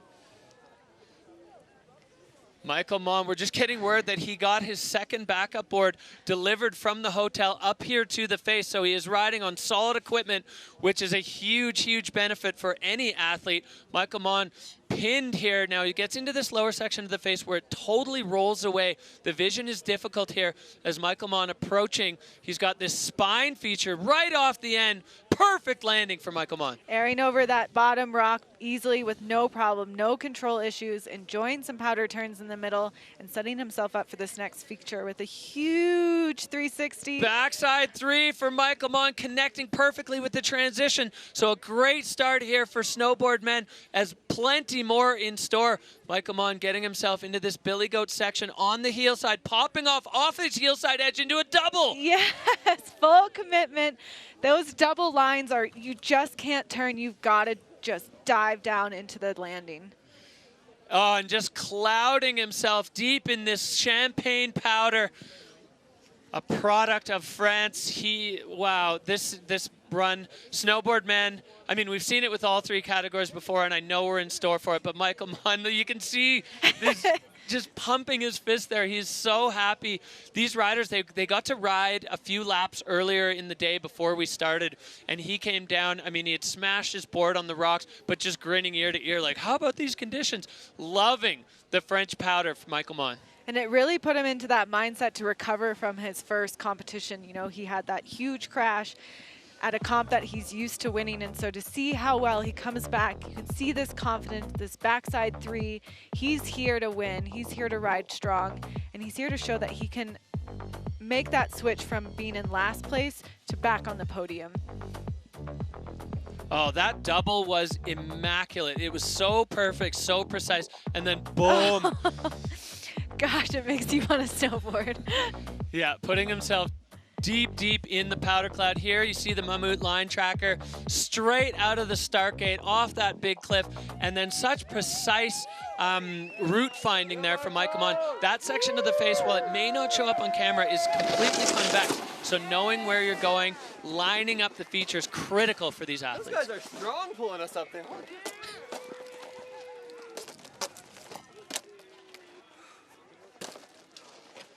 Oh, I broke a second one. Okay, well, the bar is set. The score for Michael Mann, an 83. That is a big score. The judges loving what they saw from place, believe it or not. Big Mike. He's riding out of Denver these days. What a great way to start off the snowboard men's category. First run with a new board. I just took that one out too. Well, they're tools, not jewels. Michael Mann using the board to protect his feet from the rocks out here. And, you know, it's interesting as we get through the day here, some of the rocks are gone, they're buried, but some of them are just covered over by this fluffy powder. So you have to have done your homework where the rocks were before. But we're straight back up to start 2. The next man in the gate, Cody Bramwell, one of the most talented snowboarders we have on the Freeride World Tour. Always electric, always fireworks, as Cody Bramwell out and directly into it in start 2. On his toe side edge, taking that air massive and in full speed and heading towards the riders right of the venue. Hasn't made a single speed check yet, needing all the speed to get across the flats. Little nose butter there in the powder. Perfect timing as it starts to roll away again. Cody Bramwell, you can see the terrain start to pitch down as he lines up this feature that saw plenty of action earlier. Lofty backflip. Oh, no! Cody Bramwell all the way to the bottom and then getting caught up. I think that was the bomb hole that we saw from earlier on in the day. The nose of his board just going under the snow and grabbing. Such a little quick transition there between steep and flat and then back to steep, but he's still riding. He's still searching for these big airs. Nice 3, a bit of a back slap there. And Cody Bramwell now just pointed out, full rocket ride out the bottom of the venue. Such a talented rider. Nose butter there, pressing down into the powder. You can't help it. This is such playful terrain, and Cody Bramwell, one of the strongest snowboarders on the Freeride World Tour. It's so hard to put these runs together, and another rider kind of getting a little bit caught up in this deep snow. Cody lives in Greece, so I imagine that powder is especially unique for him and sacred, and he's clearly showing in his run that he's taking every opportunity to take as many turns in it as possible. Well, let's take a look back here. Cody Bramwell lobbing the backflip all the way to the bottom of the transition. He landed it, but it was the connection from steep to flat that gobbled him up. A another backside 3, another probably bit of a control issue on the landing again, wheeling out of it, but really showing that he's a playful, versatile rider. Yeah, you could see the board just flexing and bending in the landing of that back 3 there. Different spots have different textures of snow, and that one definitely been a little bit peeled by the slough running down from riders riding a little bit more on the rider's left side. So Mammut line tracker there showing what we saw. Didn't have the camera mic on there for Michael Mon, but I think he just had his mind blown by Cody Bramwell's full throttle approach, as is his trademark. Cody Bramwell.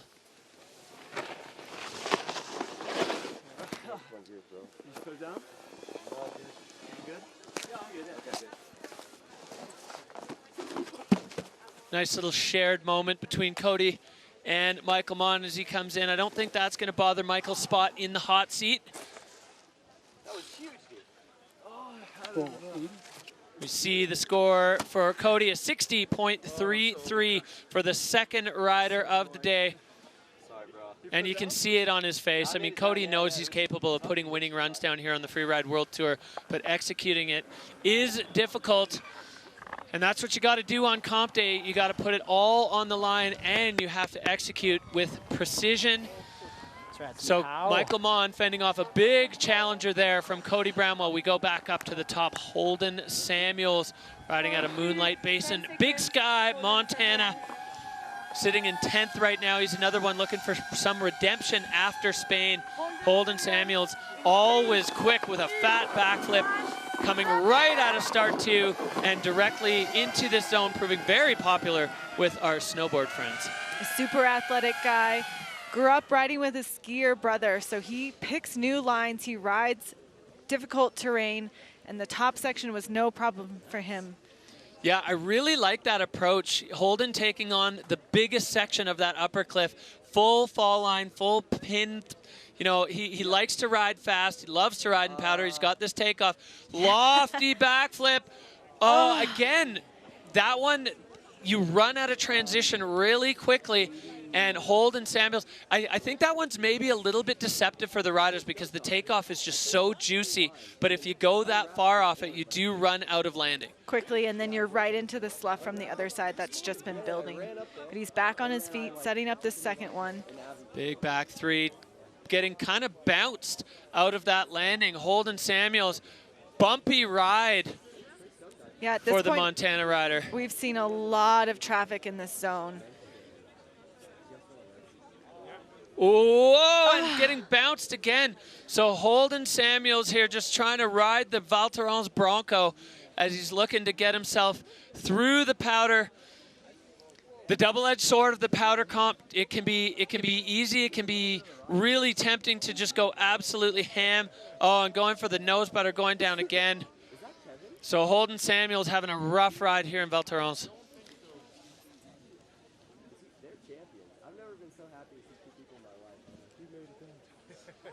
But still some powder turns to be had for Holden. Yeah, this will be tricky for him. He's got an 8th place finish at the last comp, so these next two, he's really got to throw it down. Yeah, and he certainly has the capability. You saw with that backflip, if he had, in my opinion at least, if he had a longer transition, that would have been easily landable for him. And Cody Bramwell falling into the exact same category. That one was such a nice takeoff. As we look back up here, Holden lining this up, look how fast he's going. The rotation, perfect. Coming down onto his board, but just running out of transition. Transition means the landing needs to be steep. It needs to be down sloping so you don't impact into the ground. And then this one, finding a bit of a chopped up spot in between the powder. Exactly, running into that track and then wheeling out. Completely disappearing in the deep snow. And then with the board angle slightly up, you almost get launched back into a second air, and you can see Holden by the body language they're fighting for balance. So direct line there, the Mammut line tracker showing, but Holden Samuels, not his day today. As you said, Hadley, he's got some work ahead of him now. We still have 3 events before the cut, so lots of opportunity for change here. I tried to go soft that backflip. The next one's yours. Yeah, kind of here he said he tried to go slow as he could.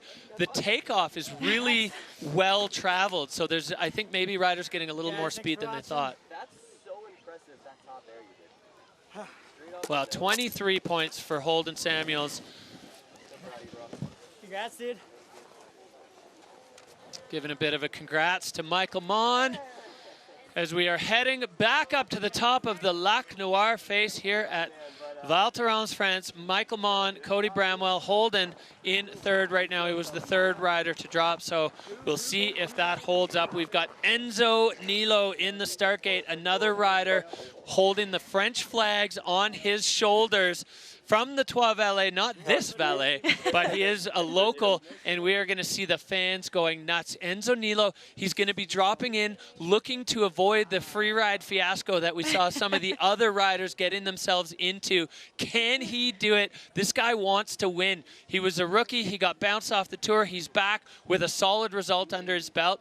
He's got some good friends on the tour, one of them being Victor de la Rue, the current World Tour champion and World Tour leader. Enzo would like nothing more than to step a step higher than his good buddy.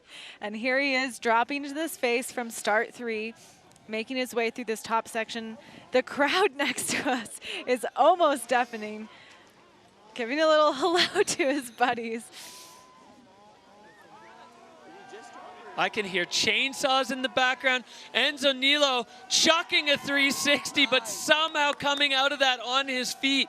He had a very different takeoff approach than we saw the other riders. Big backflip for Enzo, landing.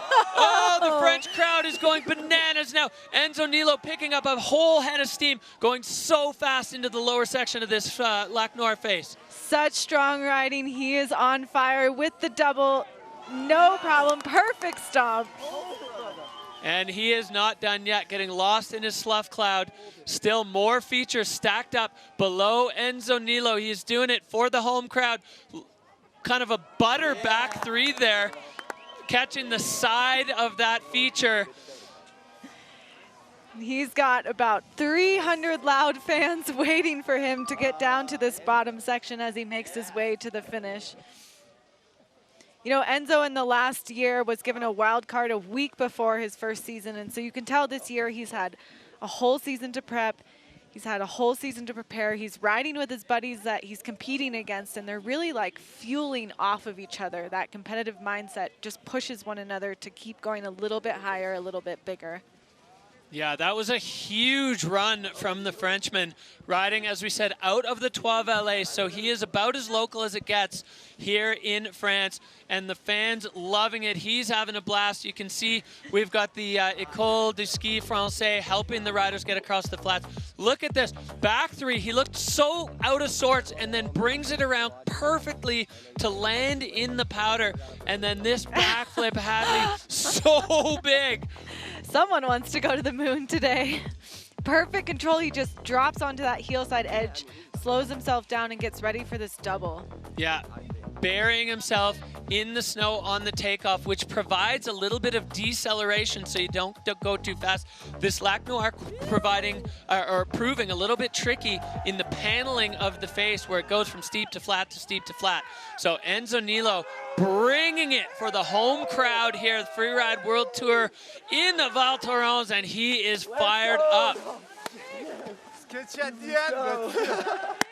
Un peu l'arrache à la fin, je me suis pas bien repéré. Ouais, putain. Ah, j'ai pris le shark d'entrée sur le 3-6. I think he hit a rock. Yeah, that's what it sounds like. Hit a rock on the approach to the 360. So cat-like reflexes to hold on to that. It looked like he was headed for disaster, but no chance. Enzo Nilo, the score coming up. Oh my God! 90.67 for Enzo Nilo. Ooh la la! Ooh la la! A Frenchman in the hot seat again. We've got a French winner in Snowboard Women. We've got a French winner in Ski Women. And we have a Frenchman in the hot seat in Snowboard Men.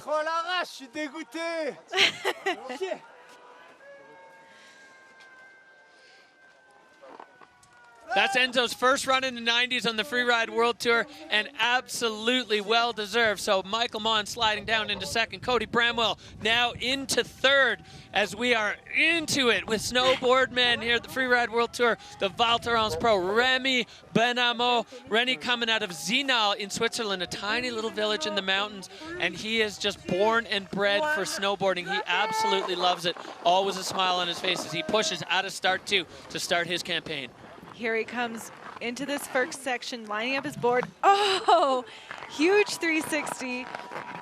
Whoa, backside 3 for Remy Benamo as he makes his way across the avalanche debris clean. That's always a bit of a hold your breath moment as there's some big cornice chunks from the control work done this morning. So a hot start for the Swiss rider.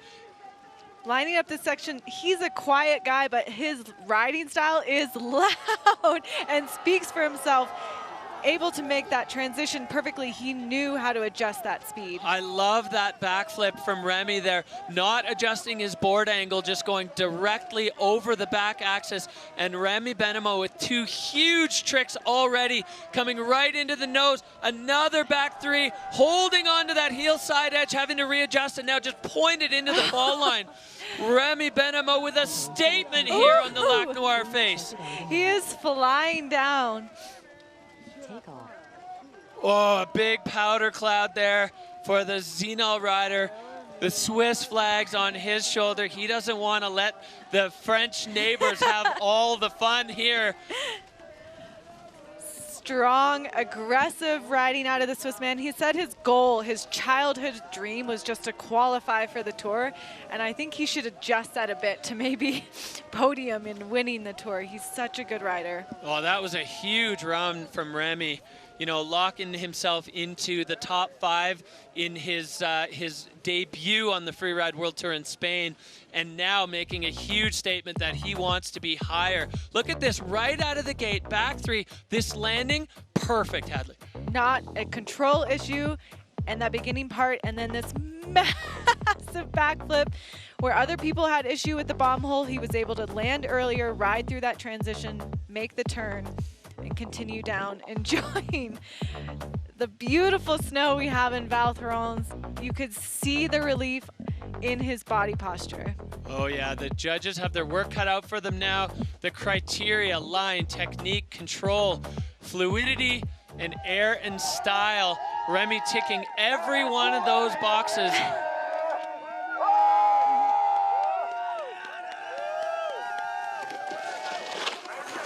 Sounds like a few Swissies coming across the border into France to cheer on.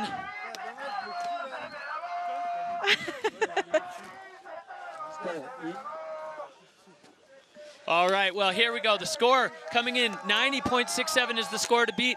Not quite enough, but very close. Remy Benamo into second with an 85.67. So we are seeing some big numbers thrown by the judges already. As we go back up to start 3, you can see a little bit of a breeze coming up now. We've had some wind over the past days in Val Thorens. It scoured the Cinqueron face up at the very summit. Enzo Nilo, Remy Benamo, and Michael Mon showing your top 3 so far in Snowboard Men. All 3 runs, absolute bangers as we are in Snowboard Men, and the crowd is electric here, having a blast. It's a free ride party in France. For sure. We've seen some great riding, but boy, do we have some heavy hitters. We are just beginning with the men's snowboard. Oh yeah, Enzo Nilo is in the hot seat, but he can't be that comfortable yet as we have so many more big hitters yet to come. You can see this big flat plateau at the top. So this is start 3. 3 starts on this Lac Noir face. 1 right at the summit, 1 on the ridge where we've seen, I think, pretty much everybody go so far. And this will be our first rider out of start 3. This is Liam Rivera, Swiss rider coming out of Verbier. Got his maiden win on the Freeride World Tour at Kicking Horse, and then has just been a podium threat ever since. Liam Rivera putting in the work, sitting in 10th right now. He's going to want to bump that ranking way up with a good performance here in Val Thorens. Liam Rivera now on the Lac Noir face. He's going to want to, and he's totally capable of getting on that podium. Such a strong rider, really committed to the fall line, able to do anything with wherever he puts his snowboard. All right, well, let's see what Liam has in store. Throwing the backflip, landing, oh, and just getting tossed by that snow. That one seen quite a bit of traffic and looked like he hit a bit of a hard spot. Liam Rivera now front three with the shifty. Oh, perfect landing for Liam. Found that perfect patch of compressed snow and continuing to ride all the way through, making up for that top section, moving down into this double. Bam, bam, Liam Rivera, oh, and Liam getting tossed. The heel side edge, hard to hold on when you're moving away from it like that. Trajectory going one way and your body going the other.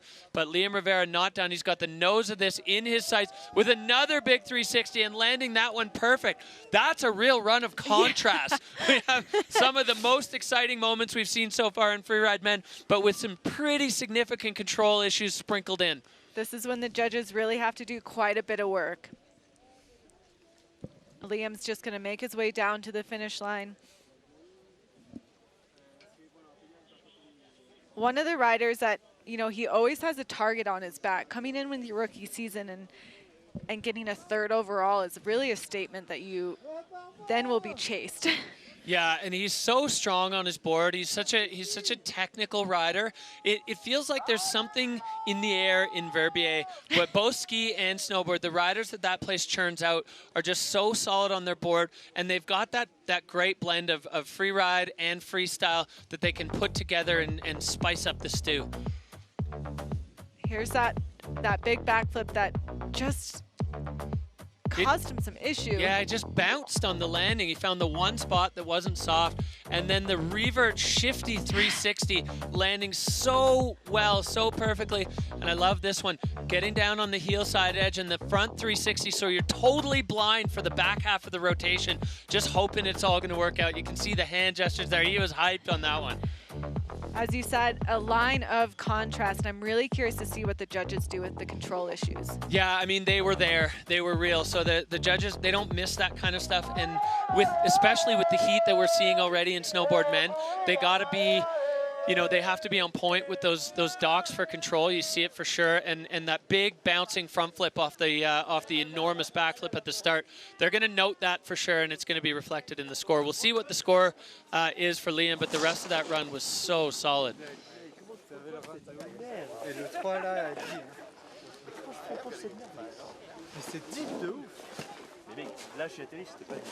Score E. Seeing a lot of snow on helmets in the finish area from so many of these riders. Riding powder all the way down as we're anxiously waiting here for the score of Liam Rivera to pop up. There we go. It's coming in. 90.67 is the number to beat. That's a 60-point run for Liam Rivera. So that's going to be good enough for 5th so far in Snowboard Men. As we said, run of contrast, and oh, what could have been with that one with some huge moves there by Liam Rivera. Exactly, but the judges, this is the pinnacle performance. They're expecting perfection out of these runs. Perfection is what's demanded, and certainly these riders capable of delivering it, as we've seen. So Enzo Nilo sitting now in the hot seat. Remy Benamo and Michael Mon, 1, 2, 3 in Snowboard Men at the Val Thorens Pro Freeride World Tour by Peak Performance. Stop number 2, back up to the top with Truckee, California's Tilden Woolley. Tilden lighting it up at the top in Bakira with one of the most creative lines we saw. A back 3 in a section that no other snowboard even looked at.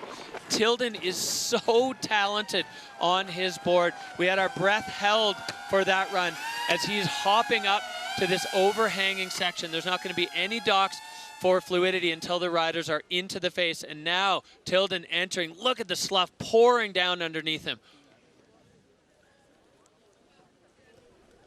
The fact that his heel side edge is in and his back is touching the snow shows how steep that is. Spinning 360, yes. Perfect for Tilden Woolley. Wow, what a great start. This guy is a rookie, but he doesn't ride like one. And I think he's a lot more at home in this snow than he was in what we saw in Spain. Yeah, exactly. But man, his Spain just had a heartbreaker of a finish. But this guy shows that he can come out of the top, come out with a trick, strong riding as we can see, beautiful turns, and able to really link these features together. Yeah, a bit of a bumpy area on the face. Tilden plopping off that one, turns it into a double landing, getting the tail of his board down to make sure he doesn't go over the front like we've seen some of the other riders struggle with. making his way through, avoiding some of these features. I think, you know, whoa, here we go, lining himself up to the same cliff that I believe we saw Marion hit. Perfect landing. He knew with that 10th place finish, he needed to stay on his feet for this one. Yeah, he needed a banger there, and it was interesting watching them there from the shot we had. Looked like he was avoiding it, but he was really actually lining up the next one. It's sometimes hard to tell the perspective from the rider's eye view versus the commentator's view, but Tilden definitely putting a statement down after his opening run in Spain that he is here to play and he is looking for a spot on the podium. That start, I mean, it took him a sec to get lined up and locked in at the top, but then opening it up with that huge 360. And here's the personal cliff, finding that transition, no problem. Yeah, you can see the pit from some of the other riders who just went neck deep off that one. This is below the judging line, so if you're not sure what that means, there's a line below which, all right, let's get into this replay, Hadley. Perfect. Oh, that air was so solid. He knew exactly where he needed to land, coming out hot, making his way through this next section. Yeah, catching the nose of that one with a bit of direction on the toe side edge to turn it into a double. And then this one, finding the perfect line right into that landing. Again, pressing the tail of the board into the snow to keep from going over the front, as we've seen other riders do. You got to be so precise with your foot placement, making sure your board is exactly in the right position and your body over the board to make sure that you can stay upright. Great run there from Tilden Woolley. Exactly, and what we can't see, what you can't see as well at home is that last cliff is a blind rollover, so it's tricky to know exactly where you are, and he had that thing memorized and down in his head. So much photo, huh? Oh, pow. All right, well, the judges have had their say. The score dropping in, and it's a 74-3-3. So Tilden Woolley just off the podium so far with that great run. Huge top section. The strength of the lower part of Enzo Nilo's run really showing as we get further into the snowboard men's field. And we are going back up to the top. If Enzo Nilo was worried before, he is going to be shaking in the hot seat right now. We haven't, well, in the last 7 events, we've only seen one where the next man didn't win. He's the 3-time Freeride World Tour champion. He is the current World Tour leader. We're looking back at the run he put down in Bakira Barrett in the last event. 360s, full speed approach, the backflip at the bottom. Victor De La Rue leading the Freeride World Tour after one stop in 2025. Victor lives in Val Thorens.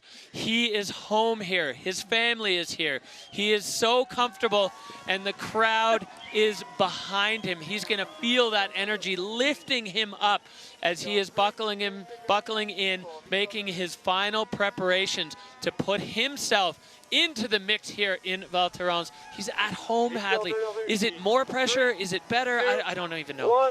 You know, with Victor, he's hard to read. He always seems like he's pretty chill and having a good time, but don't doubt that he's going full force for that 4th title. He wants it, and he can get it. Well, and he's definitely sitting in the driver's seat currently, leading the standings. Got a little nugget here. Back 360 into the over the bomb hole. Perfect connection. So great start to this run here for Victor as he approaches this next feature. Wasting no time to get into the backflip. The landings are incroyable. Yeah, the precision of Victor De La Rue's riding is unmatched. The Freeride World Tour champion 3 times for a reason. Single, double, but going down. Victor losing his front side edge and flopping over onto his chest. Uncharacteristics of De La Rue. Let's see how he... Oh, no! That first bobble, it can shake you once, and then it's really can be hard to recover for the second one. Yeah, a bit of a freeride fiasco there for Victor De La Rue, as uncharacteristically coming undone. Even the best are struggling here. The powder conditions a benefit, but also tricky to manage, as we see Victor De La Rue, the 3-time world champ. And what is that going to do to Enzo Nilo's mindset down at the bottom? They are best buddies. In the opening ceremonies, the announcer was passing the mic around, and Enzo said, I'm going to be on the top of the podium to Victor. Well, I think he might have predicted it. And, you know, I've seen that in competitions. There's an opportunity sometimes for a rider to come in. They wake up after inspection. They know their line. They know it's good, and they know they want to win. Let's see Victor again coming in strong with that perfect backflip. Again, the landings are so textbook. Yeah, that was video game mode there for Victor. The back 360, maybe a tiny bit caught up, but landed again. He was solid, and then coming across into this next feature, this double. Just. The board just pushed out from under him. Enzo couldn't believe it. Oh, and you can, I mean, it's so fascinating. These guys want to beat each other. They're best friends. It's really quite the emotions going back and forth. Saute, tu sautes là. Putain, mec, t'avais un meilleur van que moi. Asking Victor, where are your legs? Well, I mean, this is the glory and heartbreak of freeride. I mean, Victor de la Rue certainly capable, as we saw with both the backflip and the 360, of perfection on these faces. But it's not one thing. It stacks up all the way down. Oh la la, indeed. Mec, en début de ligne, il était parfait, j'étais là, il va me guillotiner.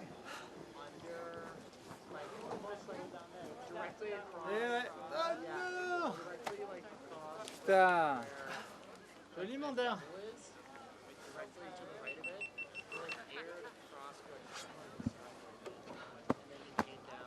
Waiting for the score. Also, the four guys on top, you know, they've known that the guy in first has gone down, the big champion, and I think it gives them a little bit of fire. Yeah, maybe a bit of hope there for some of those riders at the top, but they have a big score to beat, 60.17 for Victor de la Rue. That is sixth place. He goes and congratulates his buddy who's sitting in the hot seat. A French flag still holding on to that top spot as we look over the summit of the Lac Noir face. Incredible scenes here in the French Alps as we are making our way through the Val Thorens Pro. We have seen fireworks in all four categories. We got a French athlete sitting in the hot seat here as we are moving on. Timmy Schroeder, the next man, the German rider, but riding out of Zillertal. This guy is capable of putting down a winning run in any conditions on any face. He's a great free spirit, but man, he is hungry here on the Freeride World Tour, and we've seen some of the wildest, most exciting moments in freeride delivered from Tim Schroeder as he is out of start one. Coming into the steep section, the first rider to come out of the first start gate. Navigating the top, taking a huge air. It's super committed. You only have rocks below you in this section. Wow.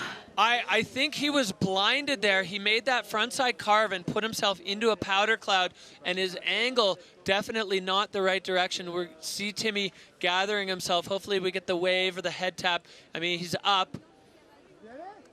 Oh yeah, he's looking back up just to see what happened there.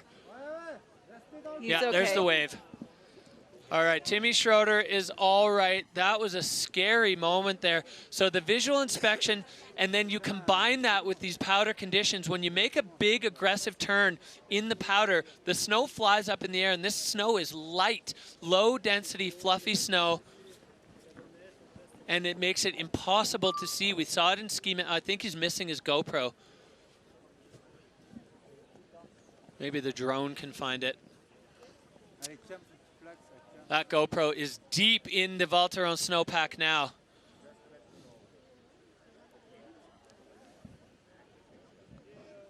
So tense moments there. Freeride World Tour. Yeah, it's hard to almost breathe when you watch a rider fall over the rocks like that, just launching off that feature with completely the wrong trajectory.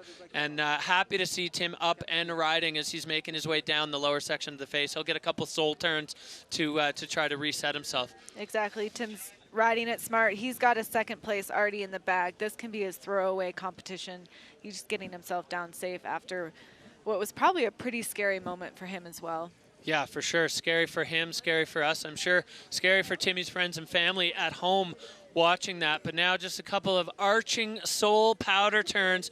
Like you said, we have 5 events before the cut here on the Freeride World Tour. So Tim Schroeder is going to just toss that one straight in the bin and leave it behind him. We know he can win events on any given day, and just the aggressive intent in the steepest part of the face there really showed what Timmy was after with that run. Yeah, you remember in Spain he threw that huge backflip right off the top. He likes to go out of the gate firing. Well, and the judges like that too. You know, they work on that kind of, here, let's dig into this replay and see if we can figure out, yeah, completely blind, and his trajectory was just way off there. Luckily, his board hit the rocks. So here, 0 visibility, angled wrong, boards hit the rocks, send him into that front flip, kind of reminiscent of the Tom Pfeiffer side flip in Spain, unintentional for sure. Would have been pretty cool if it worked out. We're glad you are down safe and sound, Timmy Schroeder. But yeah, as I was saying, the judges appreciate that too. They kind of work on a thermometer system where it rises or falls based on the intensity of what the riders do. So if they come out of the gate right away with a hot move and an aggressive start, the thermometer gets going up into the red zone early. And then if they can keep it there with intensity for the rest of the run, then they just get points thrown at them, showered with points.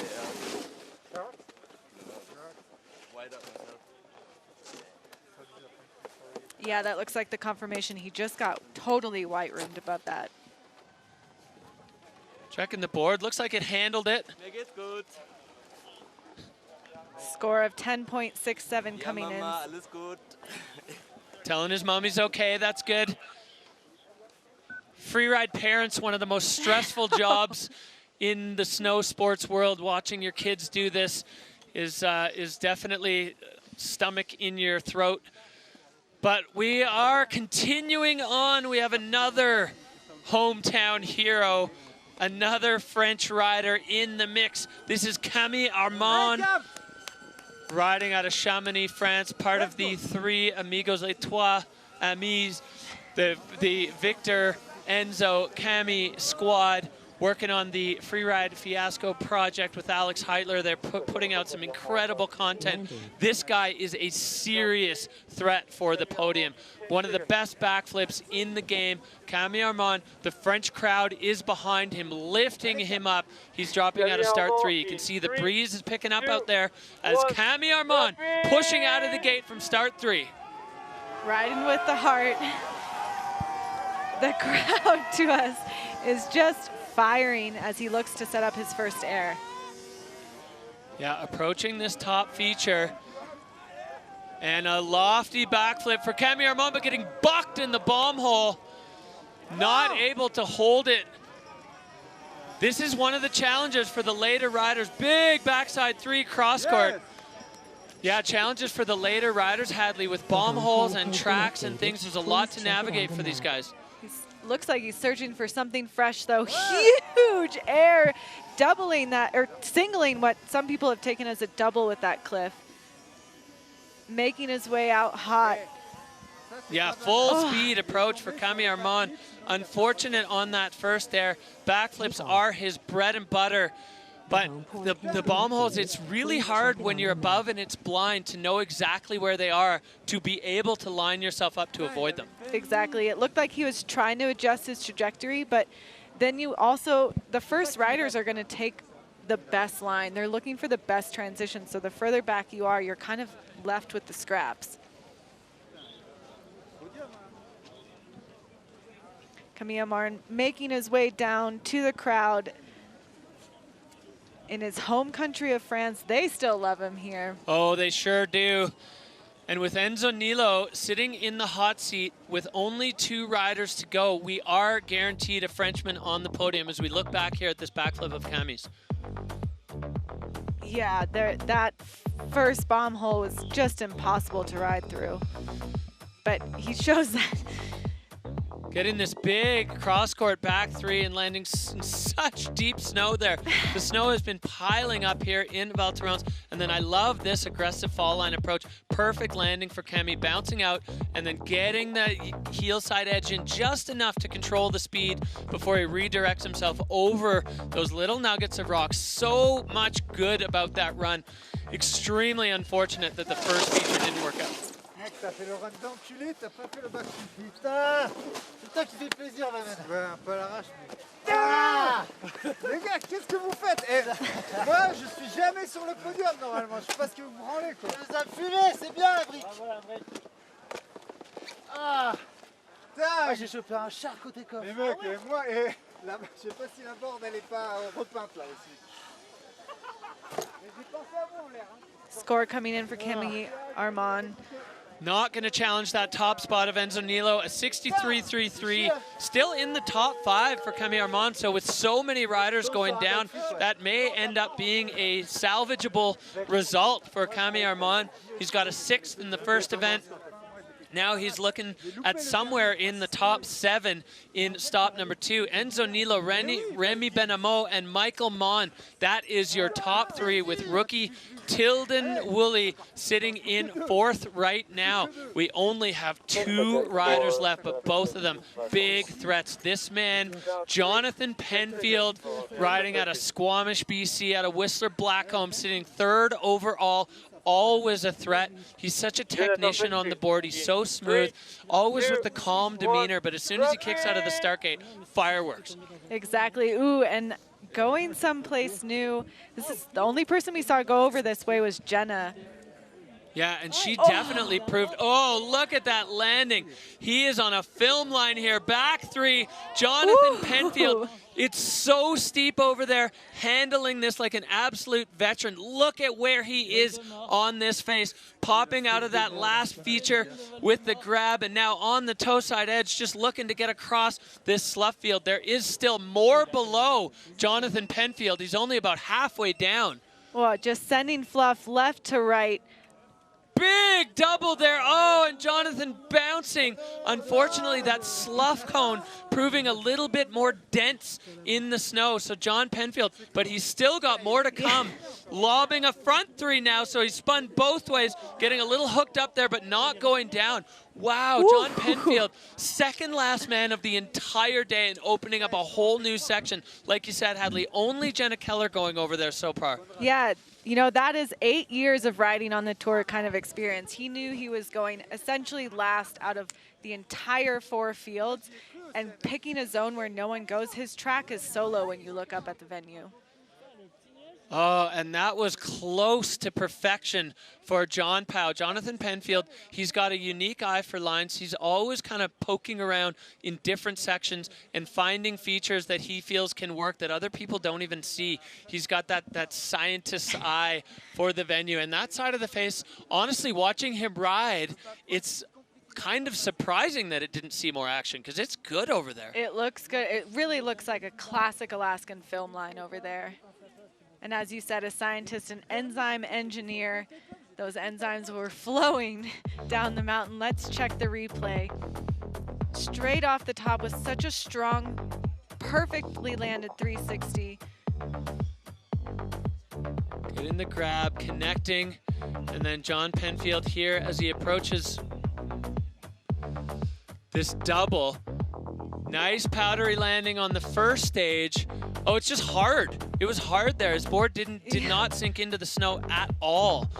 So it's so hard to know what you're gonna get when you land. When all 3 of your landings previous have been deep powder and then you get one that's hard, you're not setting nearly as much tension in the muscles in your leg, and then unfortunately the board just kicks up and out from under you. The first part, amazing. Yeah, the sit down killed me. So definitely going to be a big ding on control for Jonathan Penfield, but a very respectable score there as he moves into 4th, 77.67. So just bumping Tilden Woolley out of the 4th spot, but still holding on in the top 5. So Jonathan Penfield, while it's not, I mean, that was a what might have been, because that was certainly in contention to challenge Enzo Nilo's position on the top of the pile. So John Penfield coming close there, but with a third already and a guaranteed top 5 in the field today, a solid result for John Powell. As we go back up, New Zealand's own Conrad Niven. He's one of the coolest guys on the tour, riding out of Aspen, Colorado, where he's working as a snowboard instructor, buttermilk specifically. He had a good run going in the last event, kicking off the day, and now Conrad Niven getting things going. He's got to do a little toe side hop to get up into the entry of his line. Yeah, as you said, another heartbreaker from the first event. Had such a strong run, and then just kind of a random crash at the bottom. So let's hope, you know, he started first last time. This time he's starting last. And this big overhanging buttress of rock at the very top, Conrad eyeing it up as he gets his board set. There's not going to be any docks for fluidity until the riders start. Not that they're going to dock them once they start, but until they drop in, the judging doesn't start. And this is a precarious position for Conrad as he drops in on the toe side edge with aggression. Sending it in full gas, full heat, coming out, wheeling through, keeping that tip of the board out of the snow. Yeah, I love that tail press move for the snowboarders when they just push on the tail, bend the board up, and elevate the nose of the board out of the powder so they can just keep accelerating. And he's moving quickly into this section, taking that first air in, setting himself up for the next. Yeah, this blade proving popular, going all the way down, but going down on his heels. Oh, popping out of the powder. Nothing happened.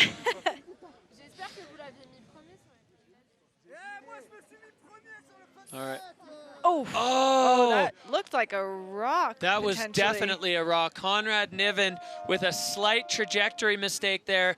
Luckily extending his board out from under him where he's able to protect his feet from that rock. And he's not done, though. He's still going for that huge air at the bottom and coming out flying. Just a tiny dot on this enormous face. Conrad Niven now getting some soul turns, filling his glorious mustache with powder as he launches himself down the bottom piece of the face here. So Conrad Niven, oh, that was a little bit scary watching him air towards that rock, but I'm really happy he was able to get his board out in front of him. Yeah, he's really such a good rider. Great edge-to-edge technique. A raft guide champion, or not guide, a rafting champion, whitewater champion. This guy knows how to win sports. Big sports guy, Conrad Niven. Yeah, the captain of the USA rafting team, having a blast out here. Let's look back up this top section. It's just so steep and it's chewed up. He's the last rider of the day. Yeah, he's able to make it through, and then let's see this first air. Yeah, it's hard to tell from our angle if he just wheelies out or if he hits something straight. Yep, oh, yeah, right onto onto those rocks. But he didn't want it to stop him. He's still going, making his way through and down to the finish line. The last one to paint his tracks down this incredible face that, again, like you said, is a real venue that should consistently be on the tour. Yeah, that was absolutely spectacular. And looking at that run with those control issues from Conrad Niven, it's giving me a strong sense that the man sitting in the hot seat is going to be the champion of Val Thorens. There he is right now. Enzo Nilo, unofficially, we'll have it officialized very quickly, is going to be the champion. So we've got a man from the 12LA standing on top of the podium, and 3 French riders out of 4 taking the win here in Val Thorens today. As we wait for the score to come in for Conrad Niven, we see it climbing up. It's going to be a 55 for Conrad, so that's 10th place, and that means that Enzo Nilo has won in Val Thorens. Incredible moments. You see the 3 French boys, they travel together, ride together, room together, and tonight they're going to party together. All right, let's take a look at the event scoreboard here from the Val Thorens Pro. As Derek said, Enzo Nilo taking the top spot with rookie Remy right behind him in second, Michael Mon rounding it out at third, Jonathan Penfield with a creative line for fourth. Then you start to see the crashes coming, Cody Bromwell, Victor De La Rue, Liam Rivera. A lot of men couldn't really hold it together today. Yeah, tricky conditions for sure. Powder, glorious, but it adds another element to the riding there. Timmy Schroeder going down with a scary moment up top, but luckily he was okay. Even told his mom he was okay. The French crowd's just running riot, having such a good time here. Freeride World Tour by Peak Performance. Return to France. We're going to see what this result has done to our Freeride World Tour overall rankings as the calculations behind the scenes are done. We see Enzo Nilo jumping all the way up into first, taking that golden bib off his good friend Victor De La Rue. Remy Benamo up into second, and Victor tied with him in second. John Powell an even fourth as we move down. Wow, so Enzo Nilo has just gone from fourth to first in the overall rankings. France is going to go ballistic tonight. Watch out, Val Thorens, because it is coming for you. These are our podium men here for the Val Thorens Pro. Such strong riding from all of these guys. Enzo, Remy, and Michael Mon really putting on a show and showing their strength.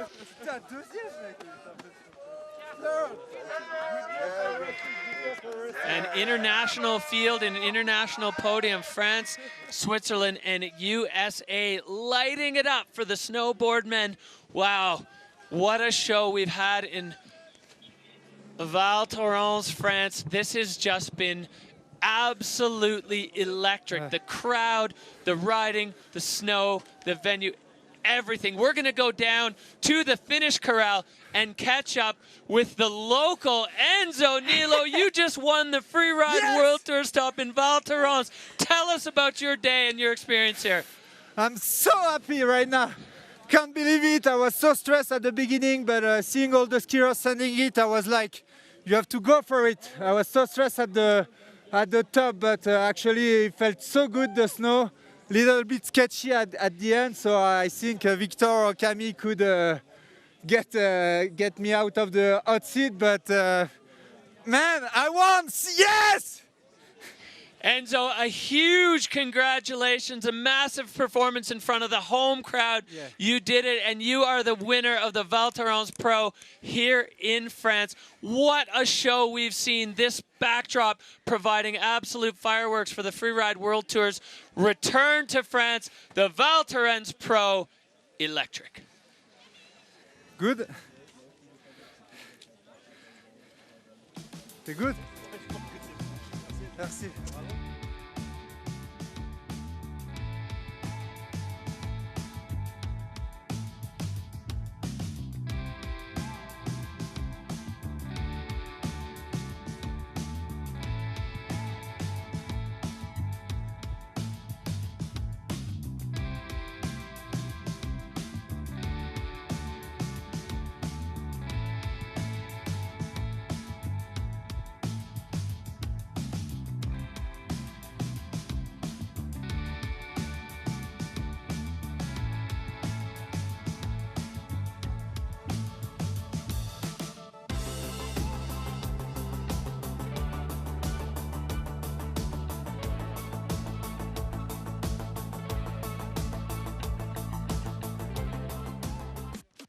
Ooh la la, what a return to France. What a return to this beautiful country. New face, new venue, new riders.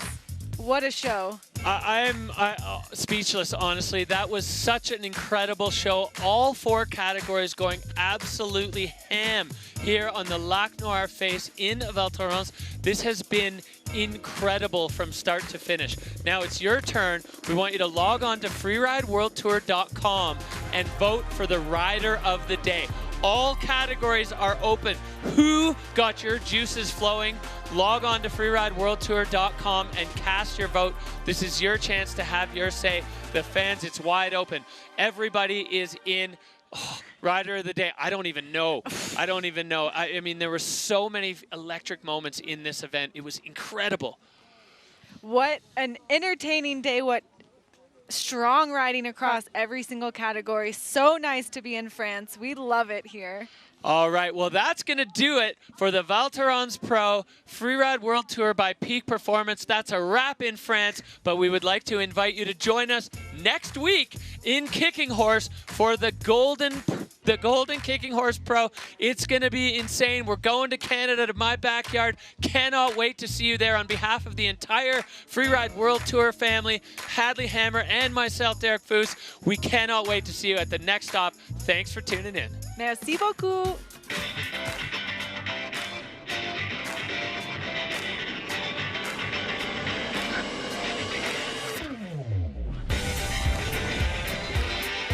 Giant backflip and holding on. Welcome to the Kicking Horse Golden BC Pro. I love it.